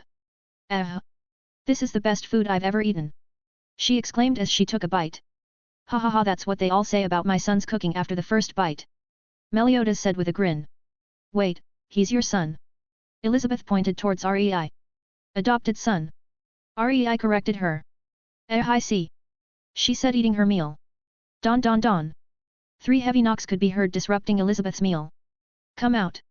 We know you are in there. A voice could be heard from the other side of the door. Dad let me deal with this, I'll show them the consequences of interrupting a lady's meal. Rei said with a smile. Just don't hurt them beyond repair. Meliodas said nonchalantly. Got it. Rei said as he walked to a door with a smile. 76, time to gather the sins. Hello, Boar's hat is currently closed, come back tomorrow. Rei said as he walked out of the door. Stop messing around, we saw what we believe to be a member of the 7 sins enter this building. Now bring him out. One of the soldiers shouted. I don't know what you're talking about. We have customers enter every day so why don't you ask them? Rei said with a smile annoying one of the knights. He grabbed Rei by the collar and lifted him up. Listen here you blind little shit. We are part of the kingdom and you listen to what we say got that One of the knights said spitting everywhere. Yar, I said no member of the sins entered so why can't you get that? Rei said as he shook his head. The soldier was annoyed as he tried to punch Rei in the face but his punch was blocked by a finger. We can't have you be violent on scene now can we? Rei continued to smile as he blocked the punch easily. Rei then kneed the soldier in the torso breaking his armor and caused him to crouch over in pain. The rest of the soldiers readied their swords as they cut towards Rei. Highs, so hasty. Rei said as he made a small cut on his finger and drew a line. The line of blood solidified as it blocked the swords. Goodness, your swordsmanship is so poor. Don't you know how to attack from different sides and angles? Rei asked with a slight smile. You. What blood magic is this? They shouted as they panicked. Can't tell you. Rei said as he sent out 4 consecutive kicks launching them away from the building causing a slight dust cloud to form. Soon Meliodas and Elizabeth walked out and saw what happened. Don't worry Dad, they're alive, I think. Rei said as he looked at the crater formed with a sweat drop. Ha ha ha ha, you should go easier on them. Your control over your body needs improving. Meliodas said with a laugh. Hi, more body training I guess. Rei said with a shrug. Before they could enter the building a wave of energy shot towards them. Fuck's sake, hey Dad, shall I deal with this or are you? Rei asked looking at the incoming energy. You do it, I can't be bothered. Meliodas said with a dismissive wave. Che, are you sure you're not the sin of sloth instead? Rei whispered.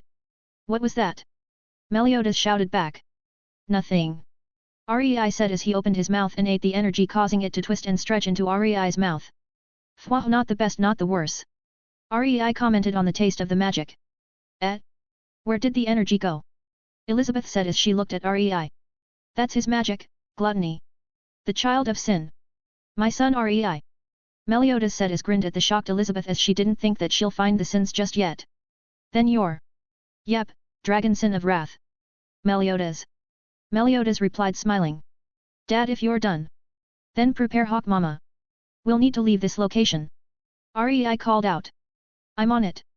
Meliodas said as he started to pack up the spare chairs and other objects that could fall and break. Soon a man in red armor could be seen walking over with a deep frown. Who are you? Twigo said as he came face to face with Rei. Not important. But what is important is the fact that you tried to destroy the tavern which me and Dad put so much work into. Rei said with a slight frown. If you don't say then fine. That's one confirmed death of an unknown individual. Twigo said swinging down as hard as he could. Bang. A dust of cloud rose as the sword hit. But Twigo's arm suddenly felt like it hit a steel wall. Looking down he could see Rei pinching the sword with a spider web of cracks on the tiles. During this, Rei's blindfold had fell off as Twigo could see the pair of scarlet eyes staring at him. Is that all? Rei said with a smile. Before Twigo could even speak, Rei sent a punch causing him to cough blood and his armor shatter to pieces. Twigo kneeled in pain as Rei sent a kick launching him off of Hawk Mama's back. The ground suddenly shook as Rei walked back to the tavern. Hawk Mama had started to move as the earth was shook off her back. Yo, how was it? Meliodas asked with a smile. Easy. Didn't even break a sweat. Rei said as he sat down on the counter. Dad, can you make me some juice please? Also make it red. Rei said laying his head on the table. Sure. Meliodas said turning around to make some juice. Rei-sama, Elizabeth said before getting cut off by Rei. First stop that, we're the same age and too, Eli-chan. If you can remember, we used to play a lot when we were kids. Rei said with a side glance to Elizabeth. I'm sorry I don't remember much of my childhood. Elizabeth apologized. Don't worry about it then. Rei said with a shrug as Meliodas gave him his juice. Thanks Dad. Rei said as he started to drink it. Rei, we're going to be helping Elizabeth here and gather rest of the guys. Meliodas said as he started to wipe the table. So who's next? Ban Nii-chan? Merlin-san? Diane-san? Rei said with a smile as he couldn't wait to find the rest of the guys. Diane is closest to here so we'll get her. Meliodas said as he sat down. Diane-san first hey. Rei said as he made a small blood knife and walked over to the bin. Undoing the low ponytail he had kept so hide his identity, Rei cut away at the excess hair. How much better? That long hair was so bloody annoying. Rei said as he had his short hair cut once again. Well, it was annoying but most people didn't realize who you were. Meliodas said with a dismissive wave. I guess so. Rei said as he leaned back. Also Rei, I'll be increasing you training by a lot more since you don't have fully control over your body. Meliodas said causing Rei to widen his eyes slightly before agreeing. Fair enough. Rei said as he knew he needed to increase his training as they're going to be going against a lot stronger opponents. Rei-san is this strong but you need more training. Elizabeth said.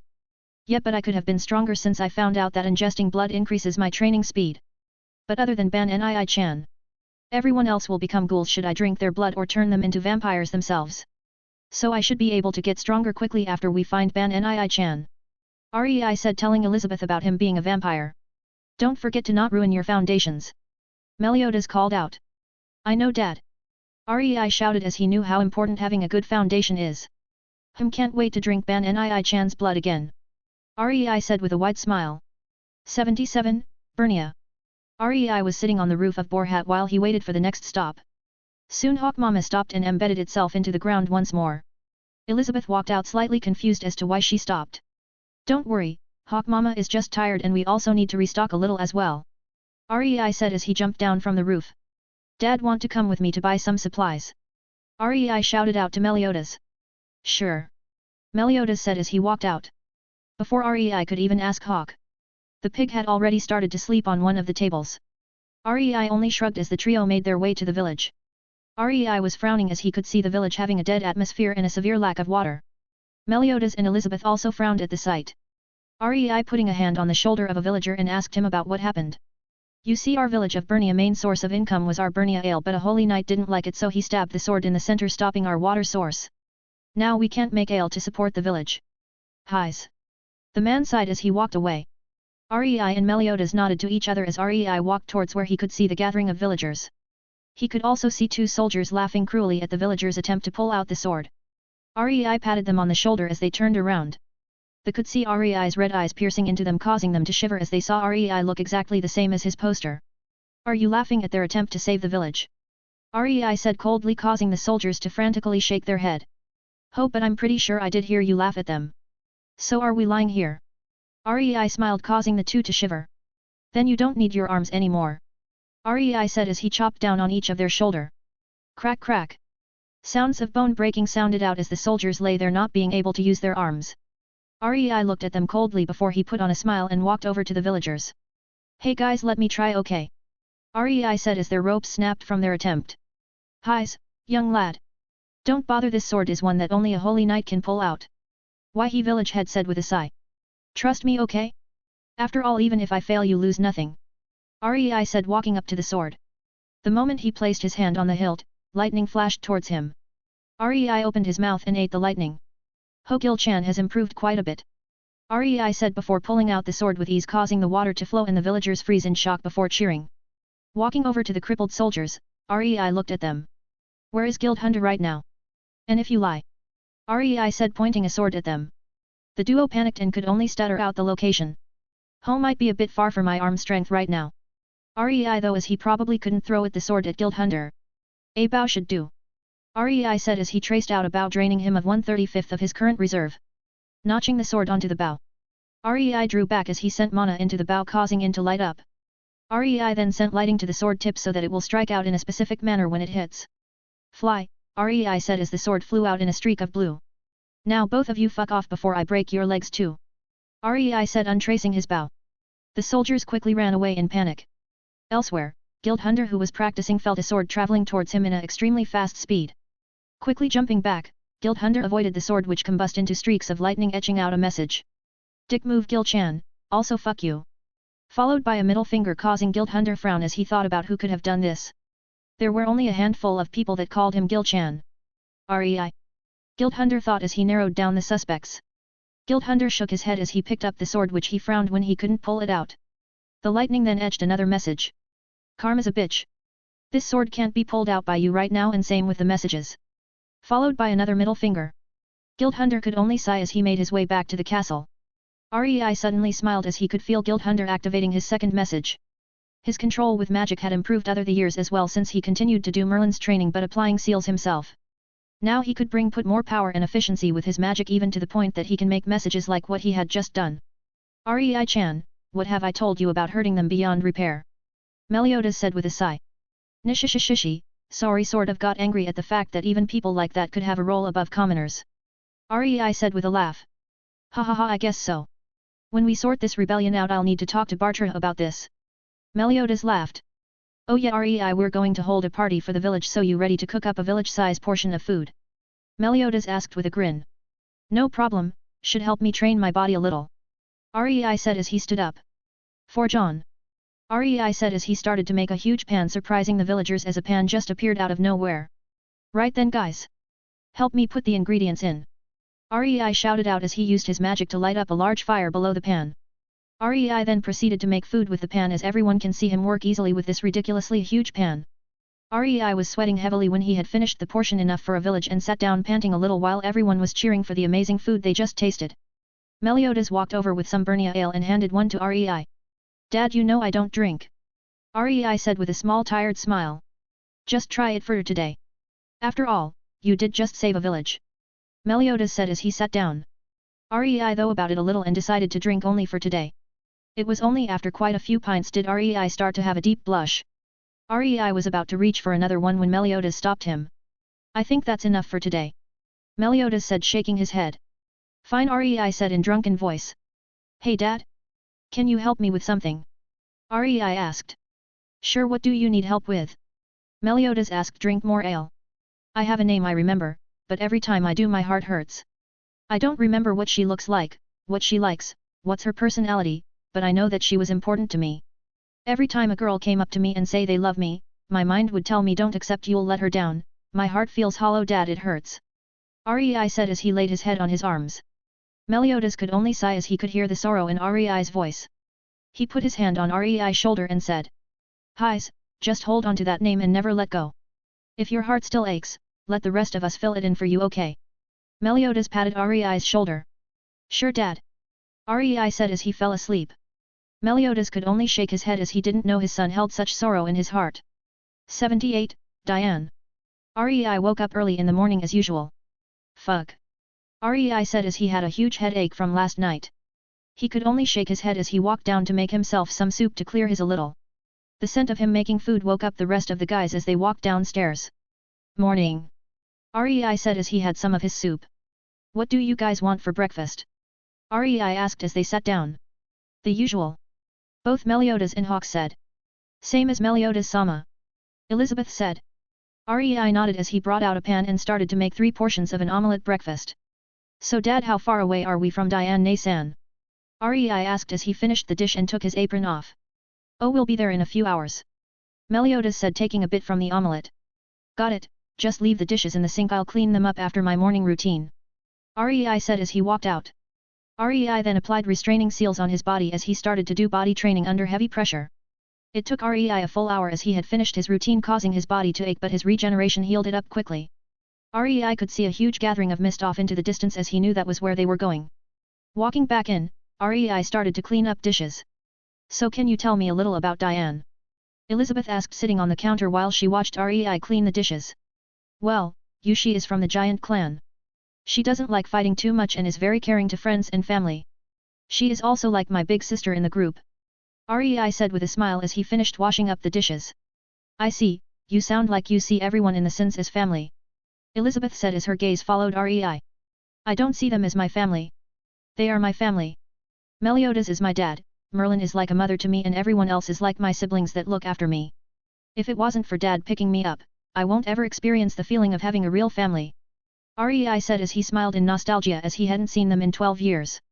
Then you must be excited to see them again then. Elizabeth smiled, seeing Rei's care for the 7 sins. Of course.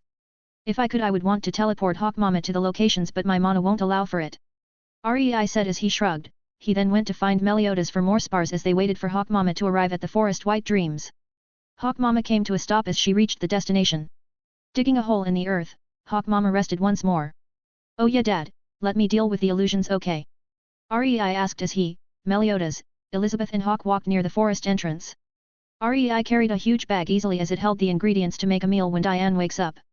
Sure, go for it. Meliodas said as Rei would be more efficient in dispelling the illusions. Hearing Meliodas' approval, Rei crafted a seal in each hand as he passed the seals to each of them. This is the Clear Mind seal that can dispel any low-tier and some mid-tier illusions. Rei said as he put a seal onto himself. Soon they could see prankster imps trying to use illusions but failed. Rei sent a small zap of lightning, causing them to run away frantically. Ta-da, see, any low-tier illusions are dispelled. Rei said with a grin as he turned to the group. Amazing. Elizabeth said with an amazed expression. All right Rei, we got it. Now we need to hurry to find Diane. Meliodas said with a straight face. Che party pooper. Rei said as he continued to walk. It wasn't long until they saw a sleeping Diane. Ho, Diane Nasan hasn't changed a bit. Rei said, looking at Diane. Giants age slower after all. Meliodas said as he sat down. Rei put down his bag as he started to bring out different equipment for cooking. He suddenly brought up a log of wood, blocking a lightning strike as he used it to light up the fire. Dad, deal with Gil-chan, I'm cooking right now. Rei said without even looking at Gildhunter. Sure, just make sure to make me a portion too. Meliodas said, jumping off the rock. No problem. Rei said as he finished setting up and started to cook.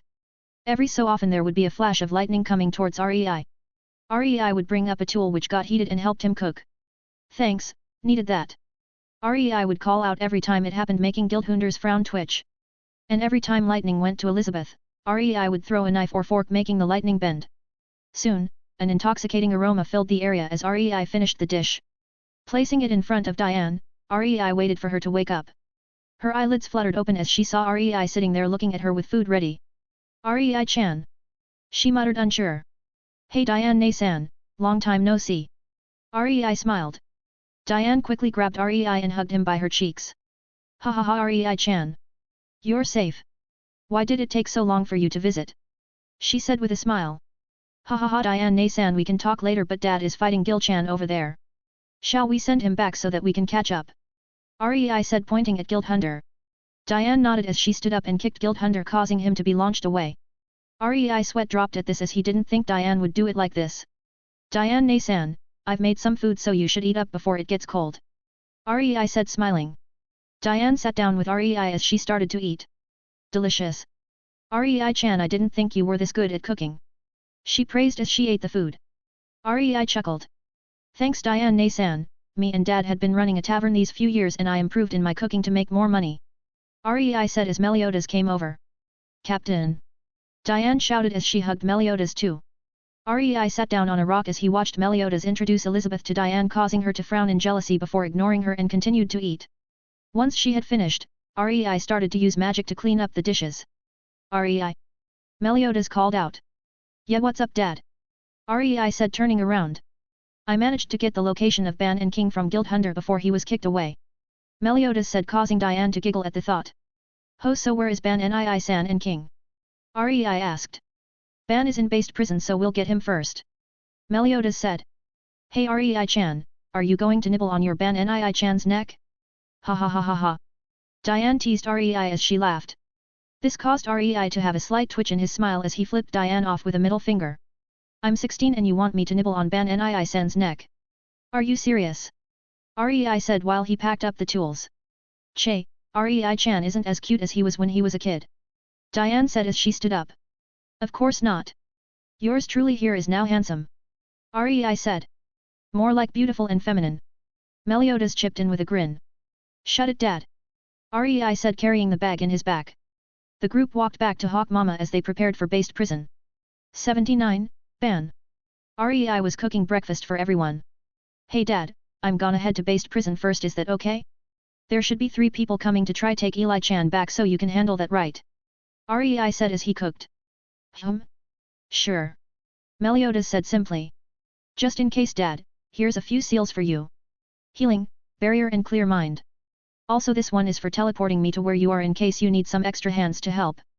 Rei said, giving Meliodas 3 of each seal and 1 for teleporting. I don't think I'll need the last one, but I'll take it just in case. Meliodas said, accepting the seals. Rei finished making their food as he packed ingredients to make Banso food as well. Well then, I'll see you later Dad. Rei said as he walked outside. Meliodas only nodded as he ate his food. Diane Nei-san. Rei called out. Yeah? What is it Rei-chan? She said looking at him. Your food is ready, and can you throw me to the direction of based prison? Rei asked. Oh hiya. Can't wait to drink Ban Nii-chan's blood. Diane said with a shit-eating grin. Fuck off. Rei said, not denying since he indeed couldn't wait to drink the blood. Ha ha ha, hop on. Diane said as she opened her palm. Rei jumped onto the palm as she held him. Winding up, Diane broke into a sprint and launched Rei high into the air. Allowing the force to carry him, Rei looked around for based prison. Seeing the prison, Rei smiled before making some blood wings and flew downwards. Landing by the entrance, Rei walked normally as he smiled. Guards soon approached him in hostility. Who are you? This place is off limits. They said. Rei only snapped his fingers and sent a wisp of Conqueror's Haki to knock them out. Sorry, but I can't be bothered to deal with you right now. Rei said as he walked forwards. His Conqueror's Haki was as strong as before, but it took a lot out of him to use it like before, so now he would control it into wisps to knock out people in front of him without tiring himself out. Where is Ban Nii-san? Rei muttered as he entered the prison. Guards would try to attack him, but he just sent out wisps of Haki to knock them out. He walked towards a guard he left conscious. Excuse me, but do you know where Foxson of Greed Ban is? Rei asked with a smile. However, the guard had found that smile the most horrifying one he had ever seen. Quickly telling him where to go, Rei thanked the guard before knocking him out. Arriving before Ban's cell door after knocking out the two outside, Rei could hear Ban call out. Oi, what was that? Did you two smash you head against the wall? PFT. Carefree as usual. Rei thought. Unlocking the door, Rei walked in with his face covered to surprise Ban. Oh hi, so now they send kids to me. Ban said looking at Rei but couldn't help but feel like he was familiar. Rei didn't say anything before he unpacked his bag and started to cook. Ban watched in curiosity as he could tell that this person in front of him was amazing at cooking just by the aroma coming from the process. Yo kid, you're pretty good at cooking, you know? Are you a chef? Ban asked. Rei ignored him as he finished his cooking and handed Ban the dish. Wow, so extravagant, is this my so-called last meal? I thought you guys stopped this a while ago. Don't get me wrong, I'll eat this, but count me as surprised. Ban said as he broke the chains on his arms and prepared to eat. Kid, you're not surprised I broke the chains? Ban asked, seeing the person in front of him have no reaction. Rei only shook his head as he watched Ban eat his meal. Delicious. Holy shit, this is good. Ban shouted as he ate faster. Well, that's good to know, Ban Nii-san. Rei said with a smile as he uncovered his face. Ban went wide-eyed as he caused the familiar red eyes looking at him. PPPPFFFFFFTTTTTTTTTTT. Ban spat out food in surprise, causing Rei to quickly dodge left from the stream of food being spat out. Are you really Rei? Ban said, examining Rei. Yab. Rei nodded. Ban paused for a moment before ripping Rei's arms off. Holy shit, Ban Nii-san. Rei shouted as he quickly regenerated his arm. Ha ha ha, you are Rei. Ban said happily, still holding Rei's arm. Is this how you check if it is me? What if I lost my immortality? Rei said as he sat down. Then I'll give you my blood to help you fix the arm. Ban said as he threw away the arm and continued to eat. Che, haven't seen you in 12 years and the first thing you do is rip off my arm. What the fuck? Rei said, taking a barrel from his bag. Ha ha ha, sorry about that. Want to nibble on my neck and drink blood like you did as a kid?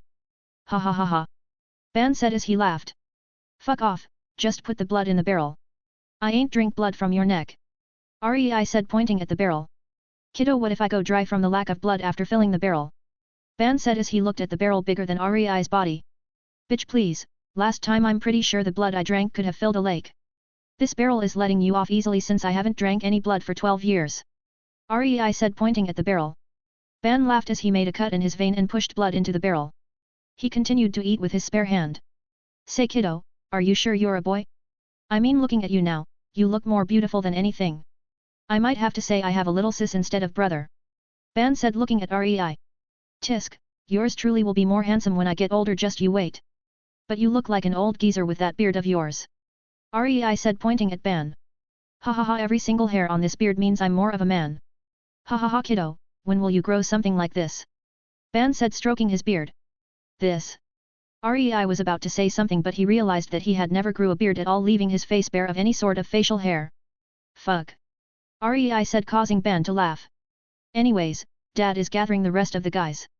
Rei said, causing Ban to grin widely. Ho, seems like something fun is happening for Captain to gather the guys together again. Ban said, finishing his meal as well as fill the barrel up. Gathering the dishes, Rei put them back into the bag as he sealed the opening of the barrel and inserted a long small rubber tube to act like a straw. Rei then put the bag onto his back while he carried the barrel and drank blood. Rei smiled blissfully while he drank blood. Ban could only laugh as he walked out of the cell and saw Jericho walking towards the duo. Ban Nii-san, you deal with it, I'm having my meal. Rei said as he drank the blood. Jericho didn't say anything as he flashed forward and cut towards Ban and Rei. Ban had used this moment to cut off his excess hair, pissing off Jericho, while Rei froze because she had cut his straw of the barrel, causing the blood to spill. Rei's hair shadowed his eyes as set down the barrel so that the blood won't spill. Ban and Jericho didn't notice this as Ban continued to insult Jericho as a pretty good barber boy. Rei tapped on Ban's shoulder, causing his to turn around and saw Rei's hateful red eyes staring at Jericho. Ban didn't know what happened, so he looked around and saw wasted blood and knew Jericho had fucked up. Oi barber boy, you have my condolences. Ban said, causing Jericho to be confused until she felt a hand of her face and saw Rei's red eyes staring into hers.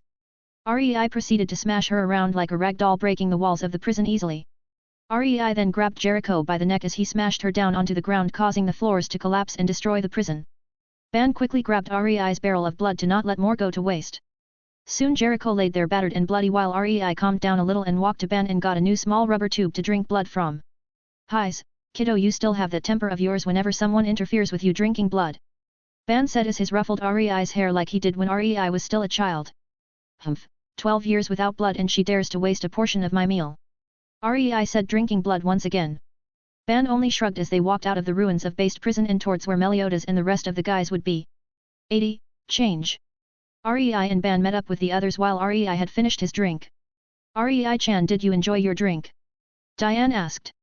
Rei nodded as he happily smiled from the first taste of blood after 12 years.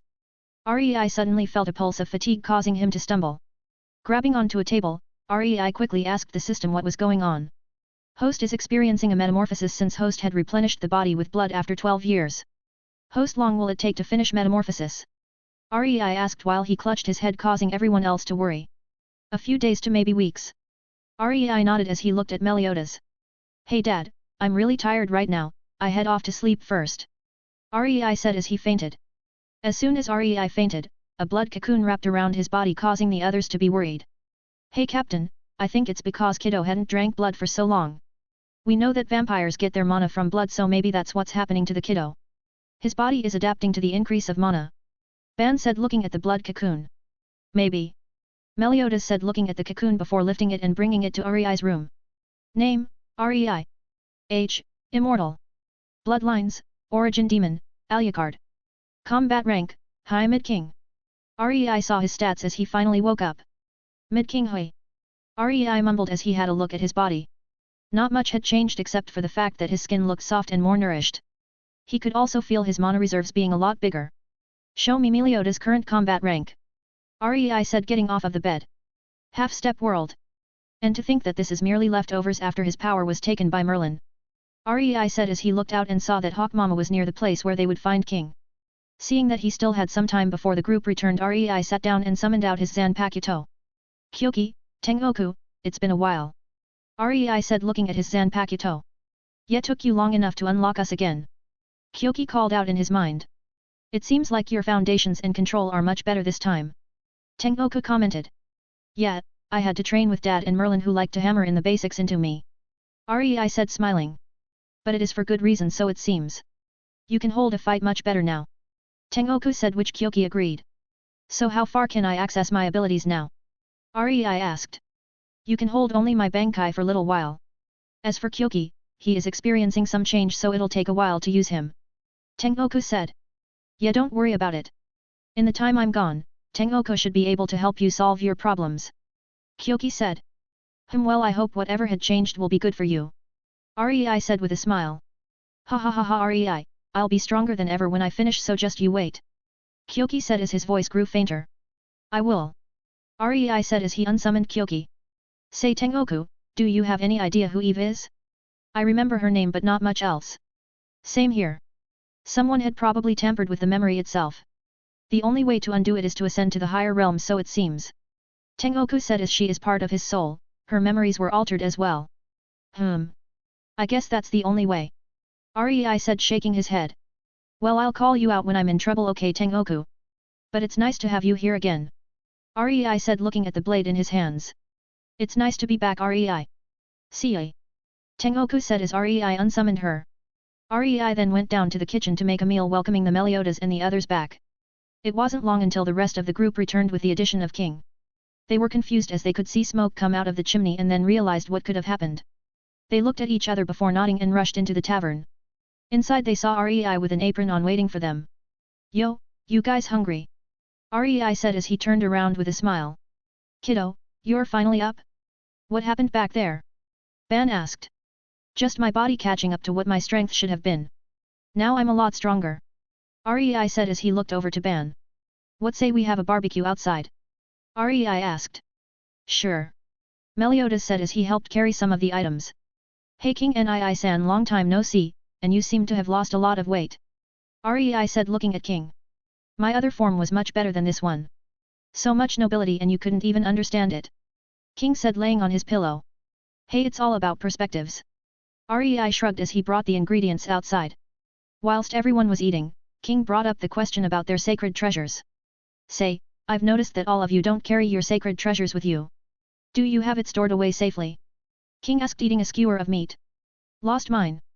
Diane said with her tongue out. Sold mine. Meliodas said as he gave a grin. Mine got stolen. Ban said drunk. I just made mine. Rei said as he drank blood from a cup. Shame on you.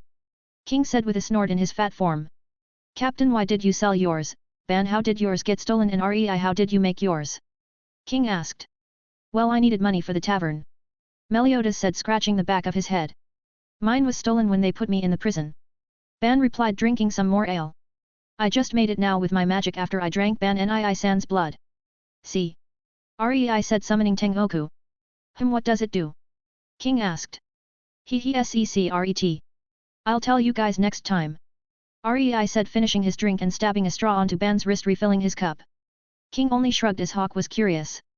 Aren't these guys doing pretty well without the sacred whatevers? Hawk asked. You see, Sir Pig, if a lake is the total mana a sin has, then how much mana can you gather using your hands? However, with the sacred treasures, we are able to draw out the full potential. With the exception of Rei and Merlin, since they have great control over their mana, they don't need a scared treasure to help them draw out more. King said, demonstrating with the lake. I see, then why did you sell yours? Hawk shouted as he grabbed Meliodas with his hooves. Ha ha ha ha, Hawk. Dad needed some money for the tavern after all. Without it, I wouldn't have been able to cook you this food. Rei said, causing Hawk to pause. Fine, only because it gave us good food. Hawk said as he started to eat once again. Don't you have your priorities wrong? King commented, seeing Hawk like that. The group only chuckled while they continued their barbecue. 81, Festival Part 1. Hey Dad.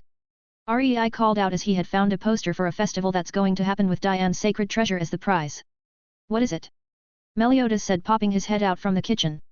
I found where Diane Naysan's sacred treasure had gone. It's in this festival as a prize. You guys can go participate while I go advertise Boar's Hat and make food for the festival. Rei said, handing over the pamphlet. Oh, this'll be interesting. Meliodas said as he walked towards the rest of the group and showed them the pamphlet. Hey kiddo, you're not gonna participate? Ban asked as he looked over to Rei. I'll go cook for the festival, it'll be a good chance to advertise and make money for Boar's Hat. Rei said as he shook his head. What about me?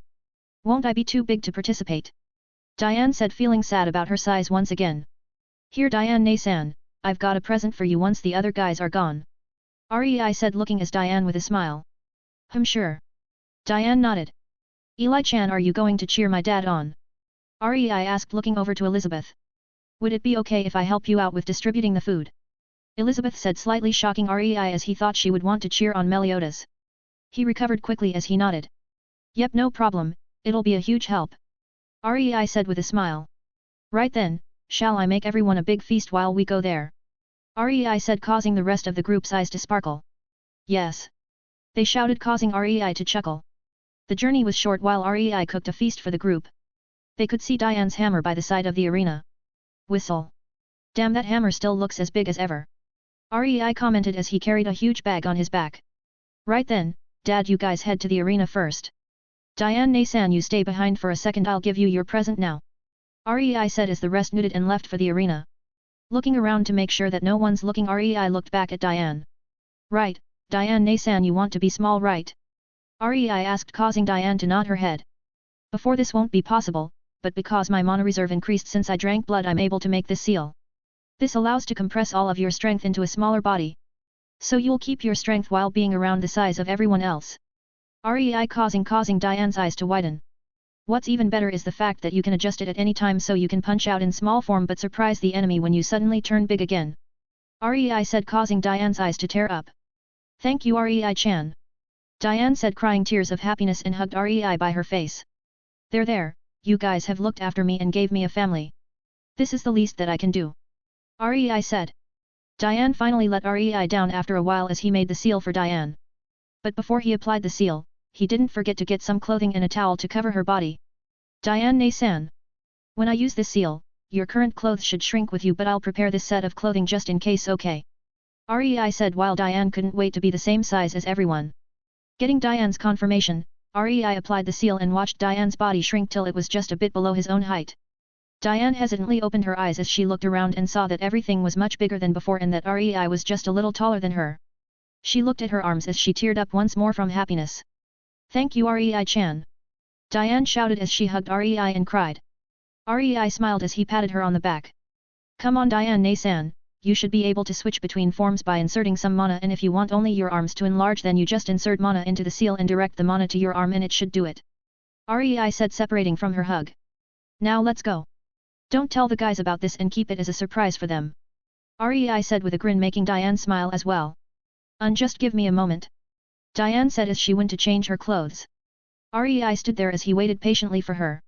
Soon she was out and in casual clothing, which she was never able to do before. She smiled before giving it a twirl. What do you think Rei-chan?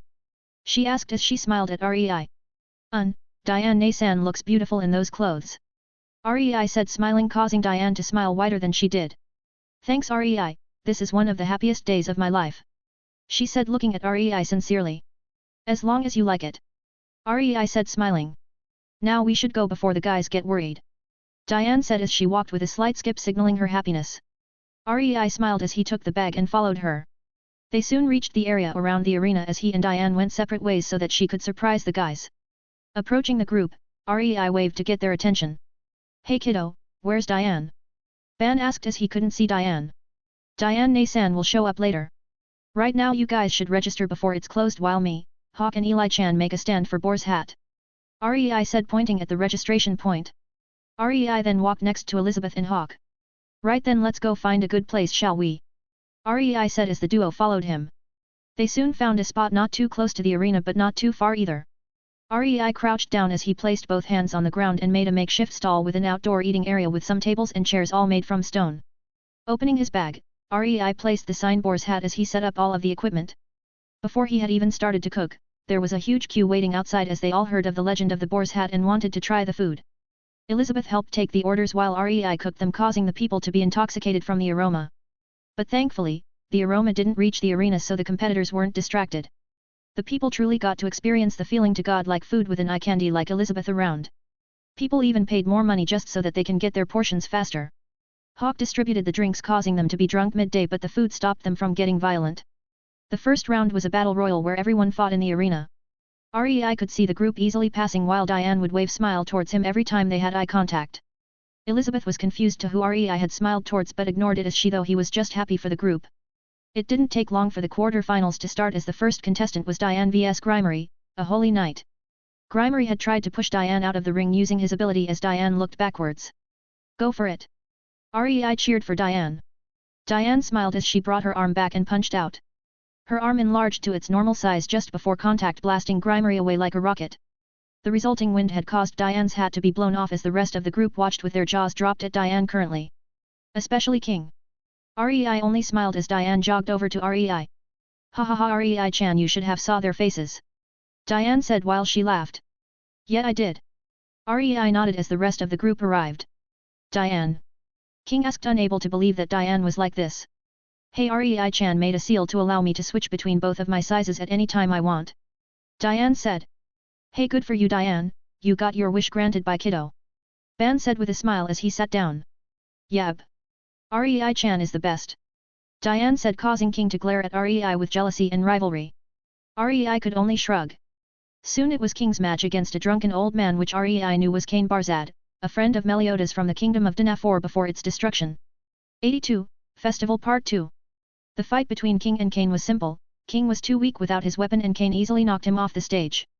King Nii-san, you should train up your body a little. Rei said as he was cooking. Shut it, I'm more of a magic user unlike you who is an all-rounder. King said, feeling bad over his loss. Well, what can I say? I'm just like that. But here, have some food to cheer up. Rei said, handing King a dish which he ate with vigor. Now then, it should be time for Dad vs Ban Nii-san. Rei said as he pulled up a chair and prepared to watch. He never got a chance to see Meliodas use his demon mode, so he wanted for the end to copy it today. Everyone watched the fight whilst drinking as it was truly a show to behold. Soon, Meliodas seemed like he lost his strength whilst Ban seems like he was rearing for more. Rei took this as a sign to watch more carefully. He even used magic to improve his eyesight and recognition. Bebog. A resounding explosion sounded out as Ban was hit away from the arena. Ho, this demon mode is similar to the 8 gates but uses mana and dark element instead of stamina. Rei though, as there could have been some way for him to combine the two together. Soon Ban and Meliodas walked back smiling. Dad, Ban Nii-san. Did you have fun? Rei asked as he stood up and made them two a drink. Yep, hahaha, Captain is truly full of surprises. Ban said, drinking while Meliodas only smile. Diane had also finished her match and was into the finals. Here Diane Nei-san, congrats. Rei handed her some juice with a smile. Thanks Rei-chan. Diane said as she smiled.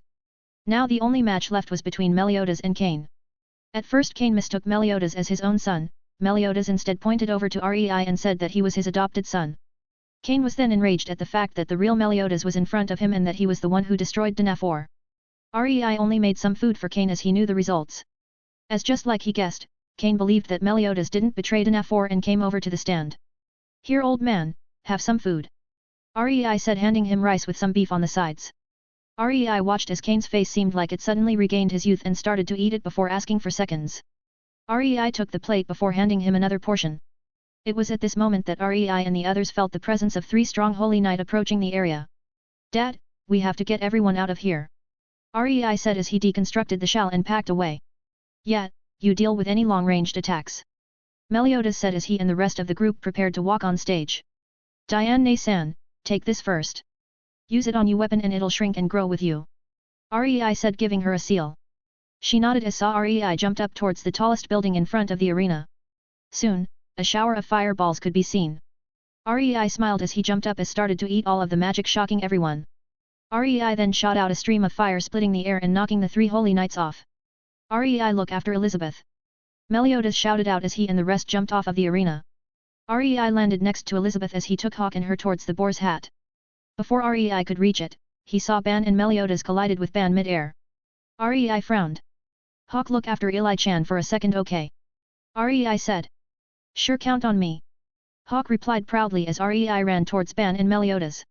Just as he reached the area, Rei saw balls of fire about to explode near King. Jumping up and eating the fire, Rei looked at the duo in front of him. Ho, barber boy is a barber girl instead. Rei said towards Jericho while Gila was on guard since Rei is the worst matchup for her. Divine 10 slashes. Jericho shouted as she appeared near Rei. In response, Rei instantly turned his whole body to mist as the attack passes.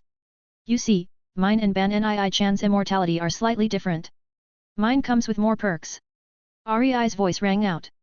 He materialized his arm as he punched Jericho in the stomach, causing her to kneel in pain. And as for you, have a taste of your own medicine. Rei said as he created an explosion next to Gila, blasting her away. Heaving Ban and Meliodas on his back, Rei ran towards where Elizabeth is. King Nii-san, you get some info from them. Rei called out as King nodded. Rei then laid Ban and Meliodas down on the ground next to Elizabeth. Get away from Eli-chan. A voice rang out behind Rei as he quickly turned around. Yo, Veronica. Long time so see. Rei said as he looked at Elizabeth's older sister Veronica. Shut it, criminal. Eli-chan, step away from them. Veronica said as she ignored Rei. No, they're not criminals. Elizabeth said. Veronica was annoyed as she walked forward and tried to grab her by the hand. Rei was about to stop her till he saw Meliodas awake and jumped high onto the roof and looked at the scene. Meliodas stood in front of Elizabeth protecting her while Veronica looked at him with a frown before taking out the goddess Amber. She spoke out 4 words as it sealed Meliodas. Veronica was about to grab Elizabeth once more, but Rei jumped down once more. Now then, surely you didn't forget about me now, did you? Rei asked.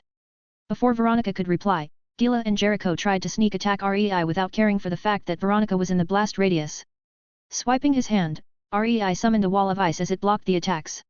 Yar, not even caring that a princess is nearby. Rei said, dropping the wall of ice. We'll just say she was killed by the 7 sins when we were intercepting them. Gila said, shocking both Veronica and Grimery. Before Rei could even talk, an explosion of dark energy appeared behind him. Quickly ducking down, Rei dodged an attack from Meliodas which then ripped off the hand of Gila. Ban stood up having recovered and went next to Rei. Hey kiddo, this isn't good. You want to take the princess and Master Hawk with you while I hold Captain back? Ban said as he looked at Meliodas. You must be kidding, exposing our backs would be more dangerous right now. Rei said. Fine then kiddo, just don't drag me down. Ban said as both he and Rei charged at Meliodas. 83, Festival Part 3. Rei and Ban rushed towards Meliodas as they worked in sync. Rei had this chance to trace out a weapon similar to Ban's sacred treasure and gave it to Ban. Summoning Tengoku, Rei cut towards Meliodas. Meliodas had to dodge as he knew the damage caused by Tengoku would be high as it was wholly attributed. Ban appeared behind Meliodas and swung his weapon. Blocking it, Meliodas easily destroyed a portion of Ban's body. Rei sent several javelins of ice as he ran towards Meliodas. His sword shined with a golden light as Rei went into close combat with Meliodas, flowing through his movements just like Meliodas had taught him. Rei was fighting Meliodas almost as an equal even with this difference in combat grades. He had used pure technique to bridge this gap. But Rei was slowly in the losing ground as he was getting overwhelmed by Meliodas. My body should be able to take it for a little while. Rei though as he knew he had to do something fast. Ban was off moving everyone away from the fight scene as the collateral could easily kill them if it hit. 8 inner gates, first gate open. Rei said as he increased his recognition and was able to block Meliodas' attack and counter with his own more. Wounds started to appear on Rei's body while the fight continued. Rei had managed to stab Meliodas in one of his dark element enhanced limb but the black substance instead moved somewhere else and formed a spear trying to attack him. Using the blood coming out from his wounds, Rei formed some shields and redirected the attacks causing craters to be formed on the ground. Rei frowned slightly as he summoned a few blades to restrain Meliodas for a second. The blades stabbed through Meliodas' limbs pinning him to the ground. Rei took the chance to quickly send a few spears of holy magic burning some of Meliodas' limbs before they healed. Rei frowned slightly as he ran towards Meliodas once more. Meliodas made swords in each hand as sparks flashed out from the collision.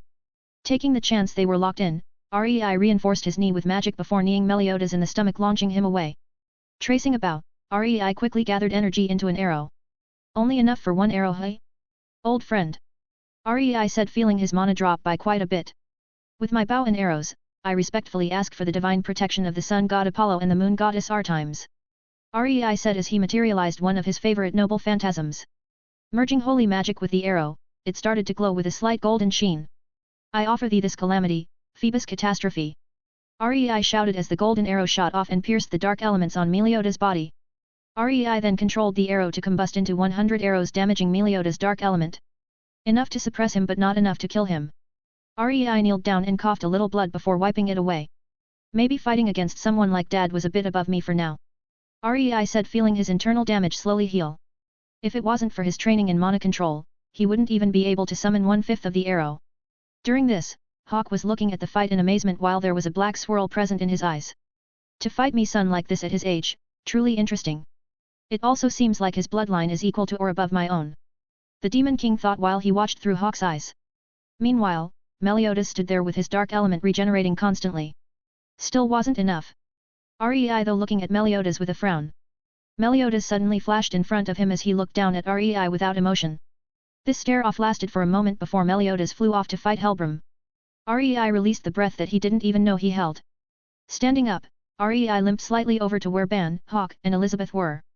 Hey kiddo, I didn't know you could fight that well. Ban said as he looked at Rei with a smile. Rei only shrugged when he felt dark magic about to cover him. Shit. Rei thought as he knew Hawk was the Demon King's eyes to watch Meliodas as well as the gate to purgatory. Ban Nii-san, don't worry about me.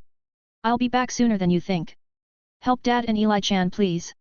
Rei quickly said disappearing from his spot leaving a dazed group of man, woman, and pig. When Rei opened his eyes once more, he could see that he was in purgatory. He had some struggle breathing while his skin was blistering and regenerating constantly leaving his body in pain. Soon Rei could see the giant body of the Demon King looking down on him. Seems like the Demon King want to chat. Rei said looking at Demon King. Rei, who are you? You demon bloodline is equal to, no even higher than mine. The Demon King said looking down on Rei. Well, I'm just a vampire demon. Rei said with a shrug. He could only answer since right now, the Demon King could easily kill him with some unknown method right now. As if some bad genes can make you superior to the demon bloodline. The Demon King scoffed. Now speak up or this king will lose his patience. The Demon King said using his pressure. Rei could only withstand against the pressure since he was weakened after his fight with Meliodas. Know the name Lucifer? Rei asked. Great-grandfather. The Demon King said eyes wide. Yeah, wait what? Great-grandfather. Rei said. Oi Lucifer. You hear this? The Demon King here is your great-grandson. Rei shouted in his mind. Geez stop shouting, not only was I injured already you just had to go and reincarnate again and now I'm weak again. Lucifer's faint voice rang out in Rei's mind. Well sorry but what about the current problem? Rei asked. Well, he does have a very diluted bloodline so I suppose so. Lucifer said. Hey! Demon King! You sure Lucifer is your great-grandfather? Because if he is, we're both his descendants then Rei called out. This isn't what I expected. The Demon King said as he sat down again. Do you want to become my successor instead of that waste of a son of mine you call dad? The Demon King said. Nope. Rei said causing the Demon King to frown. Why? You have a bloodline above mine and you don't want to lead the descendants of the demon clan. Yet I don't really want to lead the demons you see. Rei said nonchalantly. Are you serious? The Demon King bellowed out in anger seeing such wasted potential. Yes I am. I'm not suited to lose my emotions and lead the demon race. Rei said shaking his head. We'll see about that. The Demon King shouted as a wave of darkness covered over Rei making him writhe in pain. Clenching his teeth, Rei stopped himself from screaming and pulled his middle finger out towards the Demon King. Fuck you. Rei squeezed out. The Demon King frowned slightly before he gathered energy into a demon mark and sent it towards Rei. Rei didn't dare to try eat any of the energy as it could destroy his body from the insides. We have plenty of time to turn you into a perfect candidate. The Demon King said as he watched Rei writhe in pain. 84. Demon King. Rei was sat in a lotus position as he had been accepting the dark energy yet not letting it overcome him. It has been a few centuries and yet you still resist. The Demon King said as he looked at the person in front of him. While time was faster in purgatory, Rei hadn't changed a little except for the fact that his face became more masculine. No, resisting is futile, so I'm just going with the flow. Rei said shaking his head. In these centuries Rei had been using the Demon King's dark energy to further improve his own demon assault mode. But it had a negative side effect of amplifying his darkest emotions. It had acted like a switch. Out of combat Rei would be friendly and caring, in combat he would be a literal demon. If you are going with the flow then why are you rejecting the position if Demon King? The Demon King asked. Don't you understand me yet? Being tied down with looking after the demon race is not for me. Rei spoke out. In that case, would you participate in the next holy war as part of the demon race? The Demon King asked. We'll see, maybe I'll be on the human side, maybe the goddess clan, maybe the fairies or maybe even the giants. Rei said towards the Demon King. You are too dangerous to let out of here. He said looking at Rei. Stop the generous act, you never intended for me to leave without becoming truly loyal to the demon clan. Rei said to which the Demon King only smiled at being found out. Well would you like to entertain me for a while then? The Demon King asked as guarding the gate between purgatory can be boring. What do you suggest? Rei asked slightly curious that the Demon King wanted to be entertained. That cooking of yours. Through the pig, I can see a lot of people collapse at the food. As the Demon King such foods must be tried. The Demon King said as he smiled slightly. Ha ha ha ha ha. The Demon King, one of the strongest in the realms, want to try my cooking. Rei laughed out as he didn't think that a divine level entity would want his cooking. Are you laughing at this king? The Demon King said frowning. Don't get me wrong, I was amused that my cooking gained the attention of one of the strongest beings in this realm. Rei said. Humph, just cook. I can kill you with a pinch if it wasn't for the fact that you had a good bloodline. The Demon King said as he waved away the dark energy. Rei stood up for the first time in centuries causing his bones to crack. Stretching his body Rei could feel that he had regained more of his lost glory. System show stats please, simplified. Rei thought. Name, Rei. Age, Immortal. Bloodline, Origin Demon Emperor, Alucard. Combat rank, Peak World. Ho the bloodline increased. Rei though in surprise. Host had been exposed to the magic of a Demon King for centuries tempering your own and gaining the next level of Emperor. With this increase, your strength have also increased to Peak World rank. So it seems. Rei thought before turning to the Demon King. Any requests? Rei asked. None, just give me your best dish. The Demon King said as he prepared to watch Rei cook. You got any ingredients then? Rei asked again.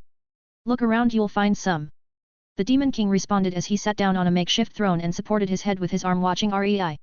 Rei only shrugged as he could take this chance to see how he fares against the monsters in purgatory. Rei didn't have to walk too far before he saw a huge black mammoth made from dark element. Let's try this assault mode. Rei said as demonic markings appeared on his forehead and shoulders. The dark element then formed a long coat on Rei's body as his hair spiked up slightly. Oh now this is interesting. The Demon King said feeling the power of Rei's assault mode. Rei flashed towards the mammoth as he wanted to only use his assault mode to deal with it. Bringing back his fist, Rei crouched down as he lowered his center of gravity. Twisting his body slightly, he increased the strength of his punch to the extreme through combining body movement and his own power. Bonamnug. The mammoth was blasted away like an arrow in flight.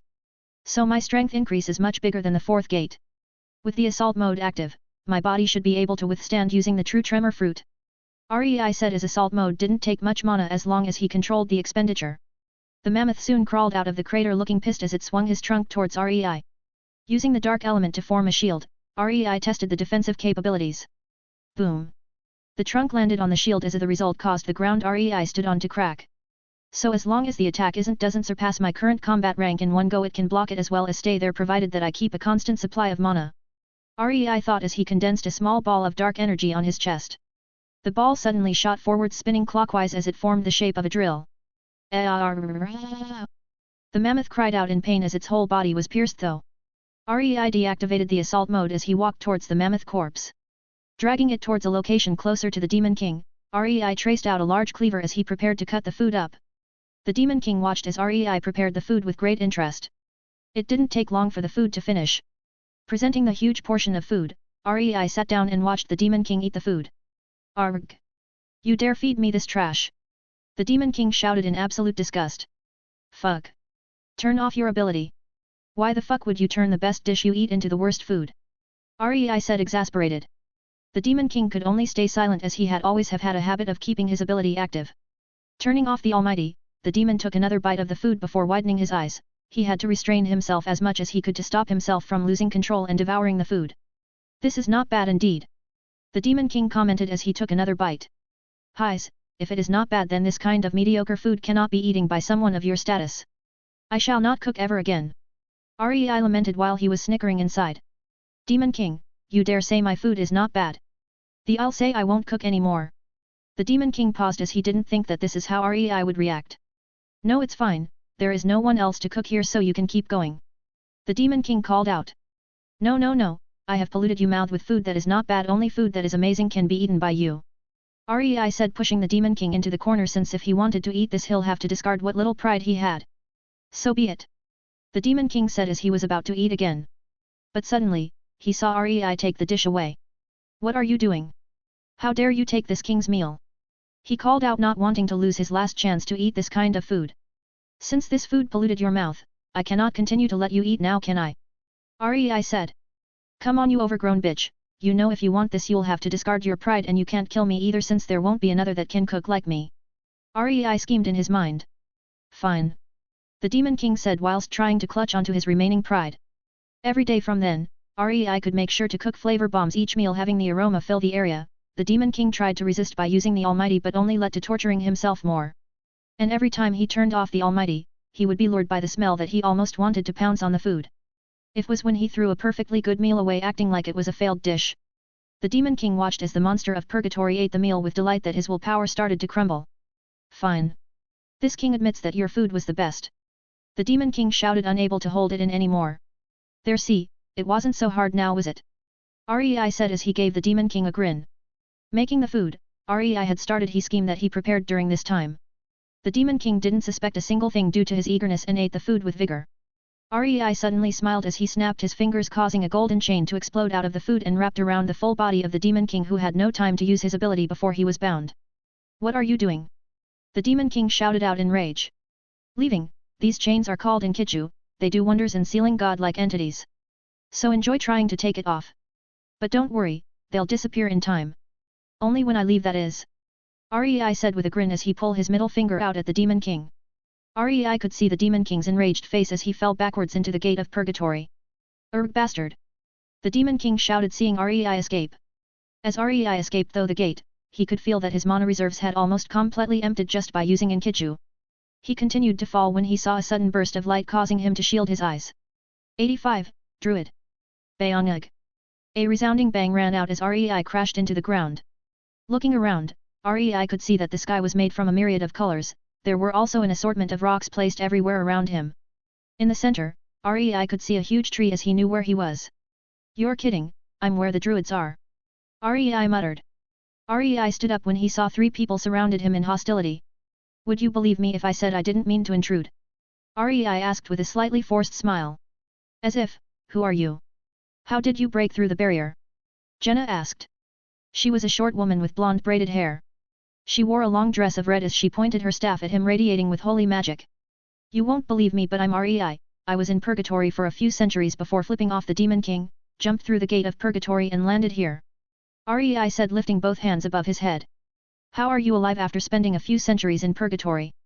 Jenna asked with a slight frown. I'm immortal. REI said simply. Bullshit. Jenna replied instantly. It's true, try me.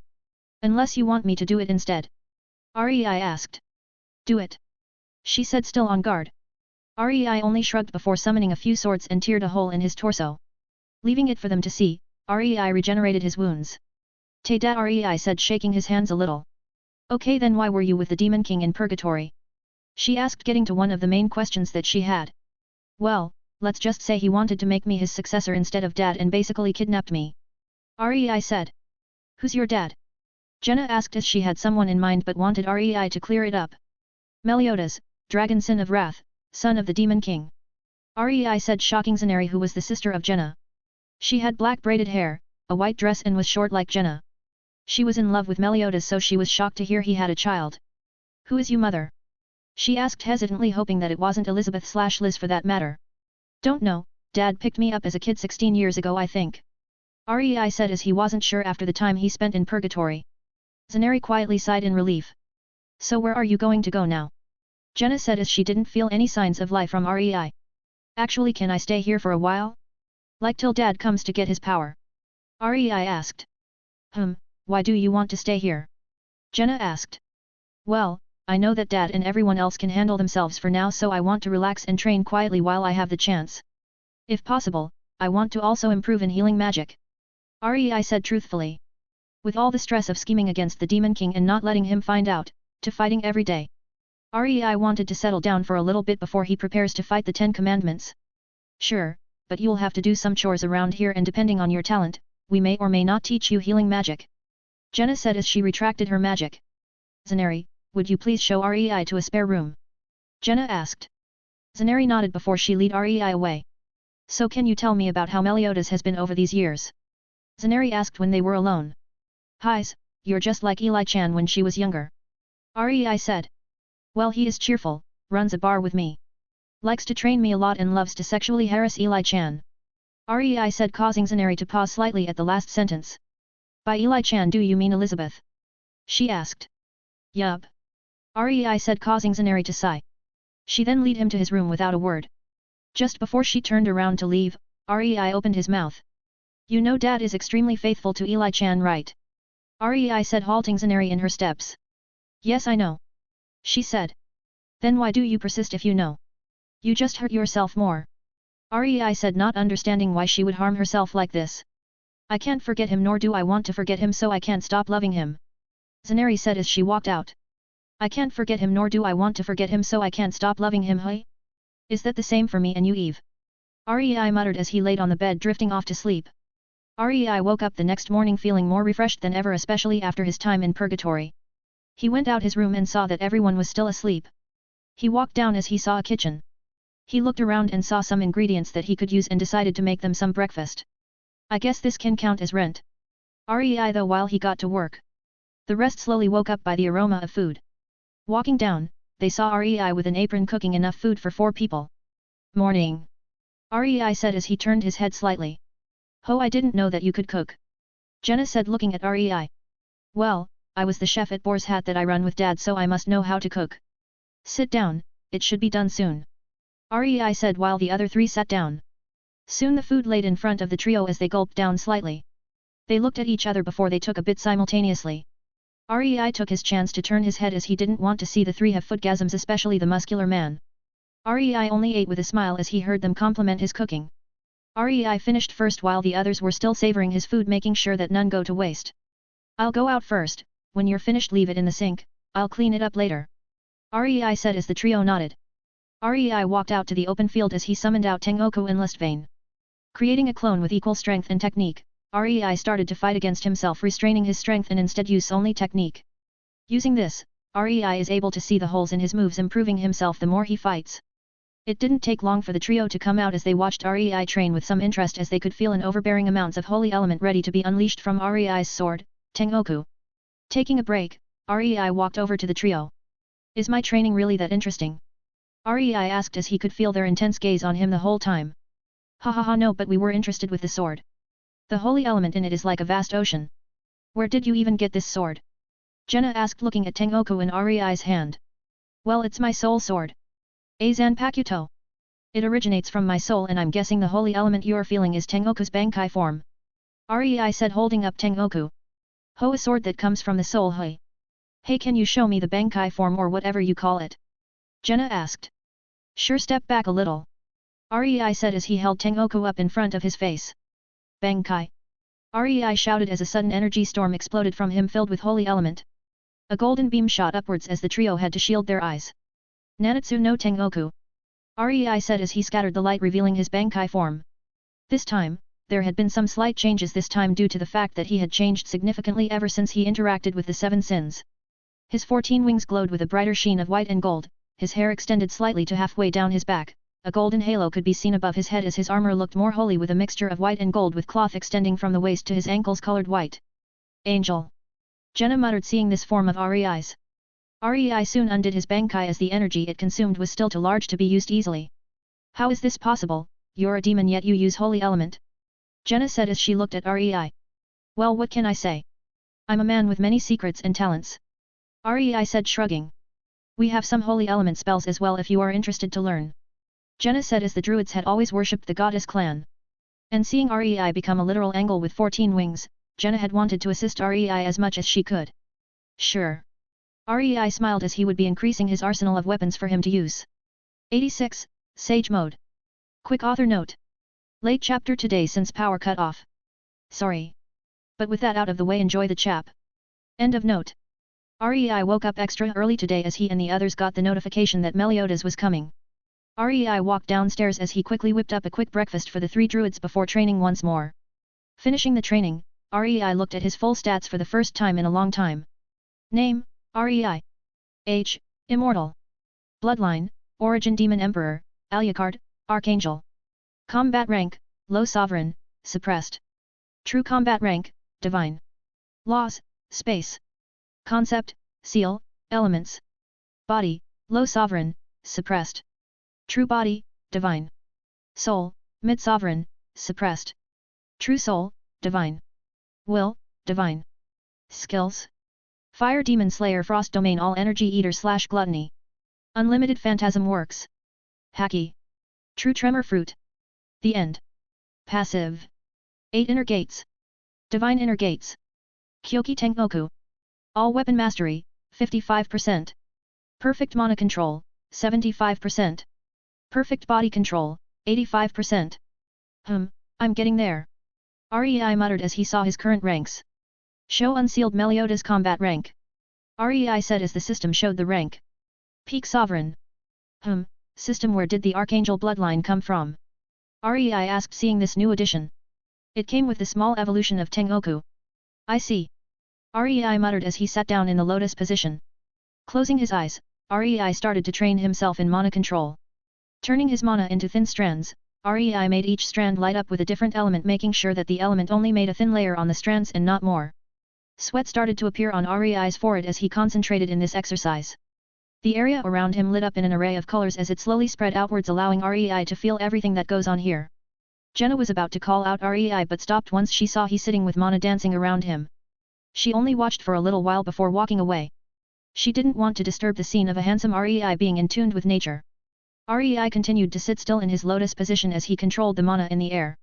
Soon he felt a new energy within his senses. The new energy was small than his mana but was more powerful, each strand was equivalent to more than 10 of his strands. Rei tried to use this new type of energy but was struggling to harness it. Outside, Meliodas and the guys had already arrived, they were looking around and ready to go train when Jenna spoke up. Hey Meliodas, your adopted son showed up quite a while ago. What? Meliodas said, not expecting Rei to be here. Where is he? Meliodas asked quickly, wanting to see Rei. Jenna showed them to the location and were shocked at what was happening. Green energy could be seen surrounding him in abundance, they would feel a large surge of nature energy in the area as Rei sat unmoving with his eyes closed. Meliodas was shocked at how he couldn't feel Rei's presence at all and how Rei seems to be a fully matured man in his 20s with no facial hair. Why does he look like this? Meliodas asked with a slight frown as last time he saw Rei he was only 16. Apparently he spent a few centuries in purgatory entertaining the Demon King before trapping him in a scheme and landed here. Jenna said, causing Meliodas to frown when he heard about the Demon King, while the others gasped slightly at the fact that Rei spent a few centuries in purgatory. Why can't I feel his presence? Meliodas asked. It's supposed to be a secret, but since you're looking at it, I'll tell you. What Rei is doing now is similar to the highest practice of druid magic, which is where the user would harness the power of nature to perfection.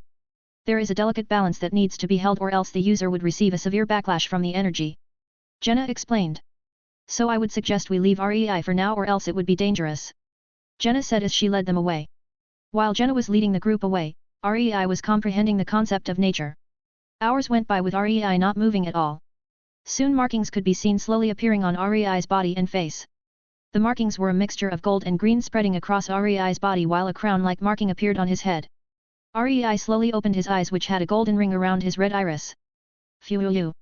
Rei breathed out as he felt the power of his new form. Congrats host for comprehending concept of nature and gaining the passive Sage mode. Detecting synergy between concept of nature, element, and Sage mode. New passive gained, Divine Sage mode. The system's message displayed itself. Divine Sage mode. Hey! Rei said quietly as he felt serene on the inside. He felt peaceful, yet at the same time he wouldn't mind using this power to stand against his enemies. Rei spread his senses and found out his senses were improved even more. Wait, if Divine Sage mode makes me peaceful and reduces negative emotions, then if I pair it with Assault mode, then... Rei thought as he started to manifest his dark energy.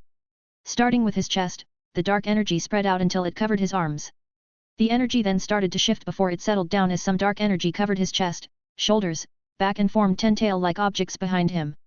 Rei could tell that these tail-like objects were many times shaper than even some of the best noble phantasms he had, especially since it is reinforced with natural mana. Soon Rei turned around to see everyone standing with panic from the sudden increase of demon aura and saw Rei in his new form. Retracting it, Rei smiled. Hey guys, long time no see. 87, 10 Commandments. Rei retracted his Divine Sage mode as he walked towards the group. Hey Dad, you got your powers back yet? Rei asked as he looked over to Meliodas. Yep, but I still need a bit more training to gain some control over it. Meliodas said with a grin.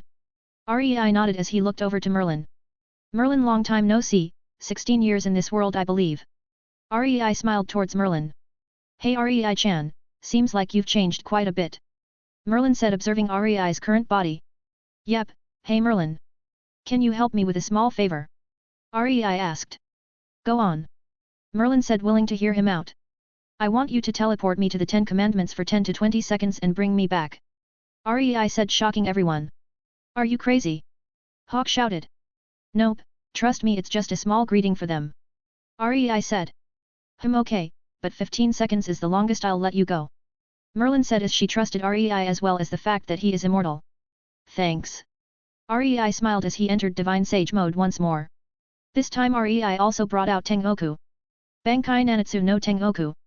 Rei said, shocking everyone from the sudden increase of holy magic in the air, especially Meliodas, as it should be impossible for someone to use both holy and darkness of the goddess and demon clans. Soon the light dispersed as Rei could be seen in his Bankai form with 14 wings behind him, long hair, a halo as well as markings to show his Sage mode. Merlin-san, get ready. Rei said as Merlin nodded and prepared her magic. Rei then urged the dark energy to wrap around him once more, but this time the wings became embroidered with black and red lines, with his hair turning black in some areas. Rei then turned the wings into 14 swords that floated near him. 8 inner gates, 4th gate open. Rei shouted as an additional layer of green energy exploded from him. Merlin now. Rei called out as he could only sustain this fusion of forms for half a minute currently. Soon Rei saw that he was in front of the 10 Commandments, shocking them.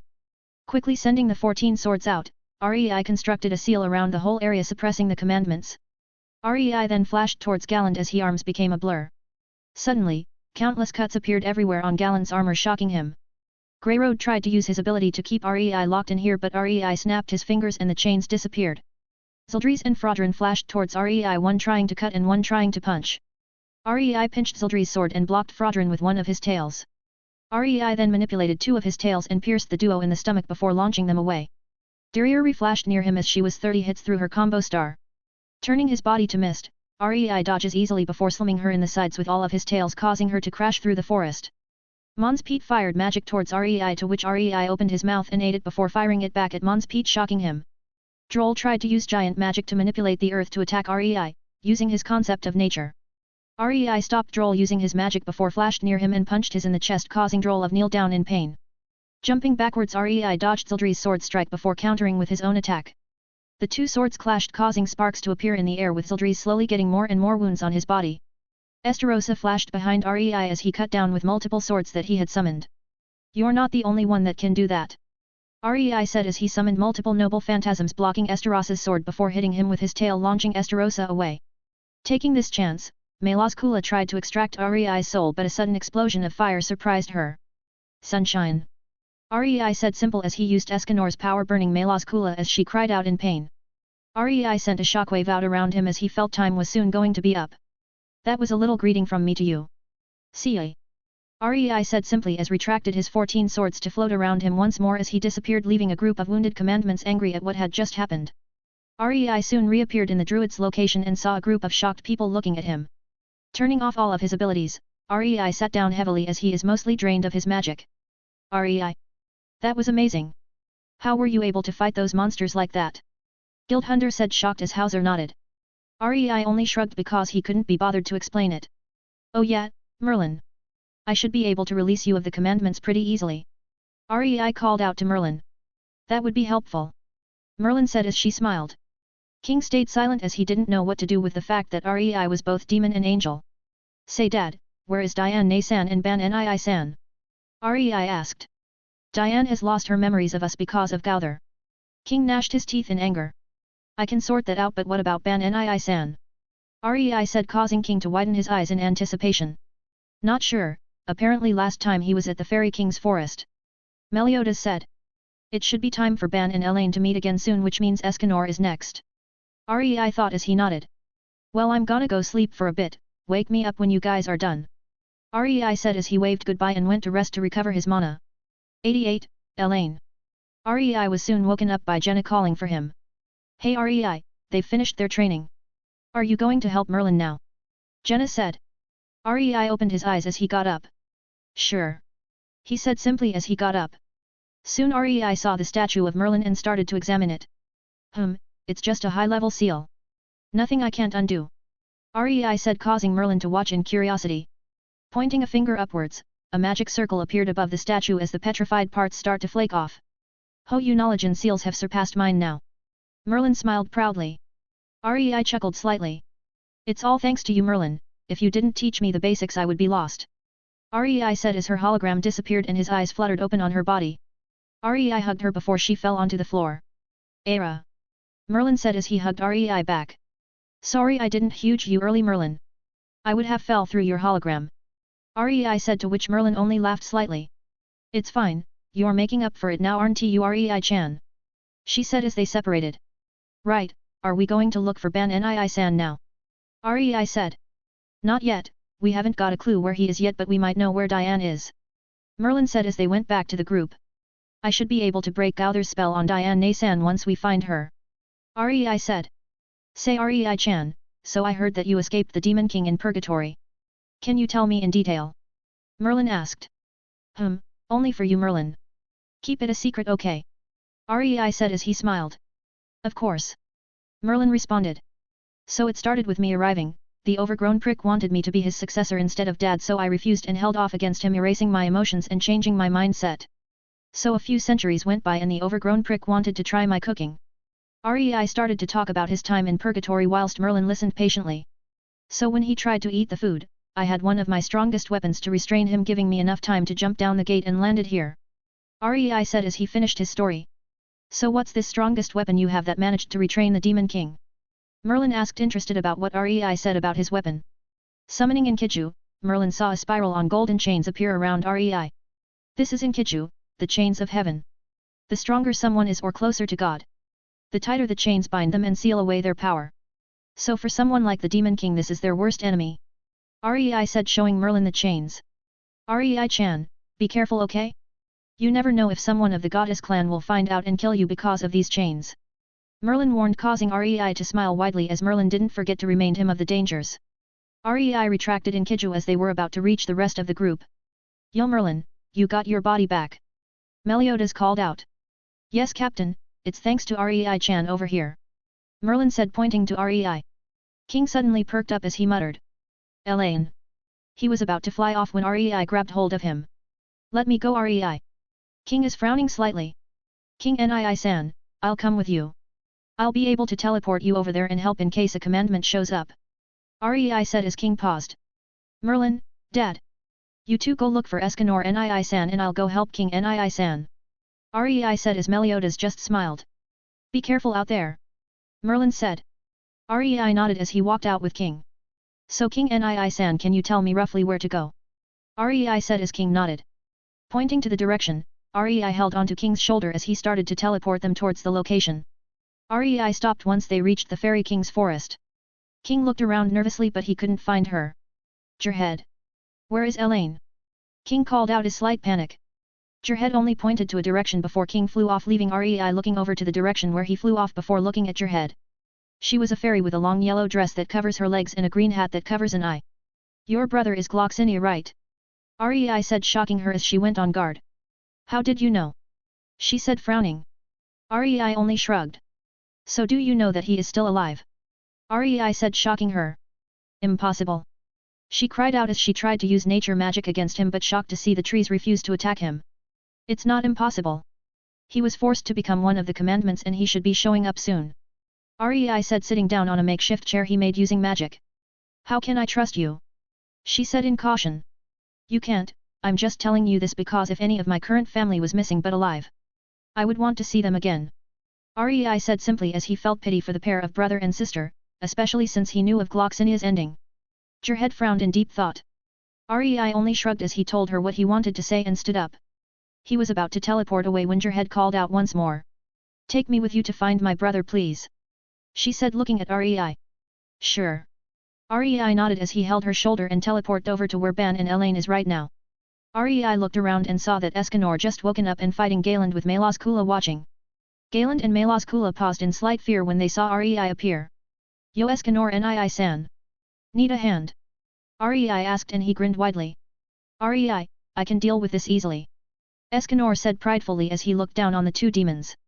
Sure, I'll talk to Ban Nii-san in the back. Rei said as he took Jarhead with him.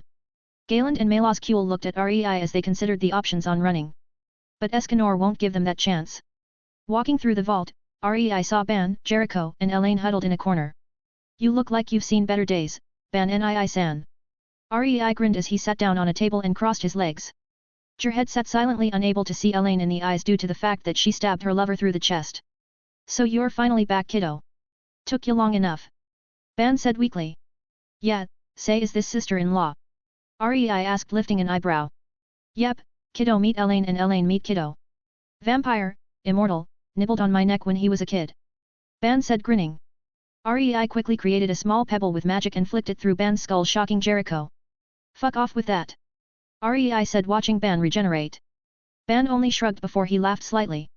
So you know sister-in-law is going to disappear right after we kill the demons, right? Rei said as he looked at Ban, who seemed conflicted. I know. He said slowly with a sign. So Ban Nii-san, if Elaine Nei-san were to get a sustainable body, immortal like yours, would you want it? Rei asked. Ban widened his eyes before he nodded. Well, you in luck. I can make her a vampire body with my bloodline so she is immortal. As a plus, the nibbling rights on the neck belongs to her new body. Rei said whilst grinning, shocking everyone present. How do you know how to create a body? Ban asked. I've done it before once. Rei smiled. Who was it for? Ban asked, curious. Someone called Eve. Rei smiled as he replied on instinct, even though he can't remember much about Eve. Elaine looked at Rei as she saw a familiar smile. One that she saw often on Ban's face. You love her, don't you, and you want to see her? Elaine said, causing Rei to widen his eyes before smiling wearily. I don't know, I don't even remember her face. I just have small instances when I remember the things I did but not detail. Rei said. Everyone stayed silent for a few seconds in pity for Rei. Right, enough about that, let's make Elaine Nei-san a body now, shall we? Rei said as he smiled, dispersing the negative mood. Ban nodded as he tried to stand up. Rest for a bit, Ban Nii-san, I'll sort it out. Rei said as he started made a few seals. He was much stronger than the time he made Eve's body for her, so it was easy for him this time, which is made easier with his control in mana. Rei looked around and saw that the defensive seals were in place as he summoned out Avalon. Gesturing Elaine to walk over, Rei applied a seal to her back as a light blue orb appeared. Ban watched in nervousness as he wanted to see everything. Ban Nii, any suggestions for the body? Older, more bust? Or stay the same? Rei asked with a shit-eating grin. Stay the same. Ban said. Rei made a OK sign with his hand before clasping his palms together as rainbow energy swirled around the sheath and started to form a body. Rei then made a slight cut on his hand as he infused his Alucard bloodline with the body.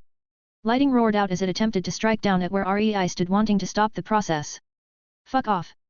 Rei shouted as he waved his hand, easily dispersing the lighting and created a hole in the ceiling.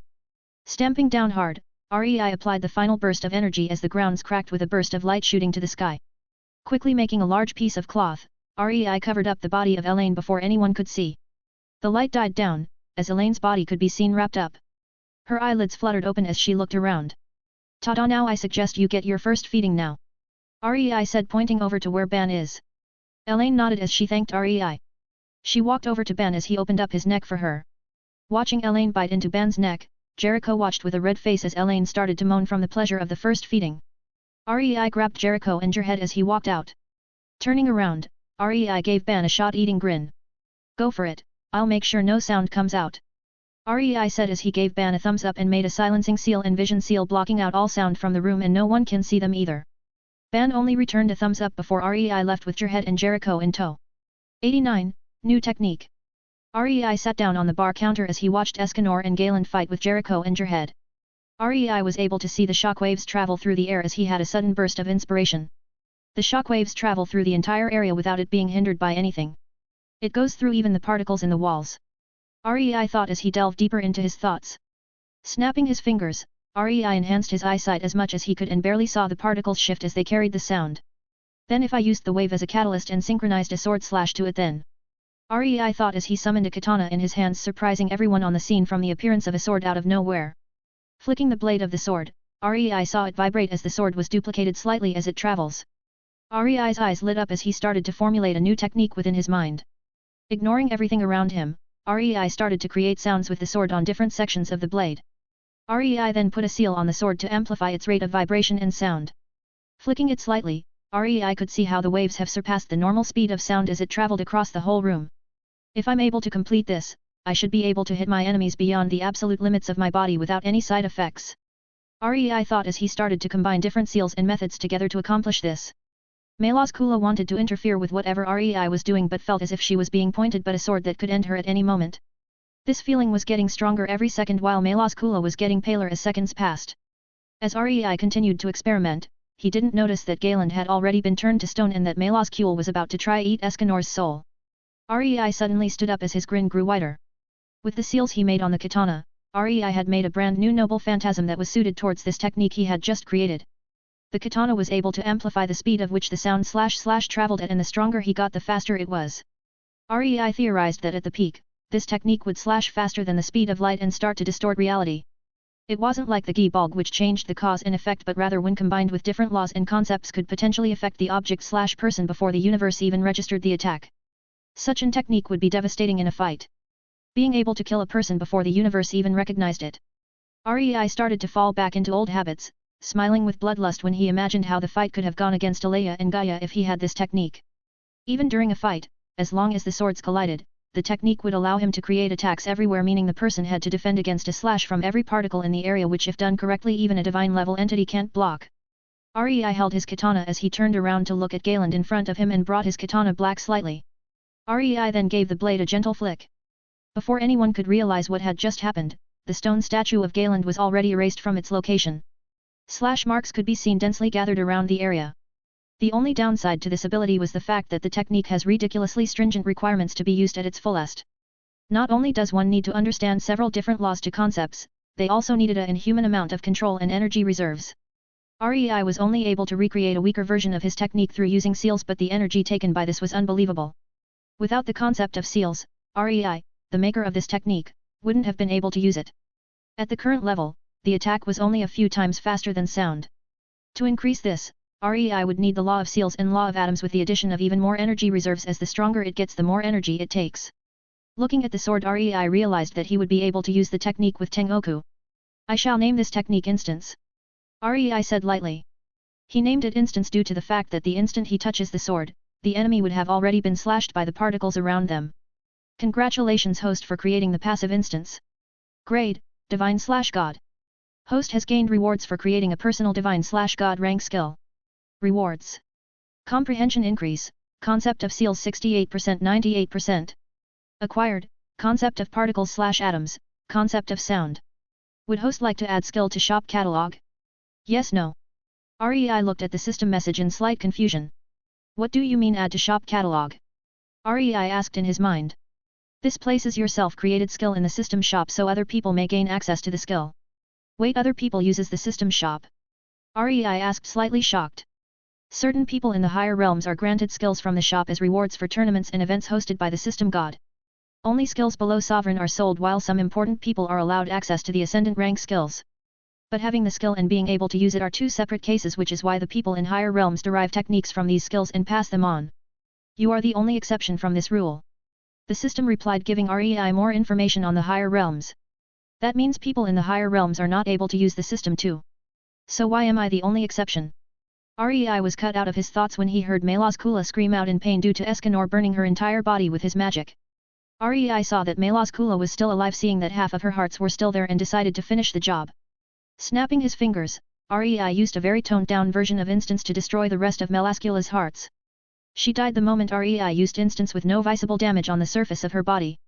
90. Fighting Festival. REI was walking back to the group when he suddenly slapped himself on the forehead. How did I forget about the true tremor fruit? Although I can't make the vibrations and tremor appear away from my body, I can at least use it on the sword to lessen the mana drain as well as amplify the amount of slashes being made. When I awaken the fruit, I should be able to create vibrations in the area around me. REI thought when he covered his finger in a small coating of white before tracing out his katana and gave it a gentle flick. The katana suddenly started to shake at a dangerous level when it suddenly exploded into shards. REI quickly created a small space around the sword to keep the damage minimal. The true tremor fruit is slightly overkill, but it sends out the waves/vibrations at a faster rate and covers more area at the cost of the sword's destruction. REI thought, holding the broken katana. Until I've awakened my fruit, I should increase the control of it so I don't break my swords. REI thought as he untraced the katana. REI, what was that? Escanor asked with curiosity. It's my newly made magic Escanor Nii-san. It allows for me to instantly attack anyone as long as there are particles around them. Each particle represents a slash, and just on a finger are several million to trillions. REI said, lifting a finger.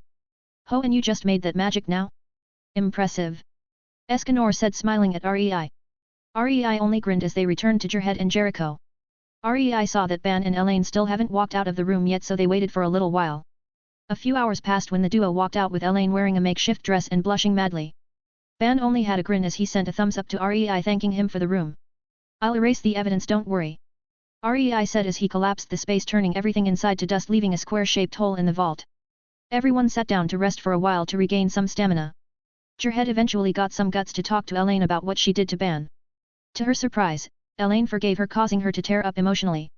On the other hand, REI started to tell the story of him being in purgatory to Escanor and Ban, who only laughed when they found out that basically REI cooked his way out from purgatory. Oh yeah, Ban Nii-san, I should tell you some of the abilities that my vampire bloodline gives.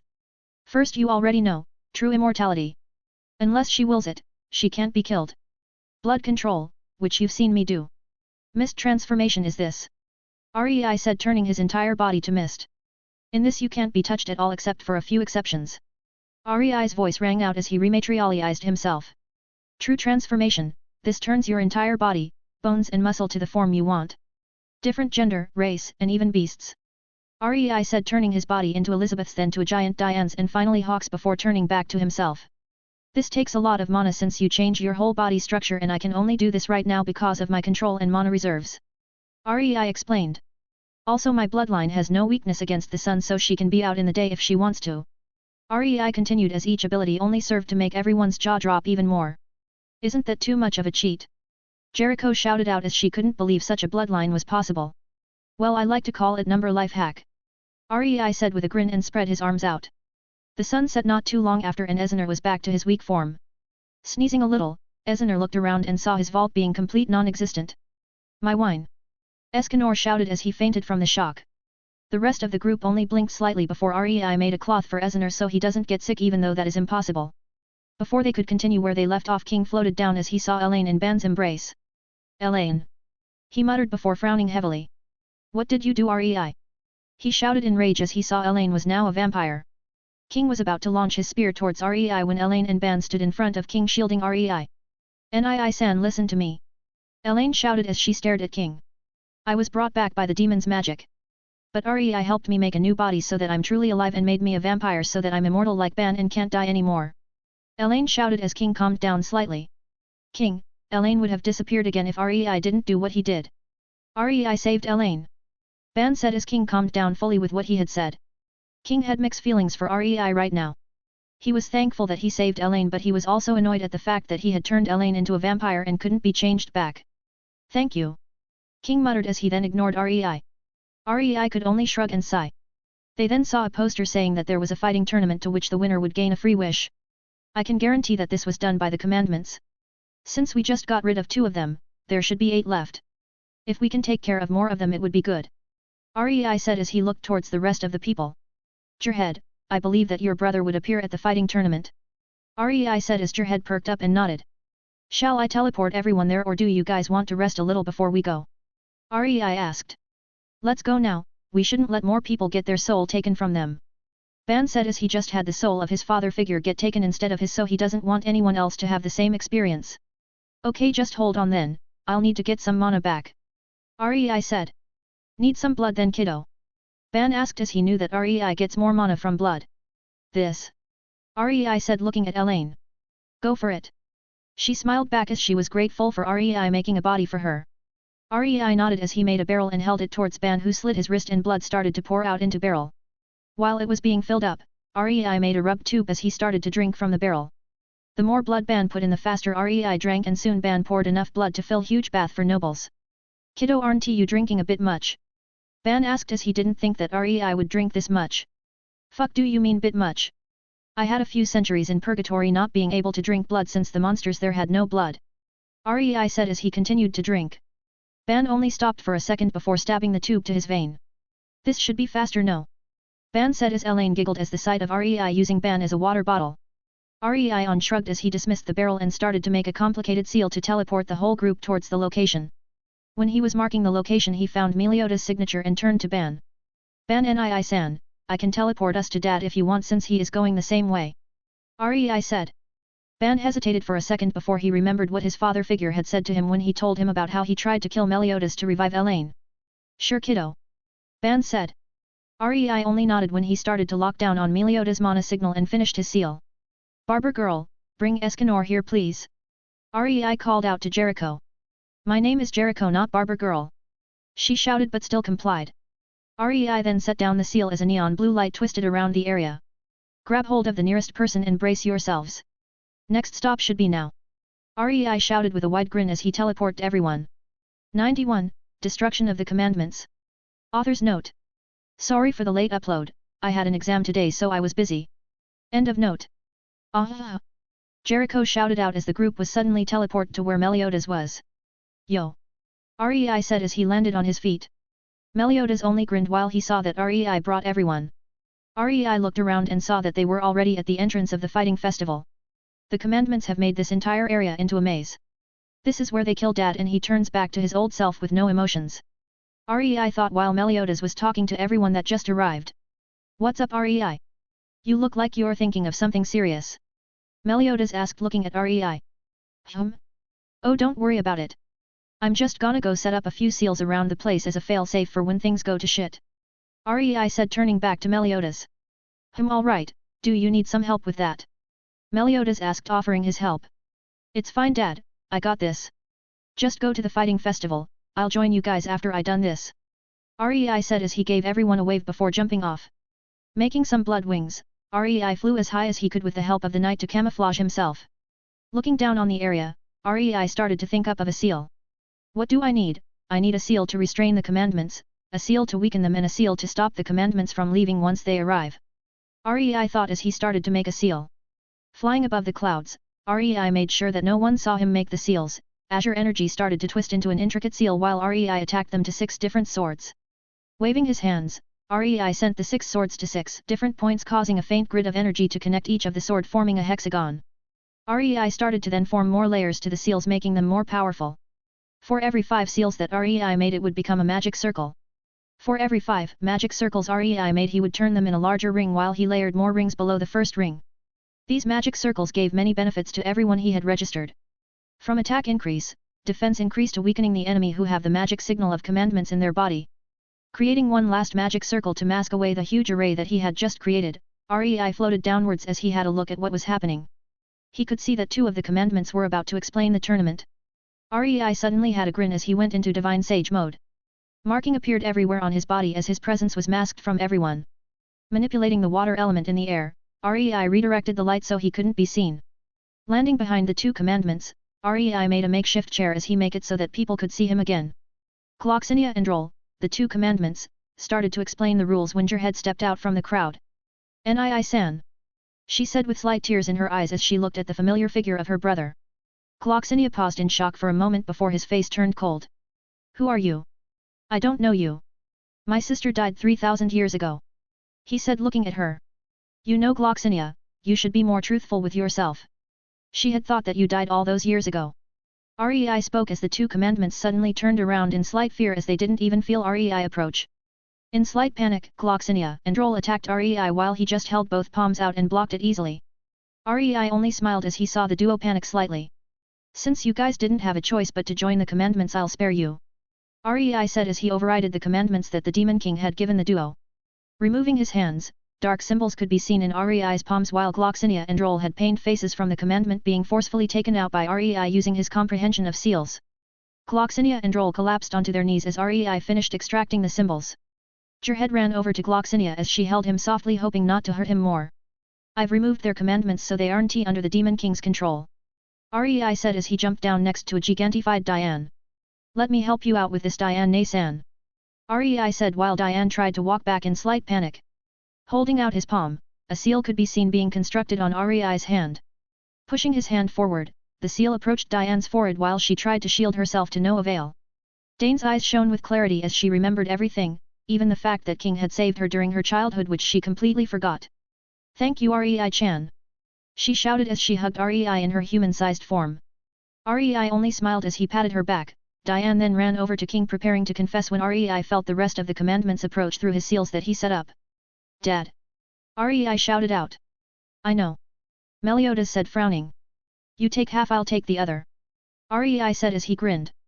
Meliodas grinned back as he knew the chances that they had were much bigger with him and REI working together. "Guys! Retreat, the commandments are coming!" Meliodas called out as he and REI jumped to the tallest peak looking towards where the commandments are coming from. REI went into Divine Sage mode as it took the least amount of mana to sustain since it mostly used natural mana. Meliodas had his dark element appear on his body. Soon the rest of the members of the 10 commandments appeared. Only Galen, Malos Kula were missing as they were killed. Gloxinia and Droll are no longer members as they never wanted to be one. With REI removing their commandment, they were free from this binding. "Dad, I know you don't like killing, so I'll ask now. Am I allowed to kill the commandments?" REI said, giving Meliodas a side glance. "Yes, but leave Estarossa and Zildji's to me," Meliodas said, to which REI only grinned. "Shall I take Diriuri, Mons Pete and Grey Road then?" REI said, to which Meliodas nodded. "Let's get some of these guys into my collection of souls to use." REI though about the souls he imprisoned using his Alucard bloodline. REI only grinned further when he saw his prey in sight. "Let the hunt begin, Dad," REI said as he flashed towards his targets. 92. Absorbing Commandments. REI suddenly appeared before Mons Pete as he gave him a devastating roundhouse kick, bringing up his hand. REI blocked Diriuri's punch, while he then pulled her punch towards him and kneed her in the stomach. Summoning 2 swords, REI sent then piercing towards Grey Road, who was forced to dodge. Suddenly, a fire bird appeared behind REI, hitting him, causing a huge burst of fire upwards. The flames started to twist and turn before exploding outwards, showing REI covered in white flames. REI only grinned as 2 flaming chains suddenly appeared, ripping Mons Pete in half. Reforming the chains into a shield, REI blocked a punch behind him. Tisk! Diriuri clicked her tongue, seeing how she didn't succeed in hitting REI. The shield parted slightly as it showed REI's palm. A sudden lance of ice appeared as it pierced through Diriuri's body, launching her backwards. Grey Road sent a few curses towards REI, hoping to restrain him when he didn't expect it. Hey! REI shouted as he pushed his palm out towards the incoming attack, causing shockwaves as a spear of black flames impaled Grey Road, setting his body alit as it slowly reduced to ashes. Quickly separating into multiple bodies, Grey Road sacrificed one of its bodies to survive. Rei then felt Mons Pete gather a huge amount of fire as it turned to a white flame. A huge phoenix shot towards Rei while Durier reappeared behind him trying to restrain him. Before Durier could even touch him, Rei had already turned his body to mist, rendering the efforts of the duo to waste. Rematerializing, Rei summoned a katana as he looked towards Grey Road to suddenly began to run the different directions. Instance. Rei muttered as he gave the katana a flick. Grey Road's multiple bodies suddenly exploded into blood mist the moment Rei flicked his katana, shocking Mons Pete and Durier. If that hit me, all of my hearts would have been gone with that. They both thought in cold sweat. They looked at Rei with caution as he waved his hand and a commandment seal appeared in his hands. So that's 5 commandments now. Rei said as he put away Grey Road's commandment. Looking over at Mons Pete and Durier, Rei could imagine what they were thinking. Too bad that wasn't the real instance, or else you won't even be able to see the blood mist.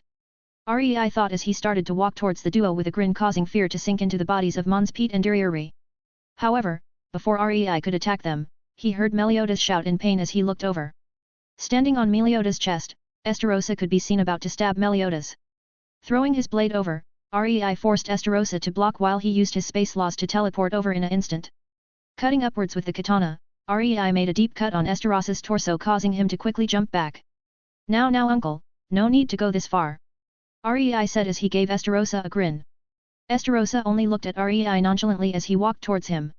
Soon both Estarossa and Rei flashed towards each other, a sudden clash could be heard with Rei and Estarossa crossed swords. Combining the use of his sword and limbs, Rei made his movements unpredictable with a series of feints and crossovers. Estarossa could only frown slightly as he was being thrown onto the defensive continuously. Rei had to bend backwards as Zildji's cut horizontally towards him. Landing on a handstand, Rei kicked towards the duo as they separated and looked towards each other. Facing off against these two may be a stretch for now. Rei though as he frowned slightly. His mana was entering the danger zone as he still had his Divine Sage mode activated. Sending his haki towards the group behind him, Rei could see that they had already been teleported away. That's good. Rei thought as he readied up against the duo in front of him once more. Suddenly throwing his sword towards the duo, Rei brought back his hand as it was covered with a white glow. Crack! By the time Estarossa and Zildji's avoided the blade, they saw a spider web of crack in the air. They suddenly felt a huge force collide into them as they threw up some blood. Looking towards Rei, they saw him pick up Meliodas as he disappeared from the location.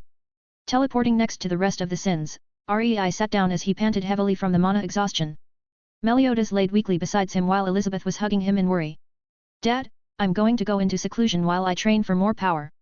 Rei said as he realized that he was way too weak right now. He needed a longer period of time to increase his reserves so that he can fight. Sure, I'll help the others train. Meliodas said weakly. Rei only nodded as he turned towards Gloxinia and Droll who were still weak from him taking their commandments. Go train up some successors while you're here. Rei said, to which Gloxinia and Droll nodded since they had candidates in mind already. Seeing that they agreed, Rei sat in a lotus position as he regained his mana. A night passed while Rei opened his eyes. Creating a seal, Rei teleported away with efficiency. Appearing in a mountain range, Rei set up a few seals as he brought out the 5 commandments that he took. Demon King, my friend, you're not getting these back. Rei said as he knew that the Demon King could feel what would be happening to his commandments. Eating one, Rei started to convert the Demon King's power into an own. Rei wanted to use the commandments to increase his own mana reserves along with his demon bloodline. Elsewhere, the Demon King sat with a frown as he was annoyed from the fact that Rei was able to escape as well as the fact that 5 of his commandments were in Rei's possession. Suddenly, a hazy figure appeared in his view. You! Its deep graspy voice called out towards the Demon King. Who are you? How dare you address me in that manner? The Demon King shouted as he was in a bad mood. Swinging his giant sword, the Demon King tried to kill the stranger. Boom! The sword phased through the figure as he stood there unaffected. I may be a projection since the laws doesn't allow me to be here. But... the figure said, drawing out the but. I can kill you easily without lifting a hand. The figure said as a sudden pressure crashed into the Demon King causing him to crash downwards spitting up blood. Know your place, fool. The figure spoke as he continued to increase the pressure on the Demon King. I want you to do a job, kill the kid named Rei or whatever. If you don't, I'll kill you and find someone else. The figure spoke as he soon disappeared causing the Demon King to grit his teeth in anger as he had never been treated this way, but sadly he couldn't do anything but to comply with the stranger. The same scene could be seen with the Goddess clan as the 2 main clans were tasked to kill Rei. The person in question, however, was sitting in a lotus position absorbing the power of the commandments and turning them into his own. 93. Breakthrough. Lighting started to gather above a certain mountain range. Rei sat in a lotus position as he had absorbed all 5 of the commandments he took and broke through to the divine rank, unlike last time where he had forced himself up, which in return had killed him. Right now, Rei could be seen with a spiral of neon blue and green energy twisting around him as particles could be seen floating around him. It didn't take long for more strands of energy to appear around him as they represented everything that he had. From the different colors for the elements he could use to magic circuits being spread out, constructing phantasms and destroying them at the same time. Entering Divine Sage mode, Demon Assault mode and Bankai. Rei prepared to take on the tribulation that was required for him to ascend into divine rank. Then started to coat his arms in a deep red haki while the lightning was about to strike. Pointing up his hands, Rei directly opened his true 8 inner gates as the lightning stuck. Boom! The mountain range collapsed and was reduced to ashes as the lightning struck. A huge cloud of dust could be seen from everywhere in the country. Suddenly, a force exploded outwards as Rei could be seen floating while he held a spear of lightning in his hands. He had his own purple lightning flash around his body as he had used this to help him grab the lightning. Humph! I eat lightning for breakfast and you use it to test me. Rei spoke as he crushed the lightning in his hands as he ate it. Obtained Heavenly Tribulation Lightning. Congrats host for entering pseudo-divine rank. Rei saw the message and was confused as to why it wasn't divine rank. Host has yet to comprehend any type of divine essence, so host can't enter true divine rank. Divine essence, hey, I guess it's the level above the law. System show comprehensions. Rei thought as he floated to the ground. Laws, space, element, new, seals, new. Concepts, particles/atoms, new, sounds, new. I should try to get my space laws to divine essence since I've had it for the longest time. Rei thought before looking back at the destruction the tribulation lightning had caused. I guess I can't stay here anymore. Rei shook his head while he walked away from the location. Rei continued to walk as he passed a lake. Looking into the lake, Rei could see that his hair had grown to halfway down his back, his face had sharpened up and he had lost most of his baby fat. Looking at his clothes, Rei could see that what he wore for the most of his current life was in complete tatters. Host still has unbreakable armor set.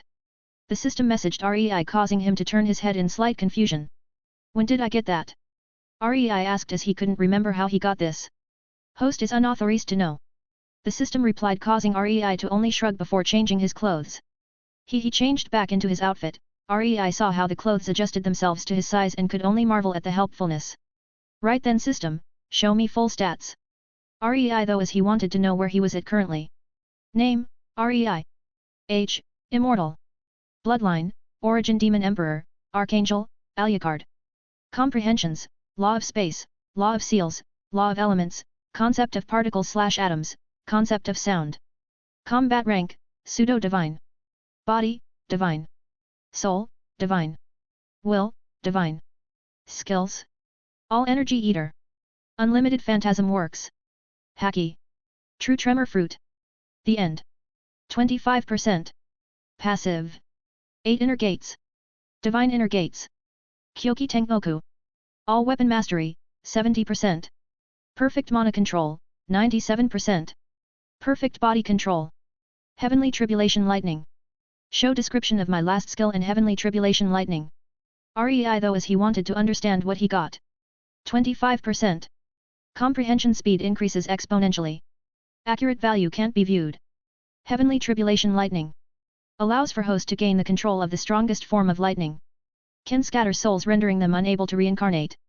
So that's why I was able to comprehend laws of seals and elements. Rei thought as he felt it weird for him to understand their law as he knew the years required were long. But truly, what even is that skill? Rei thought looking at his last skill which was 25% unlocked. Shaking his head, Rei started to walk towards the closest village that he could sense. During his walk, Rei had started to give himself a haircut as he didn't like long hair since it affects him badly in combat. I wonder how many years have passed. Rei muttered as he could start to see the village from afar. Walking over he could only see demons roaming around causing him to frown slightly. If this is the case then seems like the holy war had already started. Rei said as he sent out his haki to check if anyone were still alive. Sensing 2 life signatures below a basement surrounded by demons, Rei frowned. Walking over, Rei snapped his fingers reducing all of the demons to ash with small spears of fire. Can you open up, it's safe now. Rei said as he knocked onto the basement door. There were no reply as Rei could only hear whimpers of fear. Making a small blade, Rei cut the lock of the door from the outside. Opening the door, Rei saw a woman holding a child backing away. Before Rei could even say anything, the woman charged towards him with fear written all over her eyes. Run! Go quick! The woman shouted towards her child as currently they couldn't trust anyone during this time with demons roaming around. The child froze up as she didn't know what to do. Rei grabbed hold of the woman's wrist stopping her from hitting him. It's safe now, the demons are gone. Now I want you to tell me what happened. Rei said as he looked at the woman. Rei frowned harder as he saw how the woman was insane from everything that had happened. Rei was about to help her when her skin started to turn red like the red demons and black markings appeared on her face. Her body started to enlarge as Rei let go of the woman. Grabbing the child, Rei quickly ran out of the house while he looked at the soon-to-be-made red demon. Making a seal, Rei scanned both of their bodies and found out that the woman was already fully infected but held on with sheer willpower. The child on the other hand was completely uncontaminated. The child shuddered with fear as she saw what had become of her mother. Close your eyes, I'll take you somewhere safe. Rei said as the child complied by turning around and covering her eyes.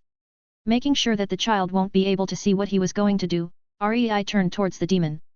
Rei only drew a line with his finger before it turned into a blade of white fire that turned the demon's body to ash without it even saying anything. Rei then teleported him and the child away from the village. Looking down at the child, Rei saw that she fainted from fatigue. Sighing deeply, Rei shook his head. Poor child. Rei thought with pity. Creating a new type of seal, Rei mimicked what the system could do but foreseeing the stats and condition of other people instead. Name, Aiko. Age, 4 years and 11 months. Current condition, extremely malnourished. Rei frowned seeing the extremely malnourished status. Highs. He sighed once more as he carried Aiko in his arms as he looked for some animals. It didn't take long for Rei to find a bear. Making a seal to silence the bear, Rei walked up to it. I can't have you growling or you'll wake up Aiko. She needs her rest after what she had to go through. Rei said as he made a sword shape with his hand and cut down. The bear only freezed up for a second before it was cleanly bisected in halves. Making some equipment for cooking, Rei started to prepare the bear for Aiko when she wakes up. Rei made a makeshift bed with some wind element and placed Aiko on it before making a fire nearby so she doesn't get cold. Rei finished preparing the bear ready to be cooked at a moment's notice and freezed the space around it to stop it from going bad. Sitting on a makeshift chair made from wind element, Rei made sure that there were no animals that went by so that Aiko can have her sleep. Looking back at her, Rei could see that she had raven black hair that went to her lower back, pale skin, a face that one could tell that she would become beautiful when she grows up. I bet she would have had a decent life if this holy war never existed. Rei muttered before shaking his head and went back to making sure no animals disturb Aiko. A few hours passed before Aiko's eyes fluttered slightly before she opened them and saw that she was in a forest. She then saw Rei sitting on nothing. Her head hurt slightly as she was confused as to why she was here in the forest with a stranger. Her eyes widened as she remembered what had just happened. Tears formed in her eyes as she realized that her mother had died. Rei looked over and saw that Aiko was awake and was about to cry. Walking over, Rei hugged Aiko, letting her use his shoulder to cry out her pains. After a few minutes, Aiko had stopped as Rei had been comforting her this entire time. Do you want to eat something right now? Rei asked, seeing that Aiko was awake. She only nodded as her eyes were red around the rims. Rei got up as he started to make some food for Aiko, using a mixture of magic into his cooking. Rei was able to make a dish that would have required him a full day to prepare everything in just a few minutes. Handing her a plate with a spoon, Rei gestured for her to eat. She looked at Rei hesitantly before she chowed down on the food. Rei only sat in his air chair while he crossed his legs, seeing her eat with vigor. Soon she handed him an empty bowl. You want seconds? Rei asked, to which she nodded. Waving his hand, Rei made the bowl fill up with the more food. Aiko's eyes lit up slightly seeing Rei use magic before eating again. Rei only smiled slightly seeing her actions. Soon she was full as she only eyed the food, wanting to take it all in but not being able to. Seeing her eye the food like her biggest treasure, Rei chuckled slightly. Don't worry, I can cook more when you want to. Rei said, ruffling her hair before he stood up and waved his hand as everything disappeared like it was never there. Did you kill my mum? Aiko asked, causing Rei to freeze up slightly. This. Rei hesitated slightly before he nodded. They stood there in silence as Rei didn't know how to continue the conversation. Highs, I'll take to you a safe city before you can go join other people, is that okay? Rei asked as Aiko only nodded. So do you want me to carry you there or walk? Rei asked. As if to respond to him, Aiko held her arms out. Are you sure? I mean, you know that I just killed your mum, right? Rei asked, slightly confused as to why Aiko still wanted him to hold her. She nodded as she looked into Rei's eyes. She became a demon. Daddy also became a demon and tried to kill Mum. Mum got bit but she still carried me to basement. She told me that she was going to die, so if she did, don't feel sad. Aiko said as some tears started to gather. That doesn't explain why you're okay with me after I killed you, Mum. Rei sighed as he couldn't help but look at the weird child in front of him being okay with everything that had happened. Because you tried to help us. Aiko said simply. Rei paused slightly before chuckling. Some people might want to help you with ulterior motives. What if I'm one of those people? Rei said with some humor as this child was smarter than normal. Aiko only shrugged as he held out her arms once more. Rei shrugged back with a smile as he carried her in his arms and started to walk towards the closest city. 94. Inheritance. Rei held Aiko as they were walking toward the city of Camelot. Rei wanted to come here as it meant that he would be ascertain what time it is during the Holy War. Making 2 cloaks, Rei covered both him and Aiko. This will help us hide from other people's senses. Rei said with a smile as he looked at Aiko. She nodded as she hung the hood lower. Leaping to the roof, Rei made some silencing seals to silence his footsteps as he jumped across from building to building. Rei could see that Camelot was overrun with demons. I hope that Arthur hadn't died yet. I don't want Merlin to be sad. Rei thought as he sent out his haki. He could feel that the city was mostly filled with demon life signatures while there was a power human life force going towards the castle. Rei smiled slightly as he couldn't feel Melioda's signature. This either means that Dad hadn't lost his emotions and is still with Eli Chan, or that he did and is somewhere else. I'd much rather the first option. Rei thought while he leaped towards the castle and walked calmly. Walking through the walls, Rei could really marvel at the infrastructure. Aiko-chan, this place is quite amazing, isn't it? Rei said as he showed Aiko the decorations. How do you know my name? I haven't told you yet. She said, tilting her head. Bohuam. A sudden explosion cut Rei off as he looked towards the direction. Let's go, Aiko-chan, there is something interesting over there.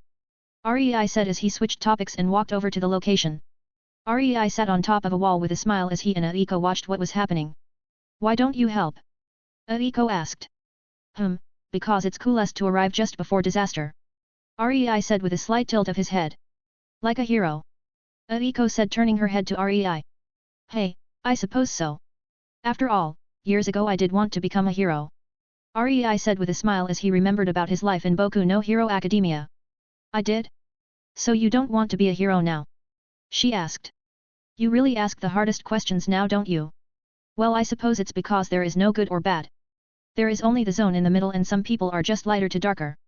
Everyone has their own backstory, and while I may be a hero to someone, it also means that I'll be a villain to someone else. Rei said as he looked towards Arthur, who pulled out Excalibur. So you're a lighter shade of grey? Aiko questioned as she looked towards Rei. I'd say I'm more in the middle as I have done evil things to people. Rei said. Well, you're a lighter shade of grey to me. Aiko said as she leaned more on Rei. Stockholm Syndrome. Well, I did kill her mum and take her with me. Rei thought as he gave Aiko a side glance before looking back at Arthur. Right now, Arthur was using the techniques that various human legends had left behind in Excalibur. He's going to die. Aiko said out of nowhere as she looked at Arthur fighting back against top-ranked demons. How can you tell? Rei said with curiosity as Aiko was able to understand what was happening. Weak points are showing up everywhere on his body while the 2 demons don't have a single one that was hit by him. Aiko said, shocking Rei slightly as Aiko was able to see the weak points of people. How can you tell that these are weak points? Rei asked, wanting to confirm. There are red dots everywhere on their bodies. She said simply. She would be perfect to be an assassin with this talent. Rei thought. Arthur screamed in pain as blood could be seen appearing everywhere on Arthur's body. Righto, it's my turn now. Rei said as he stood up.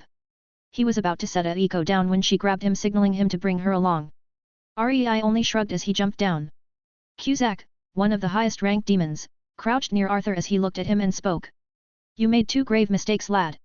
First is your fatal lack of power. I'd wager that the sword contains countless souls of countless human heroes and granted you power. But with that the strain was much bigger. I'm sure that you trained yourself, but you couldn't reach their level, so now your body is destroying itself. And the second, you trifled with the wrong opponents. Cusack said as he was about to use his ability to control Arthur's body.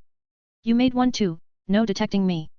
Rei said as he placed a hand on Cusack's shoulder, shocking everyone as Rei seemed like he appeared out of nowhere. Cusack couldn't move as he was drenched with sweat. The pressure he felt from Rei was on par with the Demon King and could easily kill him at any moment. Rei threw Cusack backwards as the body made a shockwave as it collided with Chandler, who was also one of the highest-ranked demons. Merlin appeared a split second after Rei threw Cusack as she was about to attack him. She was shocked at the sudden appearance of this duo as even she didn't detect them. One small and one large, the pressure she felt from the large figure was the same as what she felt from the Demon King and the Goddess. Rei waved his hand as he healed all of Arthur's injuries with nature magic while Merlin was about to attack due to the fact that Rei might have wanted to harm Arthur. Who are you? Merlin questions on guard in case Rei tries anything. Rei chuckled slightly as he lifted his hood. It's been a long time Merlin, how has it been? Rei smiled as Merlin hugged Rei. You have no idea how worried I was when you disappeared. Merlin said. Well, let's talk later, we need to get Arthur out of here first. Rei said as he separated from Merlin. She nodded as she teleported all of them away.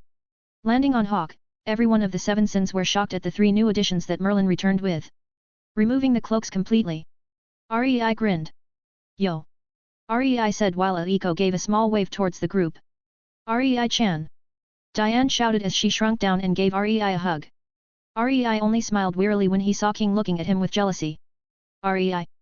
Meliodas walked out with Elizabeth while he smiled as Rei. Separating from Diane, Rei looked towards Meliodas and gave a grin. How is everything going with Eli-chan? Rei asked as he gave a shit-eating grin. Meliodas grinned back as his made an okay sign. So mind bringing me up to date? Rei asked. Sure, but first who's the kid? Meliodas asked pointing at Aiko in Rei's arms. Oh, her? I picked her up on the way to Camelot. Her village was completely overrun by demons. Rei said. Haa, like father like son. Merlin said as she walked over since Diane helped bring Arthur to a room to rest. What do you mean? Aiko asked curious. Well, Meliodas here also picked up Rei when he was a baby on his way to Lyonesse. Merlin said. So Rei isn't Shorty's real son? Aiko asked tilting her head. Don't call Dad Shorty. Rei said as he gently bopped Aiko's head.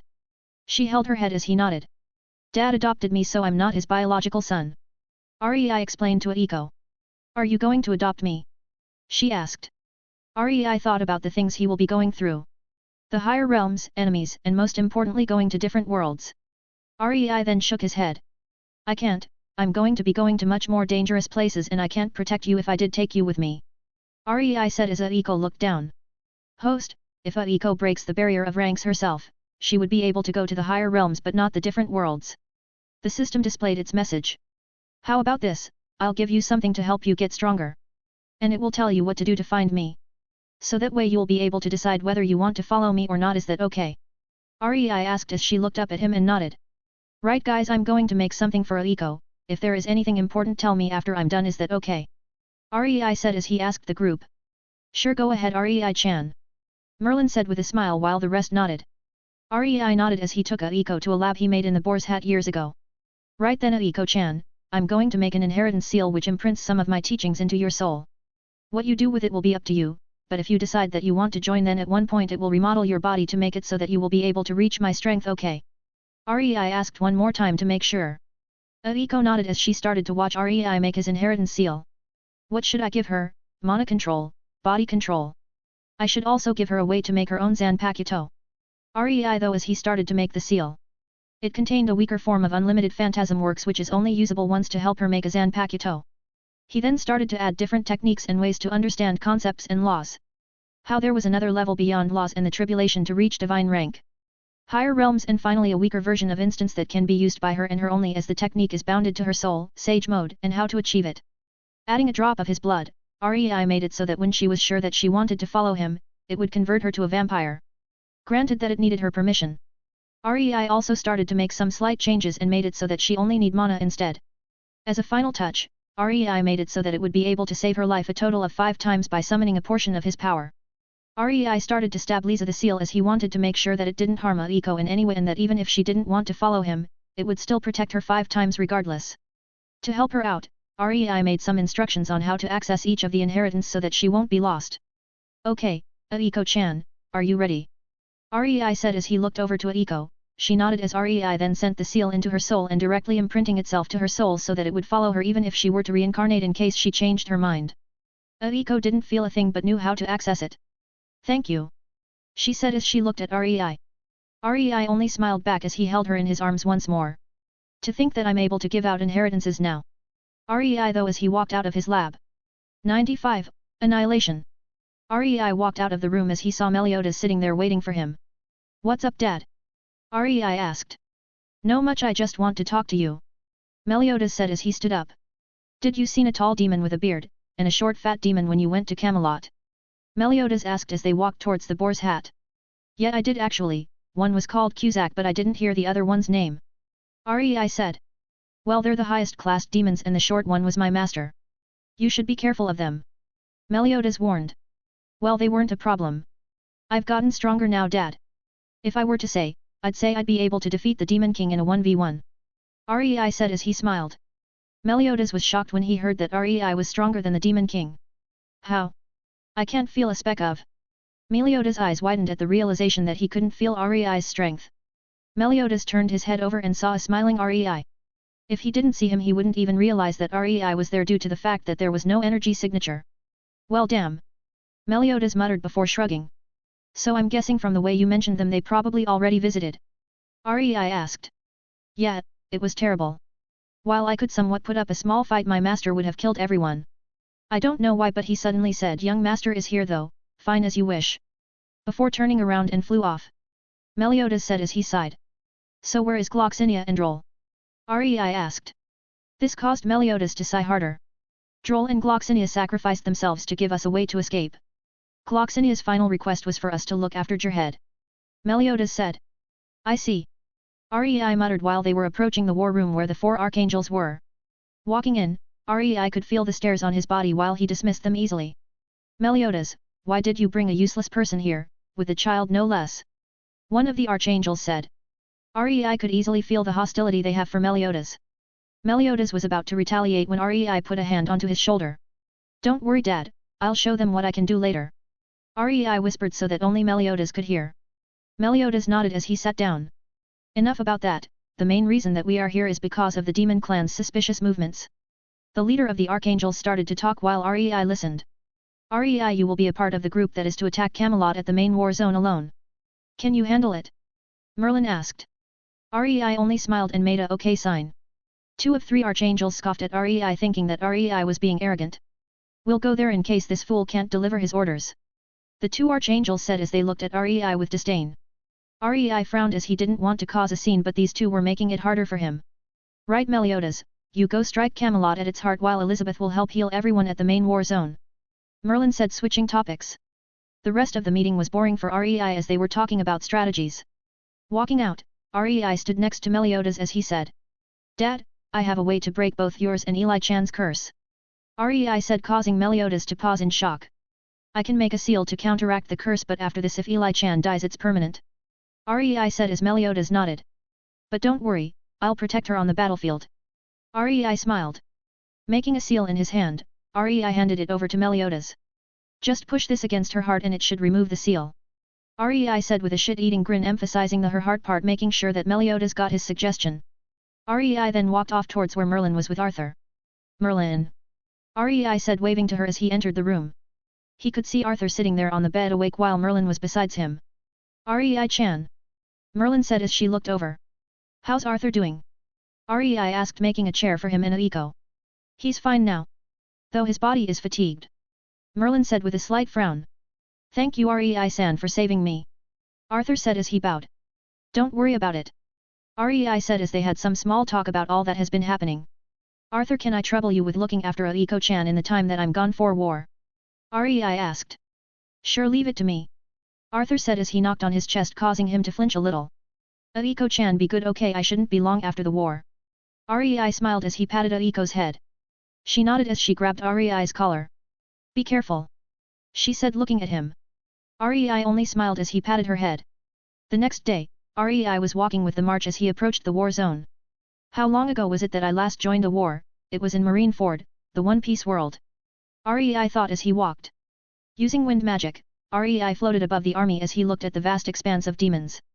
There was a variety of tall, fat, thin, red, blue and greys. But in Rei's eyes they were all just cannon fodder. Charge! One of the commanders shouted as the army charged towards the demons. Let us show you what you can never get. The 2 archangels said as they flew towards the demons. Omega Arc. They said as huge white sphere covered a small portion of the battlefield, killing all the demons in the area. this is what we archangels can do that you can never hope to compare to. One of them said looking at Rei with disdain. Oh really? Rei said as he was fed up of their crap. Summoning Tengoku, Rei brought the sword in front of him. The two archangels frowned feeling the dense amount holy element. Bang Kai. Rei said as the place where he was at exploded with a holy light pushing the two archangels away. The battlefield paused as they looked at the ray of holy light. Dispersing the light, Rei could be seen with 14 wings, white armor, long hair that reached halfway down his back and a halo above his head. Nanatsu no Tengoku. Rei said as the light cleared. FFF 14 wings. One of the archangels stuttered in slight fear as Rei had more wings than the goddess herself at 12 wings. Within the goddess clan, the amount of wings represented the power they had, and seeing that Rei had more wings than their goddess made them realize that they have potentially provoked the wrong person. Turning all of his wings to magic circles, Rei controlled them to enlarge. Covering more than 70% or the demons, the magic circles glowed with holy light. 7-layered extinction magic annihilation. Rei said as a beam of light struck down from above. Everyone had to cover their eyes as the light was too bright. Opening their eyes once more, they could see that the demon army had a giant circle missing in their ranks as dust floated around. So you were saying about how I can't compare to you archangels? Rei said as he stared at the two archangels who only backed away slightly in fear. 96. Abomination. Rei then ignored the two archangels as he flew into the army of demons and started his slaughter. Every time he had killed a demon, he felt something inside him change and beckoned him to continue. He had made his katana as he dual-wielded it with Tengoku, and a weaker version of instance will be activated every once in a while, causing a huge line of corpses as Rei continued forward his slaughter. He was also improving his sword techniques with this as he is fighting a group of enemies and had to conserve his stamina. While he was making a path of carnage forward, his 7 holy swords also helped him kill in 7 other directions. Oi, are we even needed here? One of the commanders asked as they saw Rei literally hold back an entire army. The two archangels only stood dumbstruck as they couldn't believe how easy it was for Rei to fight the entire army. So Merlin was saying the truth when she said Rei can handle this. They muttered. They paused slightly as they frowned before looking at Rei. Looking at each other, they nodded in understanding. Rei was unaware of this as he continued his slaughter. He then felt Esterosa's energy signal approaching the battlefield. Why does he have 5 of the commandments? Rei thought as he frowned. He knew that in the original timeline, Esterosa took commandments from the other commandments. However, Rei knew that he took 5 of the 10 commandments. Unless the Demon King made new ones and gave them out, which also means that he is weaker right now. Rei thought as he flew back to Elizabeth. Eli-chan, take this seal. It should protect you from the fight. Rei said, constructing a seal, and handed it to Elizabeth as it formed a protective barrier around her. Before she could even say anything, Rei twisted his body and roundhouse kicked Esterosa, who suddenly appeared. Walking over, Rei stared at Esterosa while he was getting out of the crater. So you got the order as well? One of the archangels said as he landed next to Esterosa. Kahoo, must be annoying to partner up with someone that slaughtered male, huh? Ha ha ha. Esterosa laughed out while the archangel had a tick mark but chose to ignore the statement. Ho, and what's this? The archangels partner up with one of the commandments. Rei said as he had a small frown. Kahoo, both the demon and the goddess clan wants you dead. The old man even gave me 4 more commandments. Esterosa said as he entered in assault mode much like Meliodas. Both of them want me dead. Is it the same guy who had all for one, I am, Alea and Gaia? Rei thought with a frown. Bringing up his arms, Rei pinched 2 holy swords that the archangels attacked him with. Esterosa was about to attack him, when Rei sent a sword towards him that pierced through his body. Surreal. Tarmiel. What are you doing? Elizabeth shouted towards the 2 archangels when she saw them attack Rei. It was Mother's orders. We can't let this abomination alive. Tarmiel said as he and Surreal retreated. Everyone looked at Rei, not understanding why the duo called Rei an abomination. Sir Surreal. What do you mean by abomination? Didn't he help us fight against the demons? One of the leaders asked. Rei here is a collection of curses and lineages. He is angel, demon, and vampire. Such an evil existence shouldn't even exist. Surreal said, causing everyone to take a second look at Rei. Someone tried to shoot magic as Rei as he only reached out and pinched it, causing it to disperse. Everyone. If the archangels have to go as far as to partner up with the demons, then this abomination here is more of a threat. The person shouted as everyone started to ready their weapons to attack Rei. And here I was helping you fight your war. Rei said as his eyes grew cold. I'll give you a second chance, are you sure you want to fight me? I won't kill those that leave, but for those who stay, death is the only result. Rei said slowly as he increased the pressure he was outputting. WWW, we don't fear you. We have the archangels on our side. One of the knights said as he put on a fearless smile. Ho, is that so? Rei said as his voice grew cold. Eli Chan, you might want to close your eyes. Rei said as he floated up. His 7 swords spread themselves to encircle the entire battlefield, no one was left out as no one left. The archangels and Estarossa struggled to move as Rei started to crush them with his pressure. Rei enlarged the 7 swords as he brought forward his katana, Rei covered it in a white glow as the other 7 swords also glowed. Sevenfold destruction, instance. Rei said as his fingers tasted the blade of the katana. The archangels had a bad feeling the moment the sword were covered with a white glow. A vibrating sound rang through the battlefield as everyone burst into blood and flesh, killing them before they even realized. Even the archangels and Estarossa burst into blood. Waving his hand, Rei gathered all of the blood into a pill before eating it. Estarossa revived as his commandments took effect while the 2 archangels appeared in their true forms. Are the Demon King and Goddess so confident that you ants can defeat me? Rei said as each word brought fear into the trio as they never imagined that Rei could have killed them without them even realizing. Cyril and Tarmiel were drenched in cold sweat as if that was their true body, they would have died before they did anything. Elizabeth opened her eyes to an empty battlefield, she put her hands to her mouth as she sat down in utter disbelief. An army made up of the hopes of humans gone with one move from Rei. But seen as though they were so kind as to give me a present of 2 graces and 5 commandments, I'll take them gratefully. Rei said, appearing in front of them using his space laws, and ripped out 7 seals from their bodies as they cried out in pain with their eyes bloodshot. Storing them away in a separate space, Rei looked towards Camelot as he could feel that the Goddess and Demon King have the greatest chance of appearing there. Oh, and did you know that Estarossa was male to begin with? Rei said as he removed Gauther's seal on Estarossa's identity as the 4th archangel. Flying off towards Camelot, Rei left behind a silent battlefield where there had been an army of humans and demons. 97. Heavenly Demon. It didn't take long for Rei to arrive at Camelot, and he could see that the leader of the archangels were clutching his head in pain from the truth of Estarossa being male. Oi, I'm sure you have received the orders from your Demon King and Goddess, am I correct? Rei said as he saw how both the demon and archangel looked towards him. Rei, why are you here? What about Elizabeth? Meliodas shouted out to Rei. She's safe, Dad, don't worry. But everyone else is dead. Rei said, face cold. Meliodas frowned as he knew what this meant. I helped them fight their war, and in return they follow the shitty angel's commands to try kill me. What a bunch of idiots. Rei told Meliodas the reason as he walked towards the archangel. The 2 graces were particularly nice. Rei said as he smiled. However, it was also this smile that brought fear to the archangel.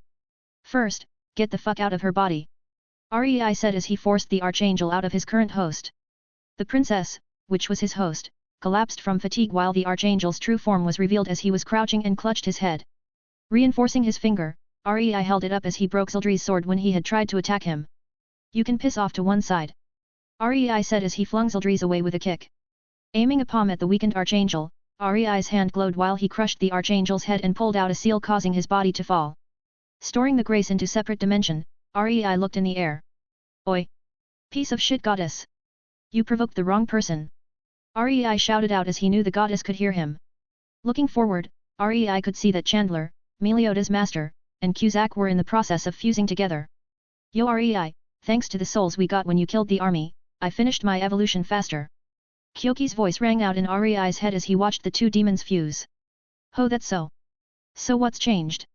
Rei asked, not bothering about the fact that the enemy is fusing in front of him. Well, the domain has changed. From space to slaughter, shadow and darkness domain. You'll keep all of your laws, but not you can also get slaughter law, shadow law and darkness law. Kyoki said, voice tinged with excitement. But don't I already have the element law? Shouldn't the law included darkness? Rei asked. No, it doesn't. Your element law covers all of the elements except of conceptual elements, such as darkness, holy, destruction, and creation elements. And that's not including the origin element, which is yin and yang. Kyoki replied. Rei's interest grew when he heard about the conceptual elements. Demon. The 2 finished fusing, but Rei didn't hear their full speech. Come again. Rei said, asking for them to repeat what they said. We are the origin demon. The man-horse hybrid look-alike shouted as he charged at Rei. Before the demons could even approach, a ring appeared beneath it as constricted against the origin demon, causing it to fall. Seal of Solomon. Great for restraining demons. Rei said with a smile. The demon tried to struggle, but the ring started to burn his soul, causing mass amounts of pain. It clenched his teeth, trying not to scream out. So you call yourself the origin demon, hey? Well, Lucifer, what do you think about this? Rei said as a man's figure started to appear. Meliada's eyes widened as he heard the name Lucifer. The Demon King had told him about his great-great-grandfather who was the first and most powerful demon, but one day he disappeared mysteriously. And now this demon appeared besides his adopted son at his beckoning. First off, I was still sleeping. Second, surely you don't need me to deal with this trash now, do you? Lucifer said as he looked at the quivering demon with disdain. No, but rather it would be interesting for the origin demon to meet you. Rei said with a grin. Well, don't bother me with this kind of trash. Lucifer said as he waved his hand and a black fire shot out engulfing the origin demon before he was reduced ash. Such powerful flames! Meliodas thought when he saw how easily Lucifer killed the origin demon. Che cocky prick! Just because you reached true divine rank before me. Rei said before walking to Zildji's and extracted the remaining 5 commandments easily. Now then. Since you two don't want to come to me, I'll go to you. Rei said towards the goddess and demon king. Spreading out his wings, Rei flew up into the sky, leaving the rest of the group dazed about how Rei dropped in, killed the enemy and flew off before they could even show off their skills. Rei clasped his hands together when he was high enough and used his space laws to open up a portal towards the goddess realm in purgatory. Exerting more force, Rei merged the two, shocking everyone, especially the goddess and the demon king, as Rei was able to merge 2 different dimensions together. Walking in, Rei closed off the entrance as he stood facing the demon king and the goddess. So here we are, you bastards wanted to try kill me so much. Why aren't you moving now? Rei said with his face cold and exerting more pressure as he entered Divine Sage mode, Bankai, and Demon Assault mode. The pressure exerted from Rei almost made the Demon King and Goddess kneel as both the Demon Clan and Goddess Clan watched in horror as Rei suppressed their gods easily with pressure alone. Since you like to see people being used as pawns so much, I'm sure you don't mind if I do the same. Rei said as his aura continued to rise. Release restraint level 0. Rei said as a huge burst of dark red energy exploded out from him. An ocean of blood flowed out from his feet, and within the ocean was all of the people he had killed. This included all of the demons and humans. Let me give you a surprise. Rei said as both the Demon King and Goddess could feel 2 divine auras radiate from the pool of blood. Gaia and Alea appeared as they followed the army and started a massacre on the Demon and Goddess clan. The Demon King and Goddess tried to move but found out they had golden chains appeared from the blood ocean and restrained their bodies. Demon King. If I could restrain you when I was weaker, do you think I can't do it now? Rei said as regret dawned on the Demon King. If he had ignored the stranger's request, his clan will still live on. But now no a single one was spared. The same thought passed through the goddess' mind as they could only watch the clans they nurtured after thousands of years laid to waste. The Demon King screamed out in rage as he tried to have a final battle with Rei, but the chains bound onto him too tightly and he couldn't escape. From this day on, there shall be no goddess or demon clan. Rei said as his army finished slaying the last remains of the 2 main clans of this world. Summoning out Kyoki and Tengoku, Rei could see how Kyoki radiated much more bloodthirst and killing intent now that it had finished its evolution. Rei suddenly had an idea as he approached the Demon King and Goddess. Kyoki, Tengoku. You ready to try something out with me? Rei asked. Go on. Tengoku replied as she was curious on what Rei had planned. The Demon King is a divine entity of dark element, while the Goddess is a divine entity of holy element. What if I allow you to absorb their divine essences? Rei said. Oh, that might be interesting. Kyoki said. Stabbing Tengoku into the goddess heart, Rei made a seal as it started to convert everything the goddess had into Tengoku. While he did the same with Kyoki. The two roared out in pain as they could feel all of their power taken by the 2 respective swords. Don't worry, we have time. After all, I fused purgatory with heaven and the time had increased to be much faster than the real world. By the time they finished, only a few minutes or hours would have passed. Rei said as he sat down in a lotus position and started to comprehend the divine essence of space. When he had fused the 2 dimensions together, he had felt himself on the verge of a breakthrough, so he took this chance to study the law. Time passed in centuries as the aura of the goddess and demon grew weaker and weaker. On the other hand, the dark and holy elements in Rei's Zanpakuto became more and more prominent to the point that it had started to change Rei's souls in a good way. With the harmony of dark and holy, Rei's soul had started to make a balance between the 2 as the 2 conceptual elements started to merge. Soon, Rei had a burst of energy as the ground cracked around him, the space started to twist and turn under Rei's control as he had just comprehended the divine essence of space and broke through to true divine rank. Congratulations host for entering true divine rank. In true divine rank there is a total of 10 different stages before one can enter the god rank. Kyoki, Tengoku. Are you finished? Rei asked as he looked at the 2 swords sticking out of the dried up corpses of the goddess and demon king. Yep, Kyoki replied as the 2 swords flew back to Rei's hands. System status. Rei said. Name, Rei. Age, Immortal. Bloodline, Origin Demon Emperor, Demon King, Alucard, Archangel, Goddess. Archangel Goddess equals Holy. Origin Demon Emperor Demon King equals True Demon. True Demon Holy equals Heavenly Demon. Bloodlines, Heavenly Demon, Nu, Alucard. Comprehension. Divine Essence Space. Law Elements, Seals, Darkness, Nu, Holy, Nu, Slaughter, Nu. Comprehension Particles / Atoms, Sound, Shadow, Nu. Combat Rank, Divine Stage 1. Body, Divine. Soul, Divine. Will, Divine. Skills. All Energy Eater. Unlimited Phantasm Works. Haki. True Tremor Fruit. The End. 25%. Passives. 8 Inner Gates. Divine Inner Gates. Kyoki Tengoku. All Weapon Mastery. Perfect Mana Control. Perfect Body Control. Heavenly Tribulation Lightning. Well, let's go back to the guys. I think it's time to change worlds after this. Rei said as he stored away the 2 swords and opened a portal. 98, Successor. As Rei left the dimension through the portal, the hazy figure who gave the task to both the Demon King and Goddess appeared. Ha, that system god wasn't wrong. This kid is perfect to also be my successor. The figure's voice rang out as he looked at the destruction caused. But truly, what a lad. While most derive techniques from the skills, he actually evolved the skills himself. Now wonder the system god also wanted him to be his successor.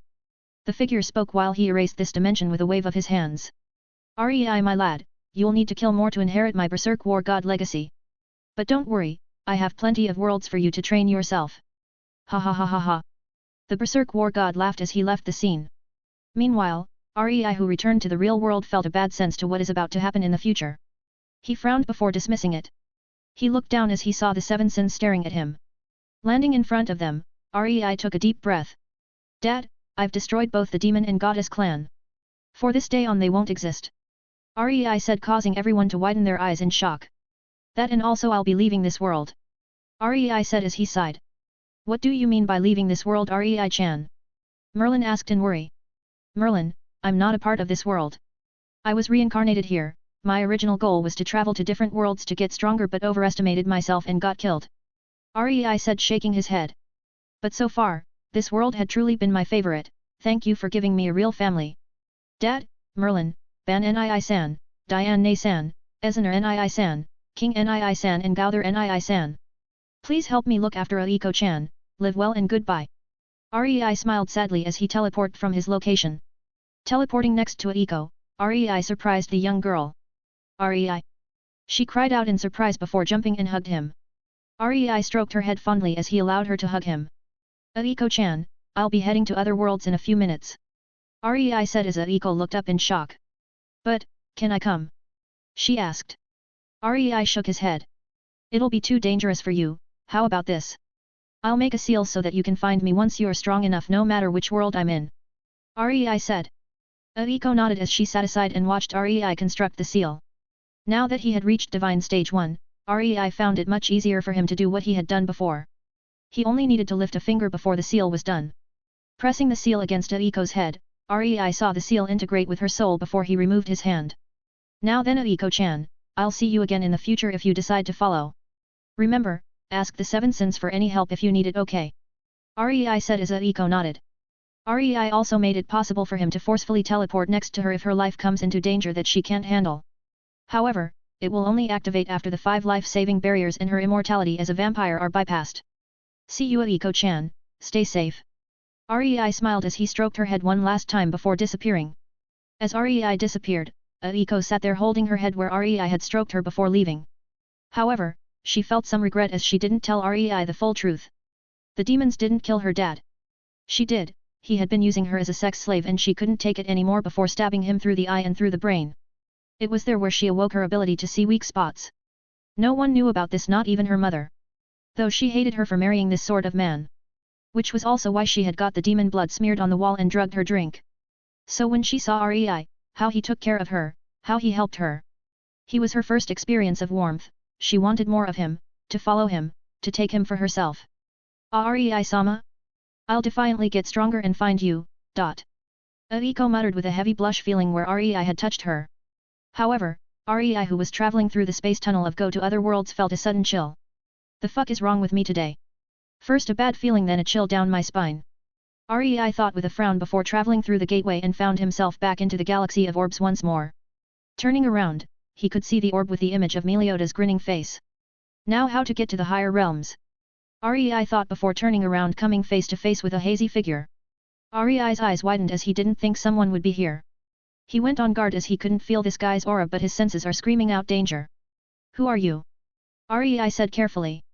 You don't need to know, Rei lad, but you're not going to the higher realms just yet. And these anime worlds are too weak for you.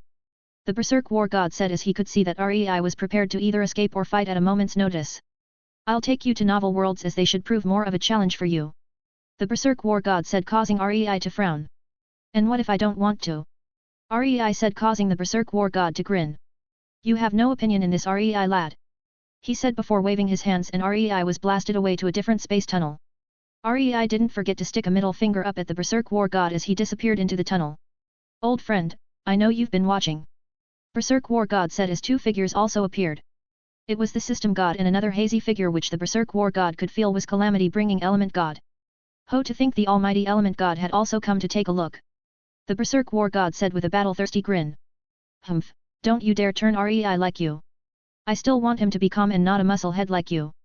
With his control in the elements so far, he is perfect to be my successor. The Element God said as he had a clash of aura with the Berserk War God. The System God only snapped his fingers, causing the two to calm. He needs to get stronger before we talk about successors.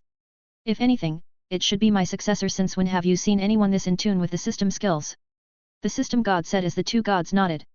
Hey ol buddy, still mad at how Rei lad took your daughter? The Berserker War God said as he grinned at the System God. No, he hadn't touched anyone, even though he only knows Eve's name. Though that Aiko girl worries me a little. The System God said, looking at Aiko. It's fine, look at it like a trial for Rei in the future. The Element God said. Oh, how is your daughter, by the way? The War God asked. Humph, you should be happy I didn't kill you for the stunt you pulled with Alea and Gaia. The System God said with his eyes cold. Haha, sorry, it was an accident. But damn, aren't you and daughter con, I think some people call it. The Berserk War God laughed as he had his hand on the back of his head. The System God grew a tick on his head before blasting the War God off to another dimension. The Element God face-palmed as he though. Insensitive idiot, and this is why I don't want you to turn Rei into a muscle head like you. 99. Cultivation. As Rei was blasted through the space tunnel, he tried to move but was unable to. Host, system has detected foreign energy. Recommended for host to adapt, as new worlds will have no natural means to replenish mana. Wait, if it doesn't use mana, what does it use? Rei asked as he could only go with the flow of the tunnel. These worlds use different variants of Qi. From astral energy / Qi, Do Qi to profound energy. In the next world, the people use spiritual Qi mixed with spirit rings which aid them in battle. Final warning, there are no natural ways to regain mana, so it is advised for host to use previous abilities with caution. What about the way to cultivate? Rei asked as he felt the suction increase. There will be basic knowledge on how to create host's own ring. The system said as Rei was immediately thrown out of the tunnel and into the sky of his new world. Phew, yuck yuck k. Rei cursed as his body shot down towards a mountain range like a meteor. A huge crater was formed as Rei had used some mana to keep himself from turning to paste. Rei frowned when he felt the absence of mana and how it took a lot more to affect the world with mana. Where the hell am I? Rei muttered as he stood up. Looking around, Rei could see that he was surrounded by a lush forest. Spreading out his senses, Rei could feel many dangerous beasts gathering at his location. While I can take these guys on using mana, I won't be able to regenerate my reserves. Rei pondered as he decided to ultimately leave, as he doesn't know what the inhabitants could do. It was better to be careful than guns blazing resulting in death. Running through the forest with just his physical strength, Rei was able to leave the mountain range in the distance easily. I should learn how to use Qi and any other forms of energy. It would help if I had a multitude of reserves to back up on. Rei thought as he ran. He found a beautiful lake of the clearest blue and walked over. There are not many beasts around here, I should cultivate here for the time being. Rei muttered as he sat on a boulder near the lake. Calming his mind, he started to ponder over how he should create his own ring. I need to infuse my spiritual energy as well as physical energy together as a medium. While doing this, I'll need to synergize an aspect of my previous powers into the ring, allowing me to use it with spiritual Qi. Rei thought as he started to construct his ring. I cannot go full power but rather slowly nurture my energy while the ring ages. As it passes each threshold, it would gain a different color. The most basic will be white. After it passed the 100-year threshold, it will turn yellow. Going further will be the 1000-year threshold, turning the rings into purple rings. 10,000-year threshold will make the rings black, while 100,000 turns them red. At the 100,000 threshold, spiritual beasts are able to turn themselves into human and cultivate using the human system. At 1 million years, the ring becomes gold and gains colors based on the attribute that I choose to nurture the ring with at the start. So this is why system wanted me to nurture my own rings. Not only is my body compatible, but I can make all of my rings 1 million year rings with this method. Rei thought as he started to gather this foreign energy around him to construct his first ring. Let my first ring be my heavenly demon bloodline. Rei thought as he started to infuse his bloodline into the ring. While in the state of cultivation, Rei had lost his concept of time, as every passing thought resulted in years passing. As he constructed his ring, Rei had also stumbled on comprehending the concept of time. Time is but a passing thought. It was a concept made by man to begin with. There is nothing such as time, but rather the acceleration at which things age and decay. Rei had thought as he hit the 1000-year threshold for his ring. The purple ring had engravings of angels and demons, while there is the symbol of a heavenly demon in the middle. Clad with 14 wings, dark energy, and a cold expression. The demon stood proud as the ring became more and more detailed. Many more years passed as Rei cultivated. During this, Rei had started to understand some aspects of this new energy. It worked similar to mana but revolved around using one's own energy instead to borrowing energy from the surroundings. As Rei cultivated to the 100,000-year mark, the ring had transformed itself into a deep crimson color, making the demon seem more demonic. Rei suddenly felt a disturbance in his surroundings as he hit the 850,000-year mark. Opening his eyes once more after 850,000 years, Rei looked at the familiar lake and saw a small white rabbit look at him in caution. Rabbit! Rei muttered as he stood up and shook off the vegetation that had gathered onto his body. The rabbit backed off in slight fear as Rei walked towards it. Don't worry, I won't harm you. Rei said as he crouched and patted the bunny's head. The rabbit slowly opened its eyes as it saw Rei's handsome smiling face. First company since I first started to cultivate. Rei said as he smiled as sat back down.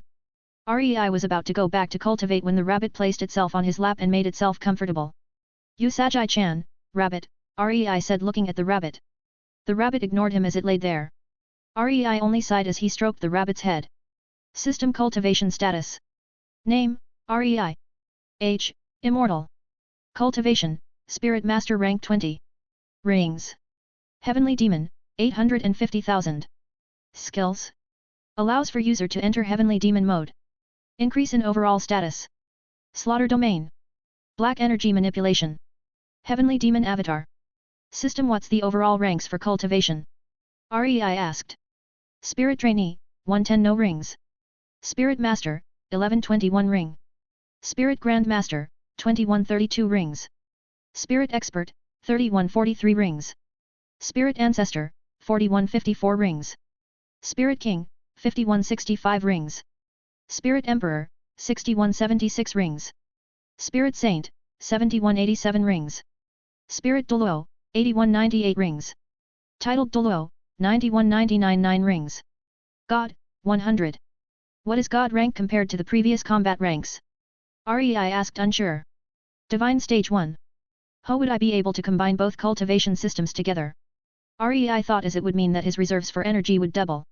He would have the options of spiritual chi, mana, and natural energy. Since I am making my own rings, I think after I evolve my heavenly demon ring to million-year rank I should turn my Zanpakuto into the second ring and boost their powers. Rei thought as he went back to cultivating his ring. 100, Spirit Awakening. Author note. Some people have questions about my choice for Doluo. So first reason is pole self-explanatory. Second is that this will be like a stepping stone for other novels to come as it will give Rei some more experience in chi. And finally some questions about how long it took Rei to get to rank 20 is because his body isn't used to the energy system and that he only has one ring. Once he understands concept and law of time, ring aging will be much faster as well as rank progression. Enjoy the chap. End of note. Rei breathed out heavily as he felt movement on his lap. You awake Usagi-chan. Rei said as he looked at the rabbit on his lap. The rabbit made a small yawn as it climbed onto Rei's shoulder. Rei rubbed the rabbit's nose as it knocked his hands away and made a small protest with its voice. Rei chuckled slightly as he smiled. Let's go look for a human town to get you some food and me some information. Rei said as they stood up. Looking in the river, Rei could see that his hair grew out once more. Highs, I really need to stop my hair from growing out. Rei said as he used some chi to make a small knife on his finger. Cutting his hair, Rei paused before looking at the location. I think I should mark this place since it's quite relaxing. Rei thought as he used a small amount of mana to mark down the location. Usagi-chan, do you know where the human towns are? Rei asked looking at the rabbit. The rabbit nodded as it pointed its small paws behind Rei. Thank you. Rei said as he gently stroked the rabbit behind the ears. It didn't take long for Rei to exit out of the forest as he could see that there were a small town nearby. Walking over, he could see that everyone could summon a tool of some kind. Excuse me. Rei called out to a farmer. The farmer said completely confusing Rei.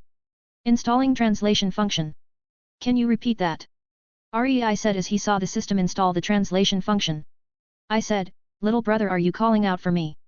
The farmer repeated. Yes, sorry, I want to ask where are we right now? Rei asked. Oh well, you see that forest behind you, that is the Star Duo forest. Little brother, you are lucky that no beasts harmed you. Further that way is Suota City. The farmer said pointing out the locations. I see, are you able to tell me about this world?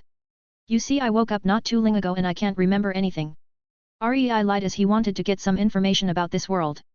Well, we are in the Doluo continent and people here go through an awakening ceremony to get their essence spirits. The farmer explained as Rei took it all in. So basically, we are in the Doluo continent where people go through awakening ceremonies to get their spirits. With these spirits, they cultivate and once they reach the threshold they kill spirit beasts to rank up all the way to titled Doluo, which is rank 90 and above. Rei repeated wanting to confirm.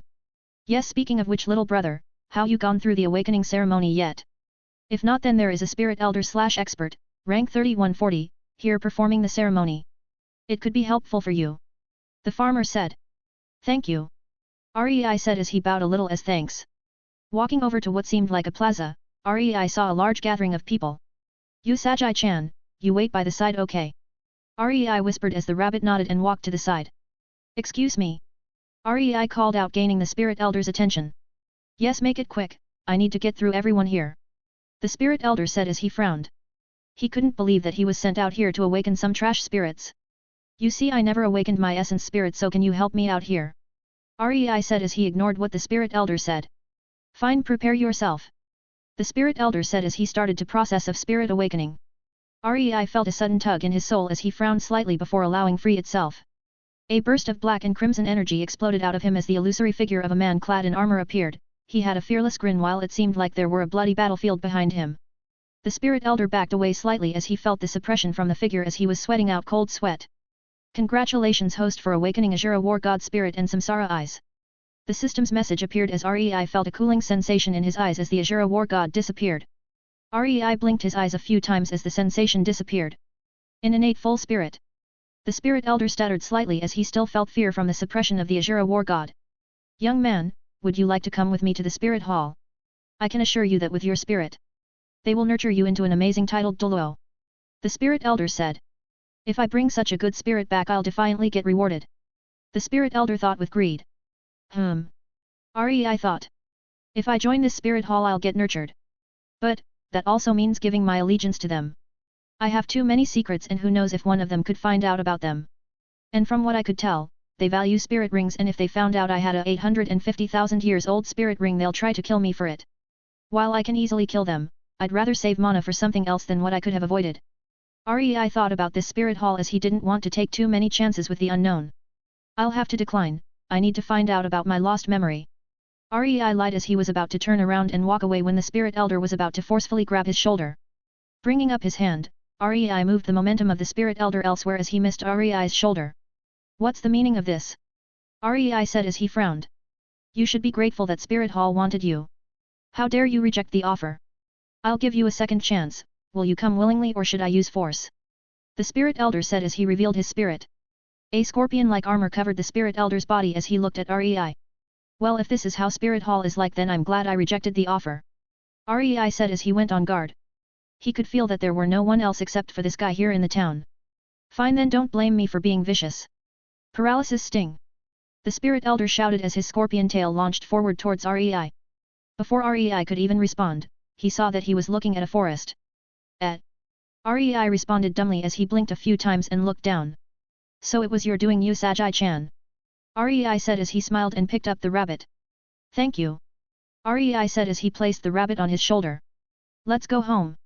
Rei said as they made their way back to the Star Duo forest. Reaching the lake, Rei sat down as he gently stroked the body of the rabbit with a smile.